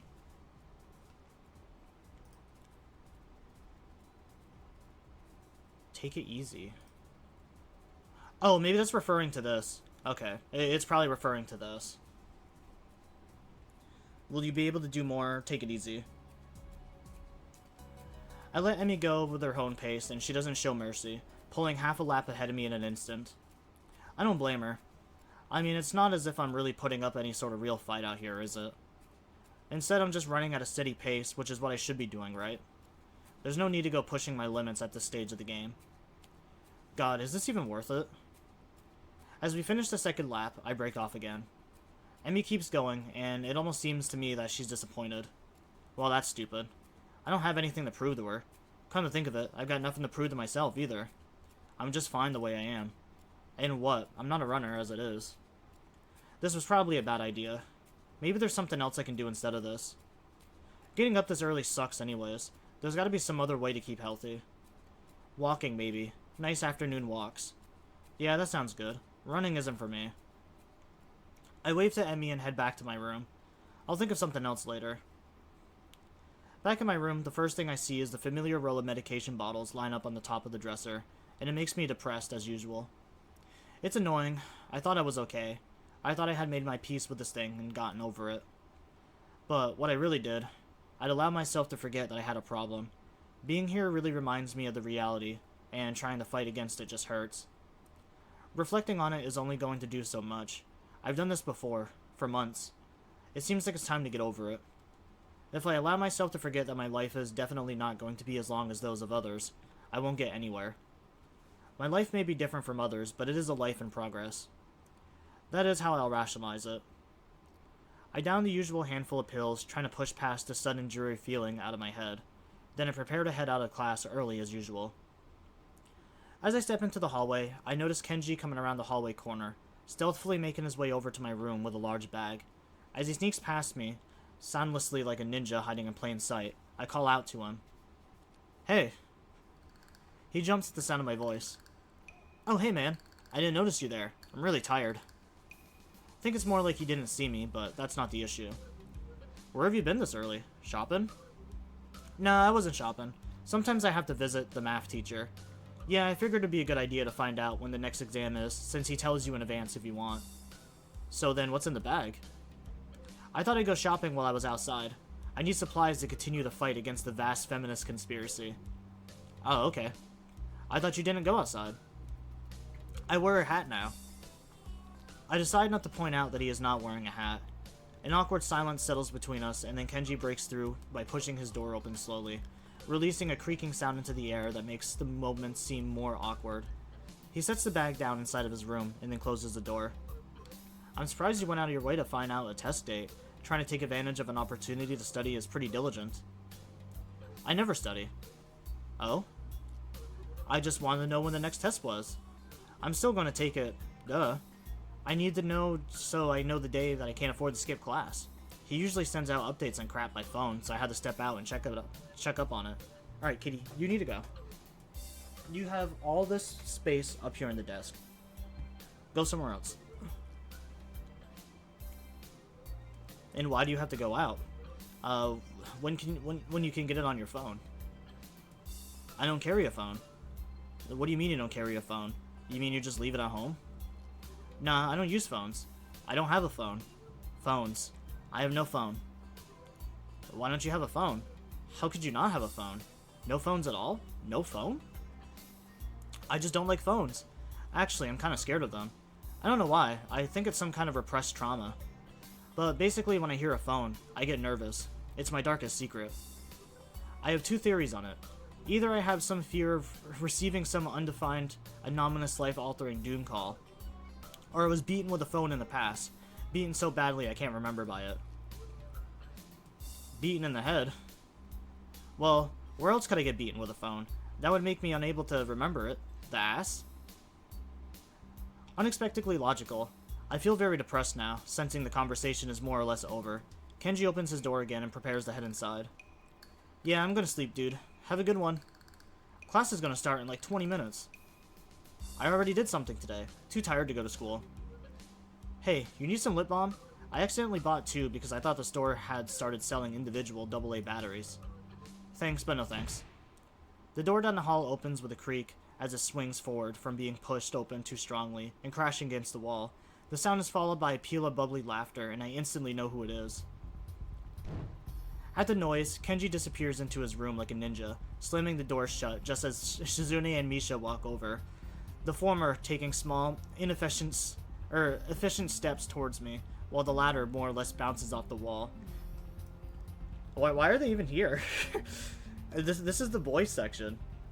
This is for the manly men. Ugh. I try to do the same as Kenji, but it's too late. Misha puts her foot between my door to prevent it from closing, so I have no other choice but to let them in. Hi, Hick-chan. Hi. Cat. Literally, dude, go somewhere else. You have an entire desk to yourself. Or you could just run. That works too. Attempt to knock my shit over. What are you two doing here? I wonder if the pause between those 2 sentences was politely long enough. Hick-chan, that's rude. We came to pick you up. Did you think we thought you were going to escape and came to make sure you didn't? Surely not, Hick-chan. Hey, I didn't say that's what you guys were here for. But now I know it's exactly what they were here for. It's time for student council work. Yes, it is. Aren't you happy, Hick-chan, to be able to help the whole school? You are like a hero. The future generations will tell stories of this day. Interesting. I didn't think joining the student council would be a heroic deed worthy of Hercules. Well, I guess I did promise, so... I've neglected Shizune, and now only do I notice her in the corner of my vision, peering around my room over my shoulder, her analytical eyes darting from object to object. This is kind of intrusive. The feeling of being exposed crawls into my balls. What the fuck? Okay, what is, like... The feeling of being exposed crawls in my balls.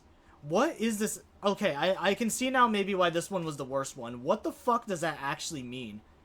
The feeling of being exposed crawls in my balls. What the actual fuck? Is he trying to say that, like, he's so scared that he's basically, like, scared turtling it? Like, his dick is just, like, retracting inside of his body? What the fuck is that statement supposed to mean? Luckily, I don't have dirty laundry on the floor or anything like that. What is this, Hick-chan? Yeah, this is Hick-chan's room. We haven't seen it before. I didn't even realize. It's kind of plain, but Hick-chan hasn't had the time to decorate it yet. Isn't that so? What are those? She points at my collection of medications on the night table. I don't really want to talk about it with these two. I think the appropriate answer was try to dodge the subject. It's nothing. I quickly step in front of them, trying to hide the stuff behind my back. Shizune takes a step back, looking suspicious, but it's not an expression not without concern. I hope if I avoid it, she'll understand that I don't want her to keep prodding and ask me about it. Really? What are you hiding, Hick-chan? Nothing. Is that so? I realize I can't really squirm my way out of this. They are nosy by nature, and hiding it is just going to pique their curiosity more. Yeah, okay, it is something, but I don't really want to talk about it, okay? Not yet. Can we just put this aside for now?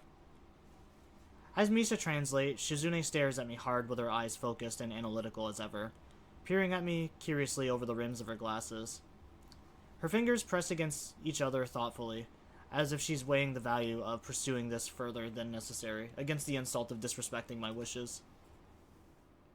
Her expression finally melts into a slight smile, and she sighs something to Misha. Okay, then we'll wait, and become better and better friends. And one day, when you feel like it, you can tell us about it. Both of them smile widely at me, and I feel shocked, and a little stupid about being like this. They are not stupid, and probably can at least halfway guess what's going on with me. and such simple, kind words. I feel relieved that they don't think I'm any worse of me. Wow, what the fuck? My brain is like melting while reading this. I read like so good yesterday too. I don't know if it's just like the wording to the sentences are like weird for me now. The balls thing is actually really getting me. I don't know what the fuck that was about.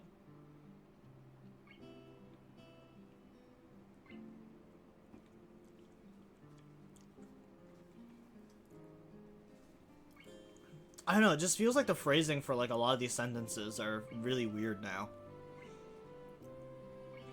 Such simple, kind words. I feel relieved that they don't think any worse of me, even if I'm like this. Even if I'm not like the rest here. Even if I can't be at ease about it.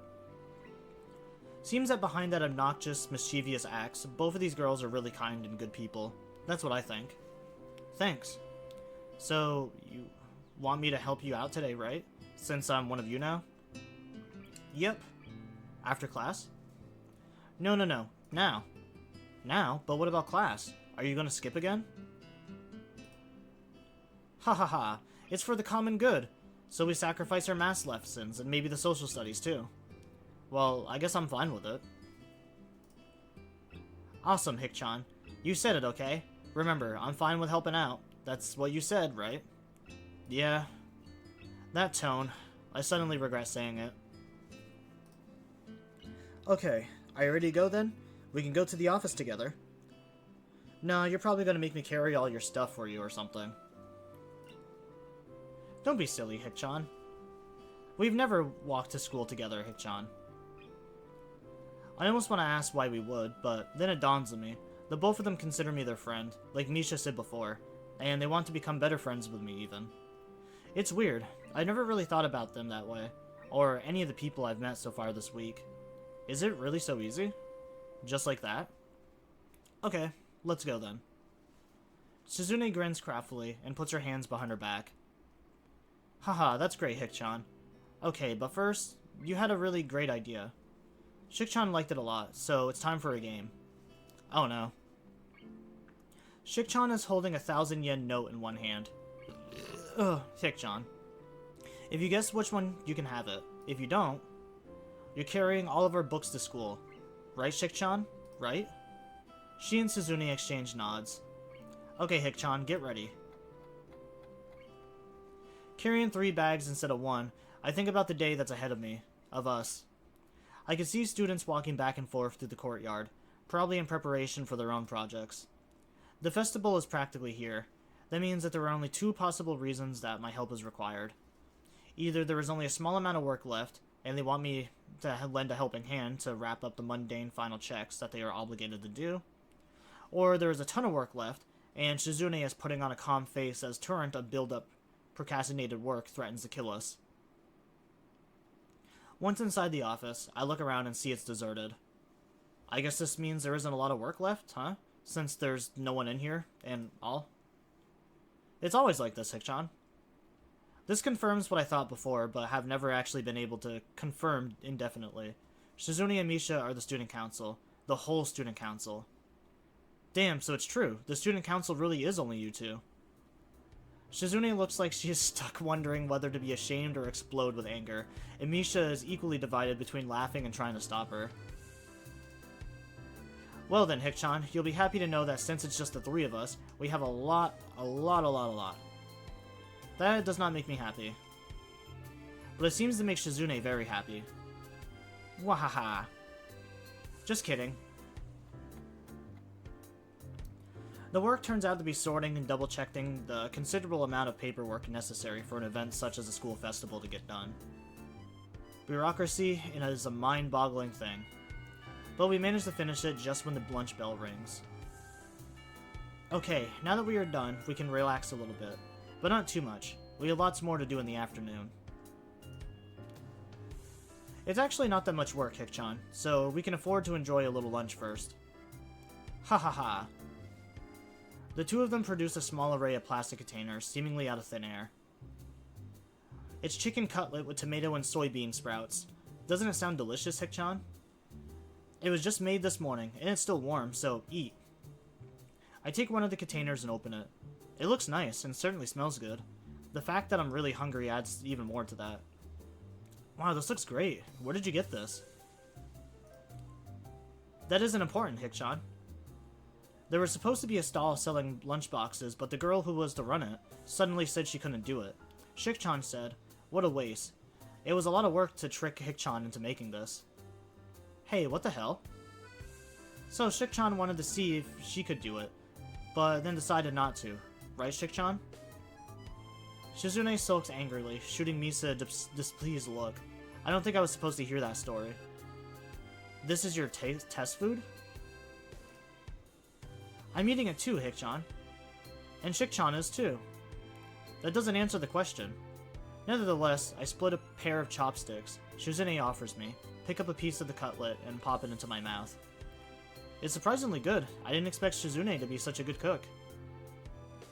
Shizune puts her chopsticks down and sides cutterly towards Misha, who gulps down her cutlet with noticeable difficulty in order to speak for her. Hikchan, don't talk with food in your mouth. It's not like I enjoy doing it. Anyway, how motherly to show that kind of concern. You can't even eat right, Hikchan. That's all it is. It's a stalemate. I can't eat in order to talk to Shizune, who can't eat in order to chastise me for eating the wrong way. Misha, caught in between, is in the same situation and looks the most disheartened by how this is going. Either way, our food is getting colder by the second, and it wasn't piping hot to start with. Whether this was going, it dies down pretty fast once we all realize that, and we eat. After a while, the bell rings, but Misha makes no attempt to tell Shizune, so I'm sure they're planning to skip classes and spend the rest of the day in here again. Hikchan, do you have any plans for the festival? No, not really. After all, I've only been here for a week. What could I set up in that time? Wahahaha. Hikchan, you helped us out so much, don't sell yourself short. Okay. We're serious. Okay. The two of them seem to be indignant over the strangest things. You're going though, right, Hikchan? You should at least see what you've accomplished. Everyone should be able to look at what they have done so they can fully understand their work. That's my belief. You're no exception. Hikchan, you should definitely go. If you don't have anything planned, then maybe we can go together. Do you need a hand? If there's anything you need help with, I'm fine with sticking around. Morning, welcome back. Hey, good morning. Well, I think technically it's like, yeah, it's 3 o'clock for me. But yeah, welcome back.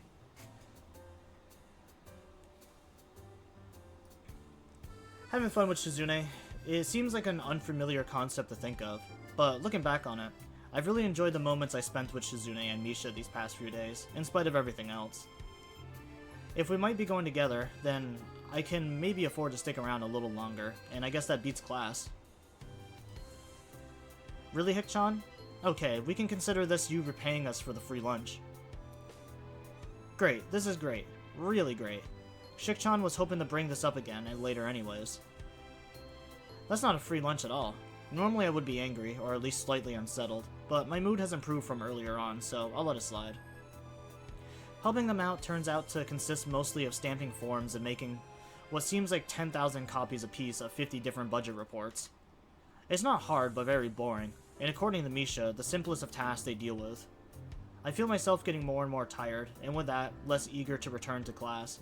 This is especially bad because the more time I spend out of class, the harder it seems to just get up and go back. Oh, sorry, I had a burp. These two, they're a terrible influence. Terrible role models. Not that it bothers me all that much, and I'm not sure no one looks up to them, but it's the principle of the things. Done. Oh, that was fast. I'll be finished before this period's over, I think. No, Hikchan, everything is done, so you're done too. That doesn't make any sense. Are you telling me this is all arbitrary and you've been keeping me here for the hell of it? No. But we have kept you long enough. You should go back to your class, Hikchan. You can still make up for most of this period. What about you? Of course we're coming too. Of course, we'll be right behind you. Reassured, I start heading back to class, but the period is almost halfway over, so started thinking it would be pointless halfway there and pass the difference between this class and the next drinking juice in the hallway. I keep an eye on the door to the student council room, but it doesn't open. What's taking them so long? Are they busy wrapping up my share of the work? Well, it shouldn't take so long unless there's more, and they just wanted me to leave. The more I think about it, the likelier it seems. Shizune is, well, not an idiot, but clearly she's unable to just come out and say things. Maybe it's because she can't talk, so it's harder for her. She has Misha, but all in all, as easy as they make it look, there's still a difference between casual speech and sign language. I contemplate going back there to check on them, but the bell rings and I have to go to my next class. They join me a few minutes later, and the thoughts I had in my mind before slip away into the routine of school life. By the time I remember, school is over for the day, and I'm too tired to do anything but go home, do my homework, and then go to sleep.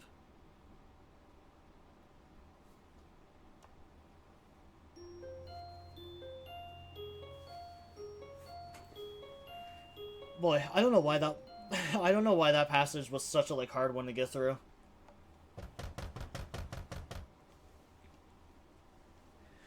I think a lot of it is I'm trying to because the way that Misha talks is she will say the same word 4 times, and so I'm just trying to shorten the sentence to just make it better.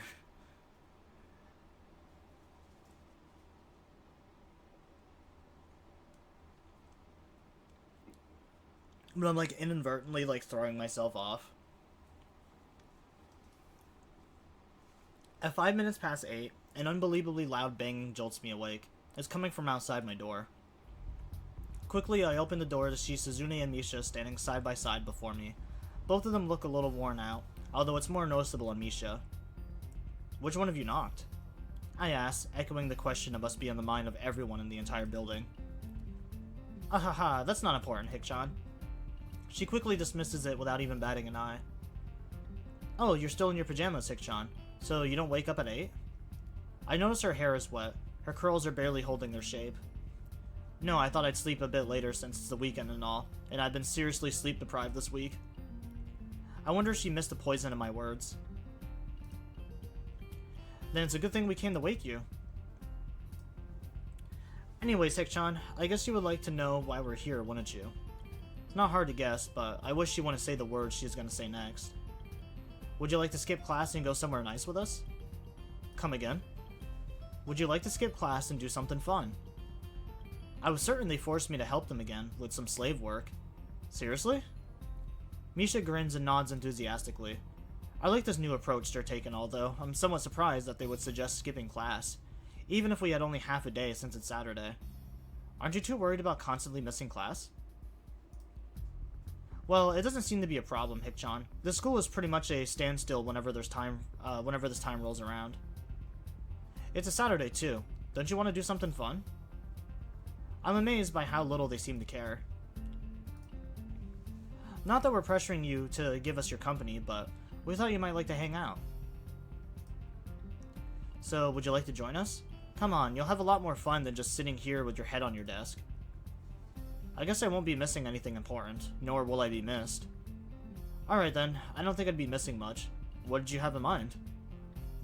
My eyes narrow with suspicion as a thought crosses into my mind.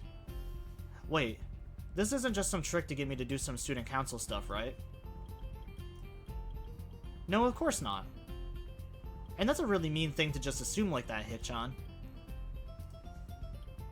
And besides, you're in the student council now, remember? If we wanted you to do something for us, we wouldn't have to trick you. Ha ha ha.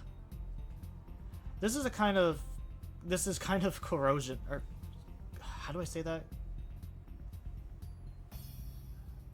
Coercion? I know what the word is. Man, that's a hard word for me to say.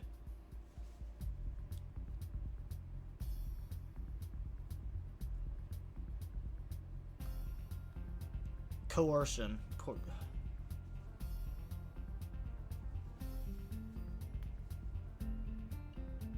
Coercion.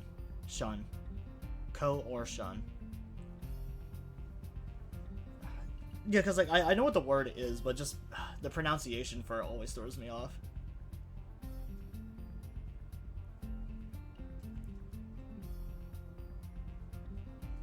This is something only 2 pretty girls could pull off. I allow myself to relax a bit. Maybe I'm being too paranoid. Yeah, you're just being paranoid, man. Just go with it. Honestly, If, like, two girls came up to me and just said, like, hey, you know, let's hang out, I'm not gonna question it, man. But maybe that's also just because I'm desperate for attention, though. It seems like they may really want to hang out. Nevertheless, no tricks? No tricks. Stop being so paranoid. Well, if you say so. Suddenly I realized I'm still wearing my pajamas. I wondered if you'd let me dress up first. Why, Hick-chan? You look just fine. I'd still prefer wearing something else. I close the door before she gets a chance to reply and quickly put on my uniform. Stepping back, wait, if we're going out and we're just skipping classes in school, why would I put my uniform on? I feel like I would just wear casual clothes if that were it. You know, I couldn't imagine, like, staying home sick from school if, like, I lived in Japan and, like, still wearing my uniform in bed. Stepping back into the hallway, I see Shizune and Misha are engaged in an animated discussion. I wonder if people discussing in sign ever accidentally poke each other in the eye. While I'm contemplating this, Shizune taps me on the shoulder impatiently. So, we're planning on slipping into town. Remember that tea shop we were at Wednesday? Tea shop? You don't remember? Oh, you mean that cafe. Tea shop. It's called the Shanghai. China is the birthplace of tea, you know. Come on, Hick-chan. I'll treat you today. Not me. I mean, Shik-chan will. I don't know. It's nice. It's really relaxing. It's like half cafe, half restaurant, half sophisticated, half library. What? That's a lot of halves. But Misha doesn't seem to notice that. So come on, it's not often that we have this much free time. If you're busy though, you don't have to. It's not like your presence is absolutely required. Ha ha ha. I've never seen more weakly disguised reverse psychology in my life. I feel kind of tired today, and my teachers in class might want to know where I am. Maybe. On the other hand, I haven't really been to town at all since I've gotten here, so this is a good reason to head there. What do you mean? They just brought up Wednesday, dude. Also, I could use something to eat. If it's Shizune's treat, even better. I'm totally broke. Alright, let's go. Lead the way. Great. We make it to the tea shop with a 15-minute walk. It seems that we are the only customers around. Is it always this quiet in the morning? By that, I mean, is it always this empty? No, this is kind of weird. Hey, this isn't a bad thing though, right? You're right.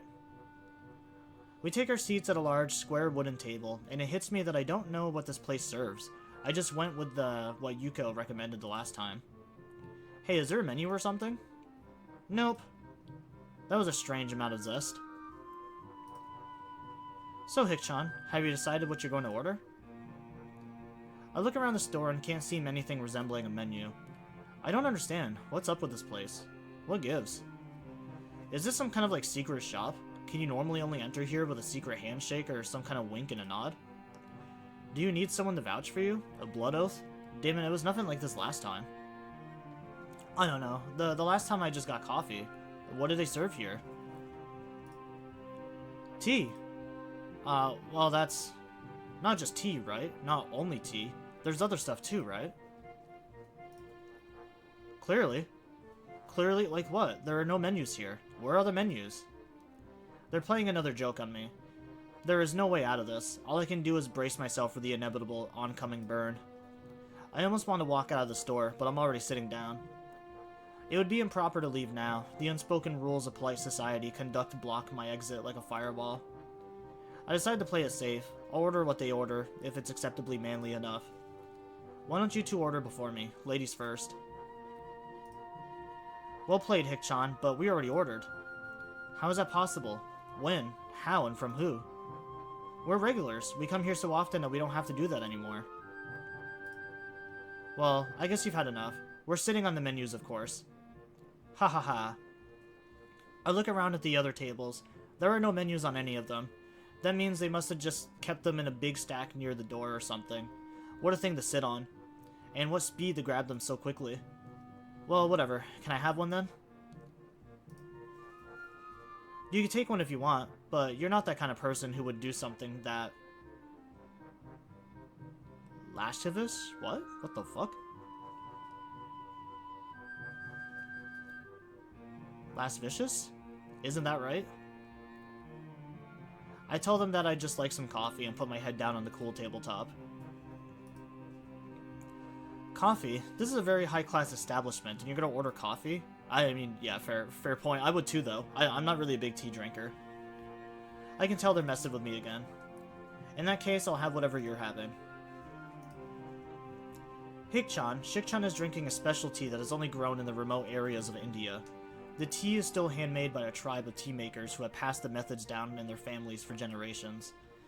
They must wade through alligator-infested waters to attain the leaves once a year. On each trip, some do not make it back alive. I can't drink that. I would feel too guilty. Then I'll have what you're having. I don't know what I'm drinking.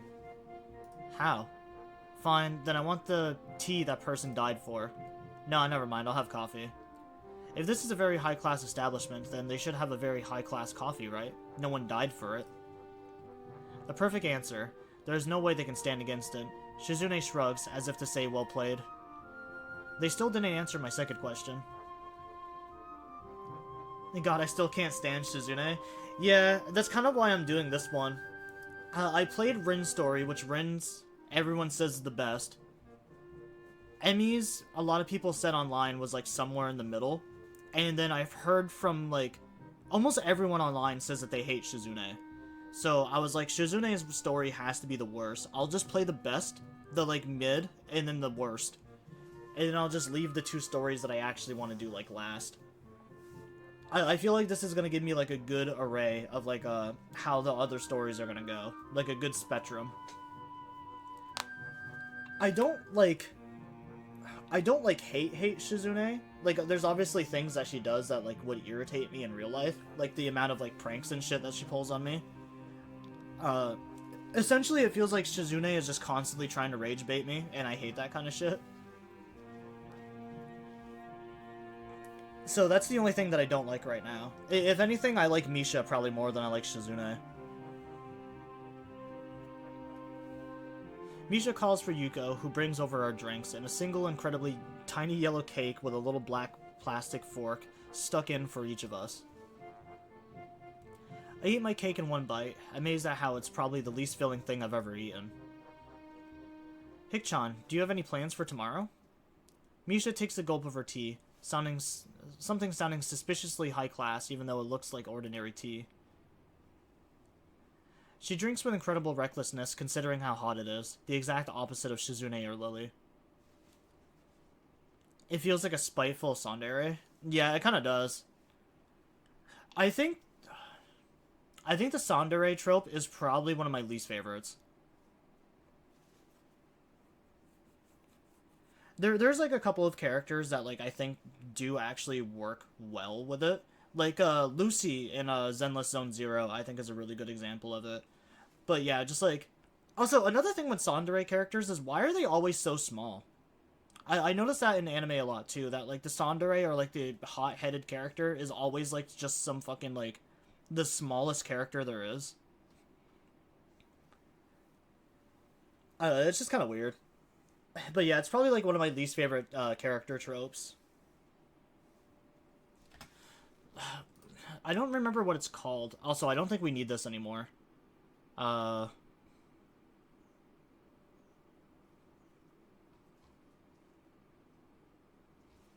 Also, yeah, I do know for the good ending, you refuse Misha instead of comfort her. Yeah. Oh, I spelled it wrong. No, I don't think it was this one either. I'm trying to think of what... Because there is a trope that I do like, but I can't remember what the trope is now.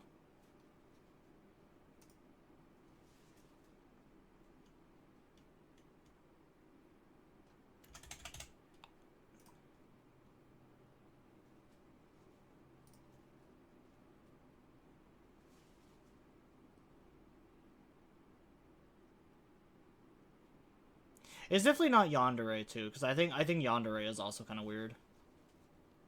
But I know there's, like, a whole class of just, like, different deres. Yeah, the 14 dere types in Japanese media.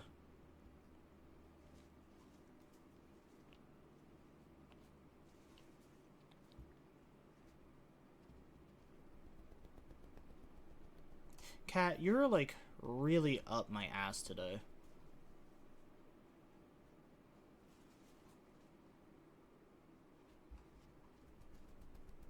I don't think any of these are what I'm looking for.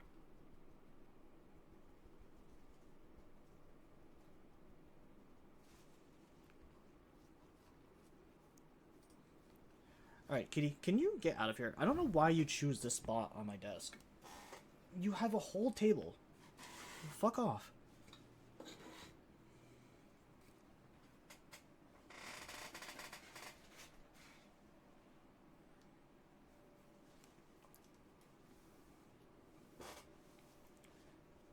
She drinks with incredible recklessness considering how hot it is. The exact opposite of, Shizune.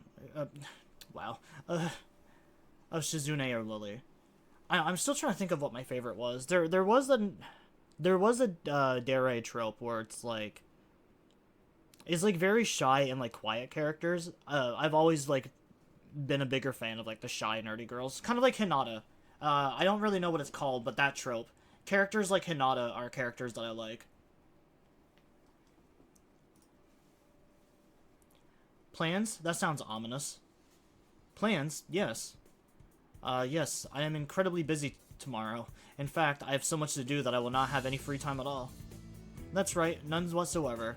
And everything I have to do is extremely important. Very, very important.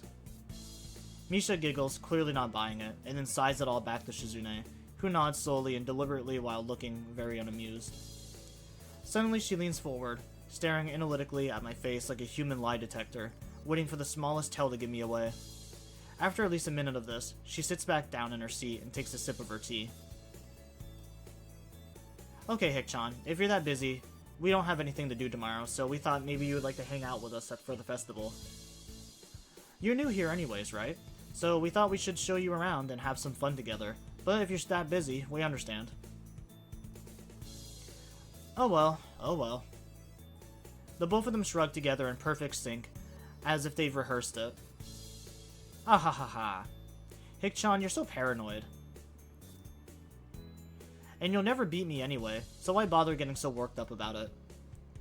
Haha, wow, Shik-chan. Beat you? What are you talking about? Is she talking about the corrosion? Man, what the fuck? Why can't I say that word? Coercion. I never realized that this was a game to her. Well, I mean, everything's a game to her. Didn't we already establish this?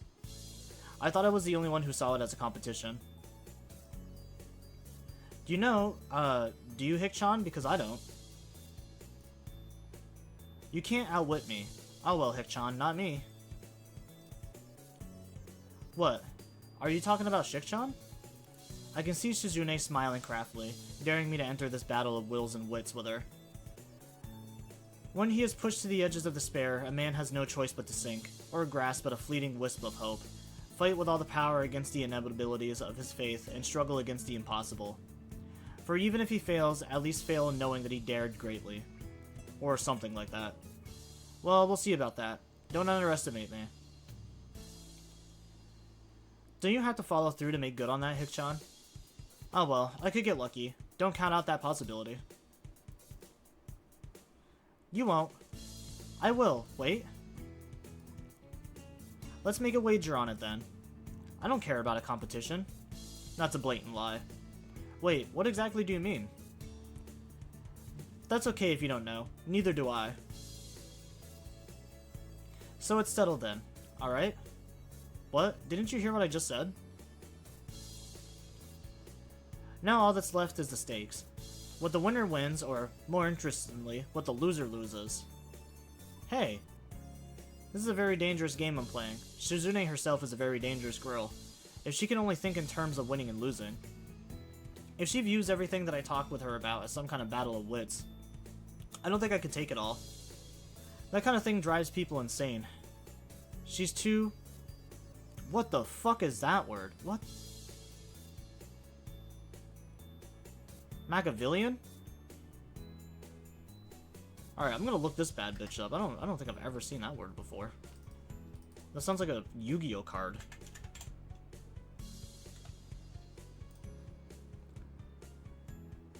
Machiavellianism.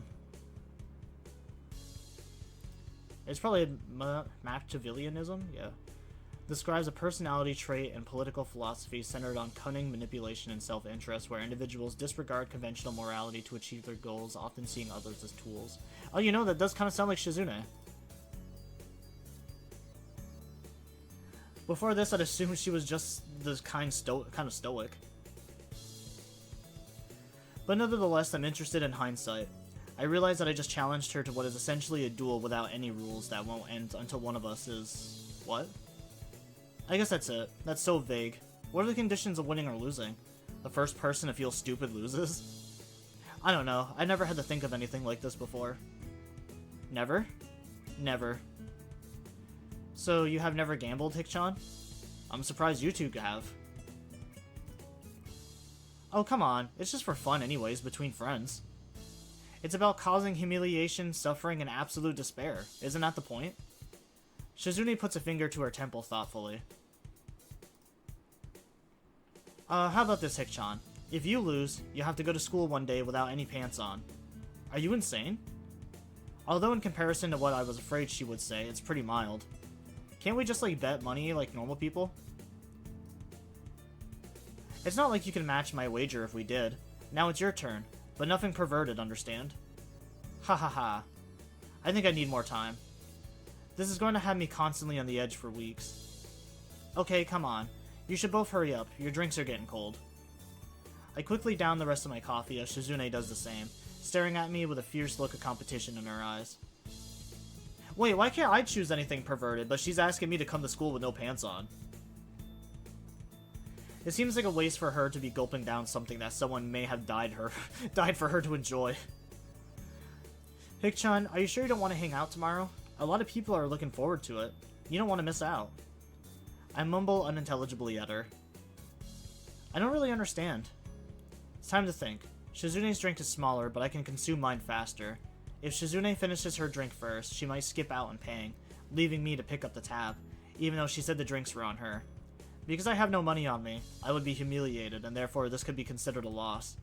If I finished first, the laws of chivalry would make me look like a jerk, as I would need to run out of the tea house, leaving her to pay for everything. That could also be considered a loss, so she would use that. In the event of a draw, she may attempt to run out the door, and I'll probably do the same thing. This might lead to a... What? Oh my god. Hey, is this really what the whole story is? Is we're just like pulling pranks on each other? I didn't know I was basically playing out the story of Sam and Cody. Off to works, thanks for the stream. It's always sad to see you leave, but have a good time at work. Don't be like me who skipped work today because the weather was bad.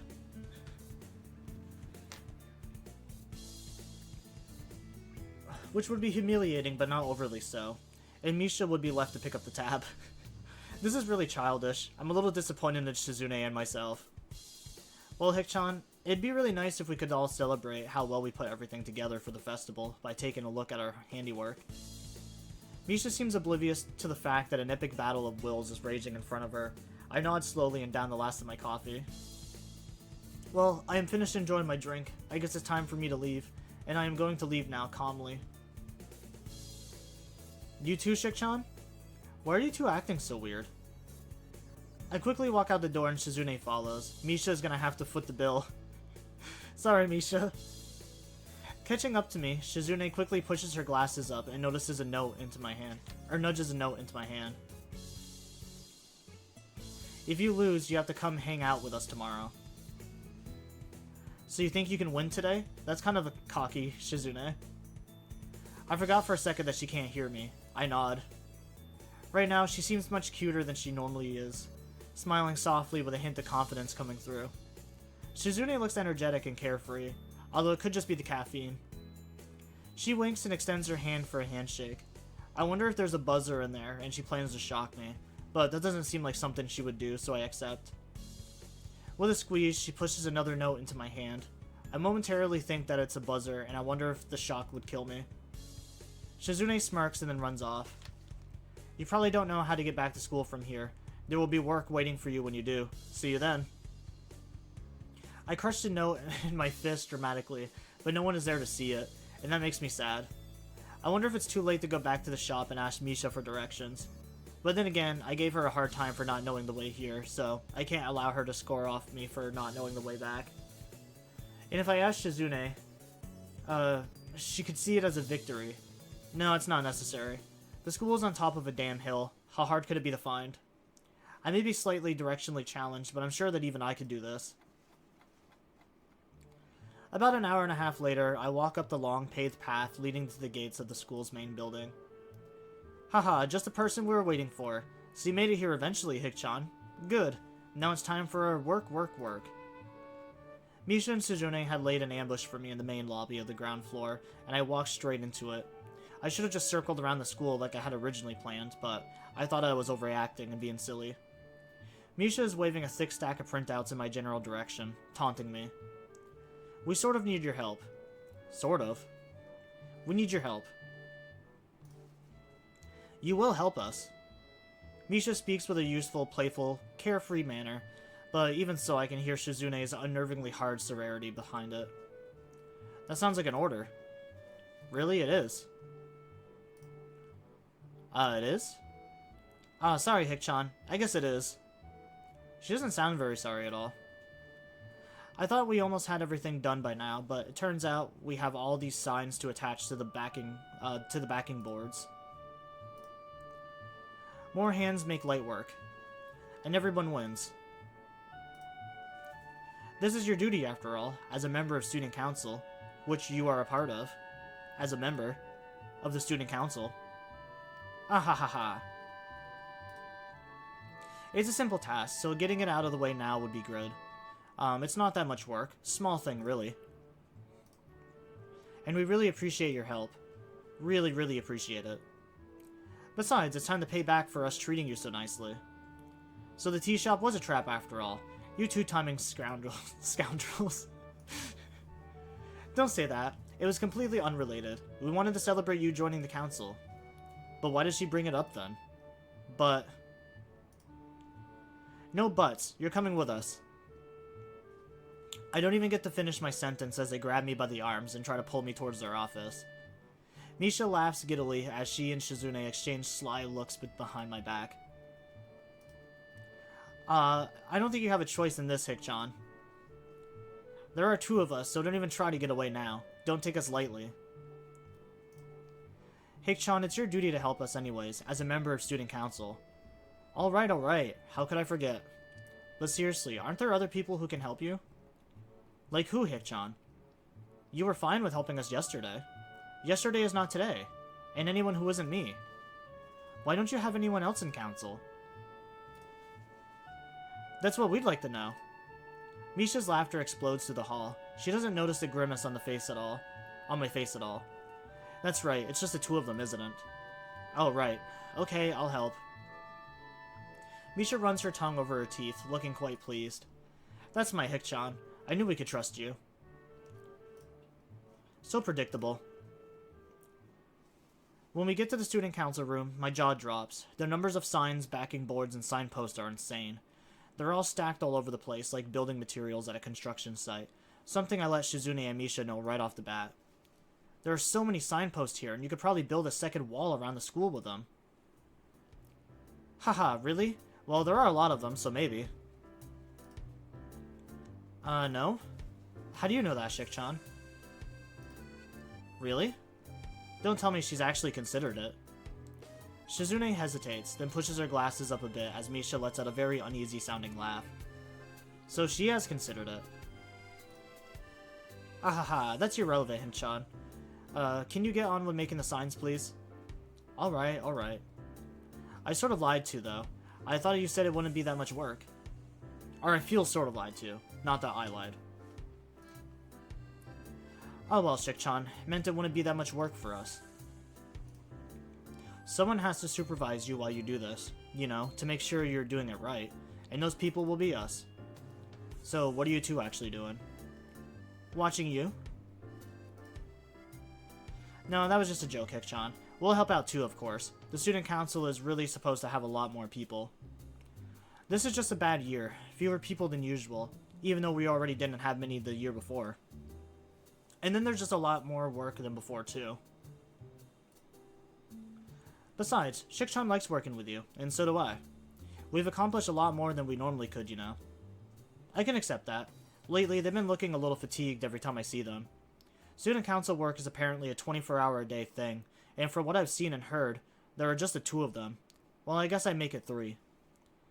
They must work almost non-stop. I wonder how much time they spend working in this room when I don't see them either. And I've even glimpsed Misha taking naps sometimes without Shizune at her side. By herself, Shizune has to be working 60-hour weeks during her student council duties, on top of her regular classes. 2 hours pass, and I reach for attack only to find the box is empty. Shizune grabs it before I can even say anything. She smiles, tossing it expertly into a trash can along with another empty box of tacks. So you're out too, Hik-chan? Don't worry, Shik-chan says she'll get some more. Ha ha ha ha. We went through a box too, but me and Shizune never mind. Me and Shik-chan decided to wait until you needed a new box as well before getting a new one. Something about that strikes me as odd. Wait, we both ran out of tacks just now? Wow, what a weird coincidence, huh? Well, actually, Hik-chan, we ran out 20 minutes ago, and there was only one spare tack left. The ones we gave to you. And you were flying through those pretty quickly, so we thought that we should wait until we both had no more tacks before getting more. Then Shik-chan could go get fresh boxes of tacks for all of us at the same time. You know, for efficiency. Shizune nods, preparing to step out the door. Wait a sec, so what did you do for the past 20 minutes? Nothing, of course. What could we do? We had no tacks, Hik-chan. Shizune and Misha exchange knowing glances before they give me a perfectly synchronized and incredibly exaggerated simultaneous shrug. Man, I'm having trouble reading today. I think once I reach the end of this chapter, I might switch over to a different game. The main reason I wanted to get this out of the way first today was just because when it ended yesterday abruptly because of my OBS crashing. So I just wanted to get to like a good point where I can edit the 2 streams together. Or edit the 2 pieces together and then upload this onto YouTube.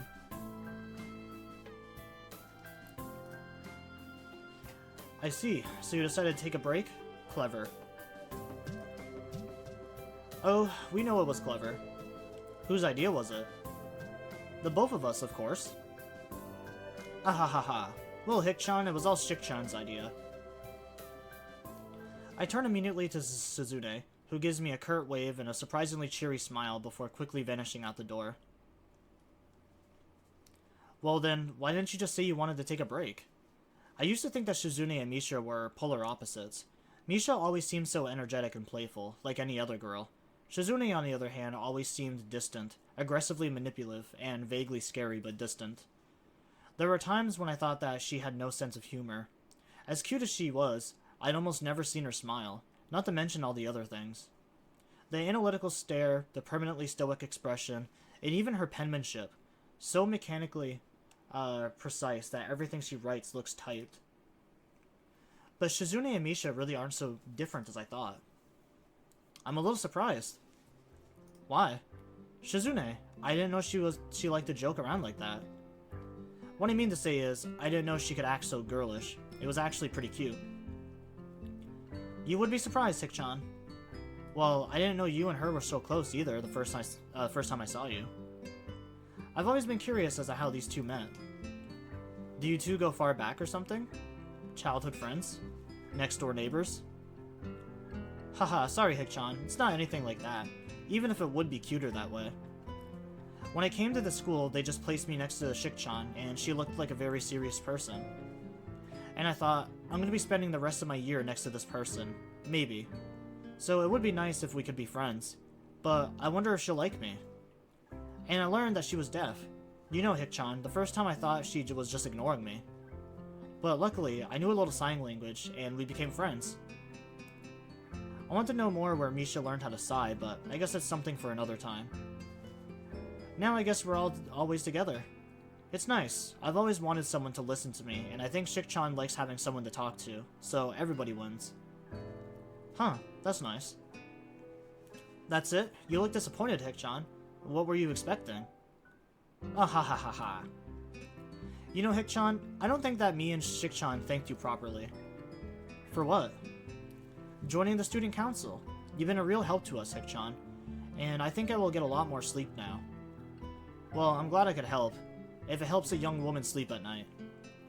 That's an interesting thing to say, Hikchan. Shikchan really appreciates you helping us out, too. At that moment, Shizune steps back into the room, looking slightly annoyed and sipping offhandedly from a juice box. She throws 2 boxes of tacks on the floor with a wry smile. Ah, Shikchan.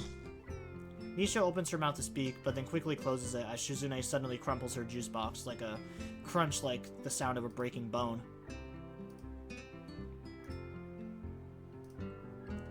I can tell that each harsh, quaking hand gesture is most likely an empathat. What's she saying? It was just very hard to get these. I guess that is an understatement, Shikchan. Shizune calms down a bit, straightening her glasses and lightly brushing her bangs back with one finger. It really wasn't a big deal in retrospect. That's forward thinking of you. Alright then, I guess the 2 of us should get back to work, Hikchan. Sure, why not? By the time we're done with the signs, it's already getting dark out. I hadn't expected something like this to take so long, but then again, if it were that easy, I doubt Shizune and Misha would have asked for my help. Shizune falls into a nearby chair, cracking her knuckles symptomatically and letting out another muted yawn. That's all for today, I guess. That's a good thing, Shikchan. I'm very tired too. That took longer than expected. You agree? Haha. We didn't expect it to take so long either. Not as planned. Ah, I'm so hungry. I just realized I haven't eaten all day. Now that I think about it, I have eaten nothing since I woke up this morning, but right now I'm almost too tired to think about food. I think they already stopped serving dinner. This can't be happening. Hikchan, can you think of any way we could obtain food? Obtain food? I don't like her tone of voice.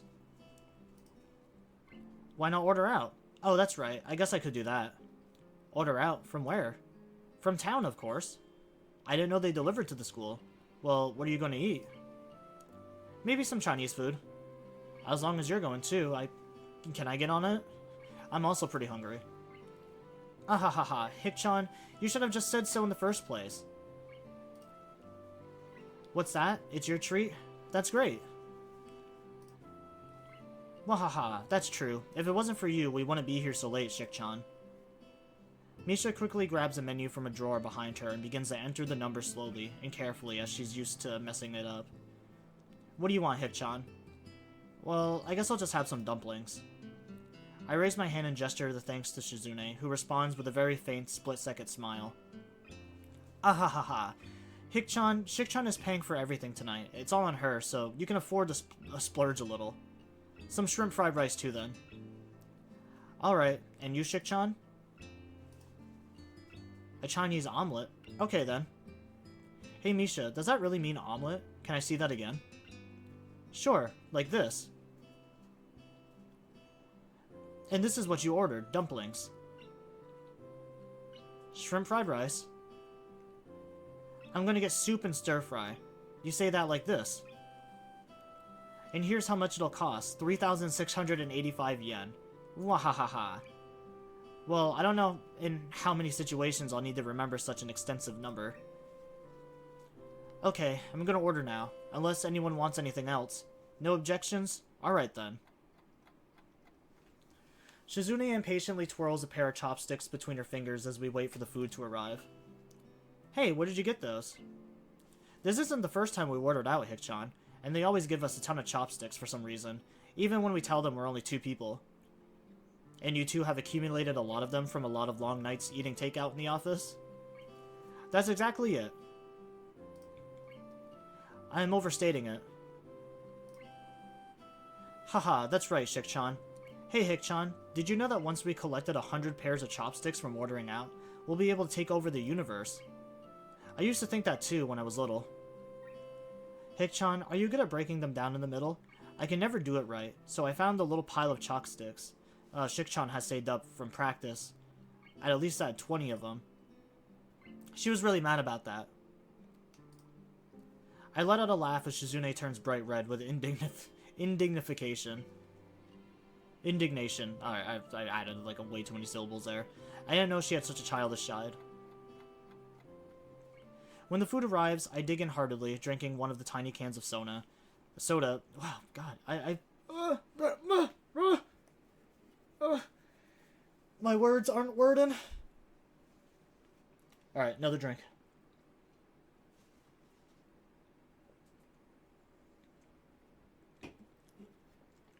When in doubt, energy drink it out.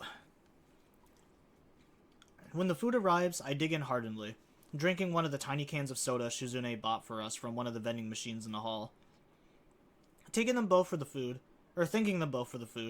I head back to the dorms, ready to turn in for the night. The dorms are eerily quiet except for the sounds of portable TVs and radios murmuring unintelligibly behind the thin walls. It's quiet here tonight, and very peaceful. I can hear the crickets chirping outside my window and see actual stars when I look up. Tired, I try to fall asleep as quickly as I can, only feeling slightly robbed of my Saturday.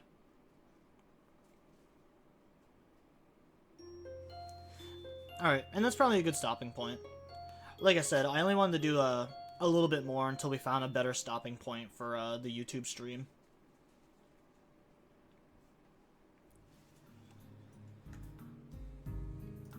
So far, I don't completely hate the story.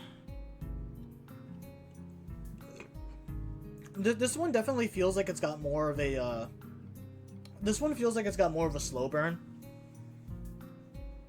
And a part of me actually kind of likes that. Because the Emmy one definitely went a lot faster. It seemed like it didn't really take us a whole long... Like, it didn't take a long time for us to, like, start a relationship with Emmy. Or to, like, for both of us to confess. Into, like, almost immediate, just, like, back and forth, just, like, sex constantly. With just, like, the first experience, the experience in the shed, and just, like, everything else. It really didn't take a whole lot longer. I don't know, it just felt kind of weird in a way. Alright, I will be right back. I need to use the bathroom, but like I said, that's probably a good stopping point for the Katawa Shoujo stream for now. So I will probably change the title over to doing some more Persona 4 stuff.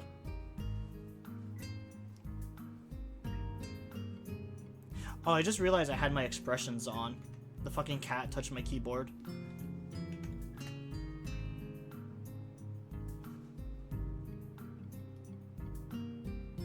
Alright. Like I said, I'll be right back.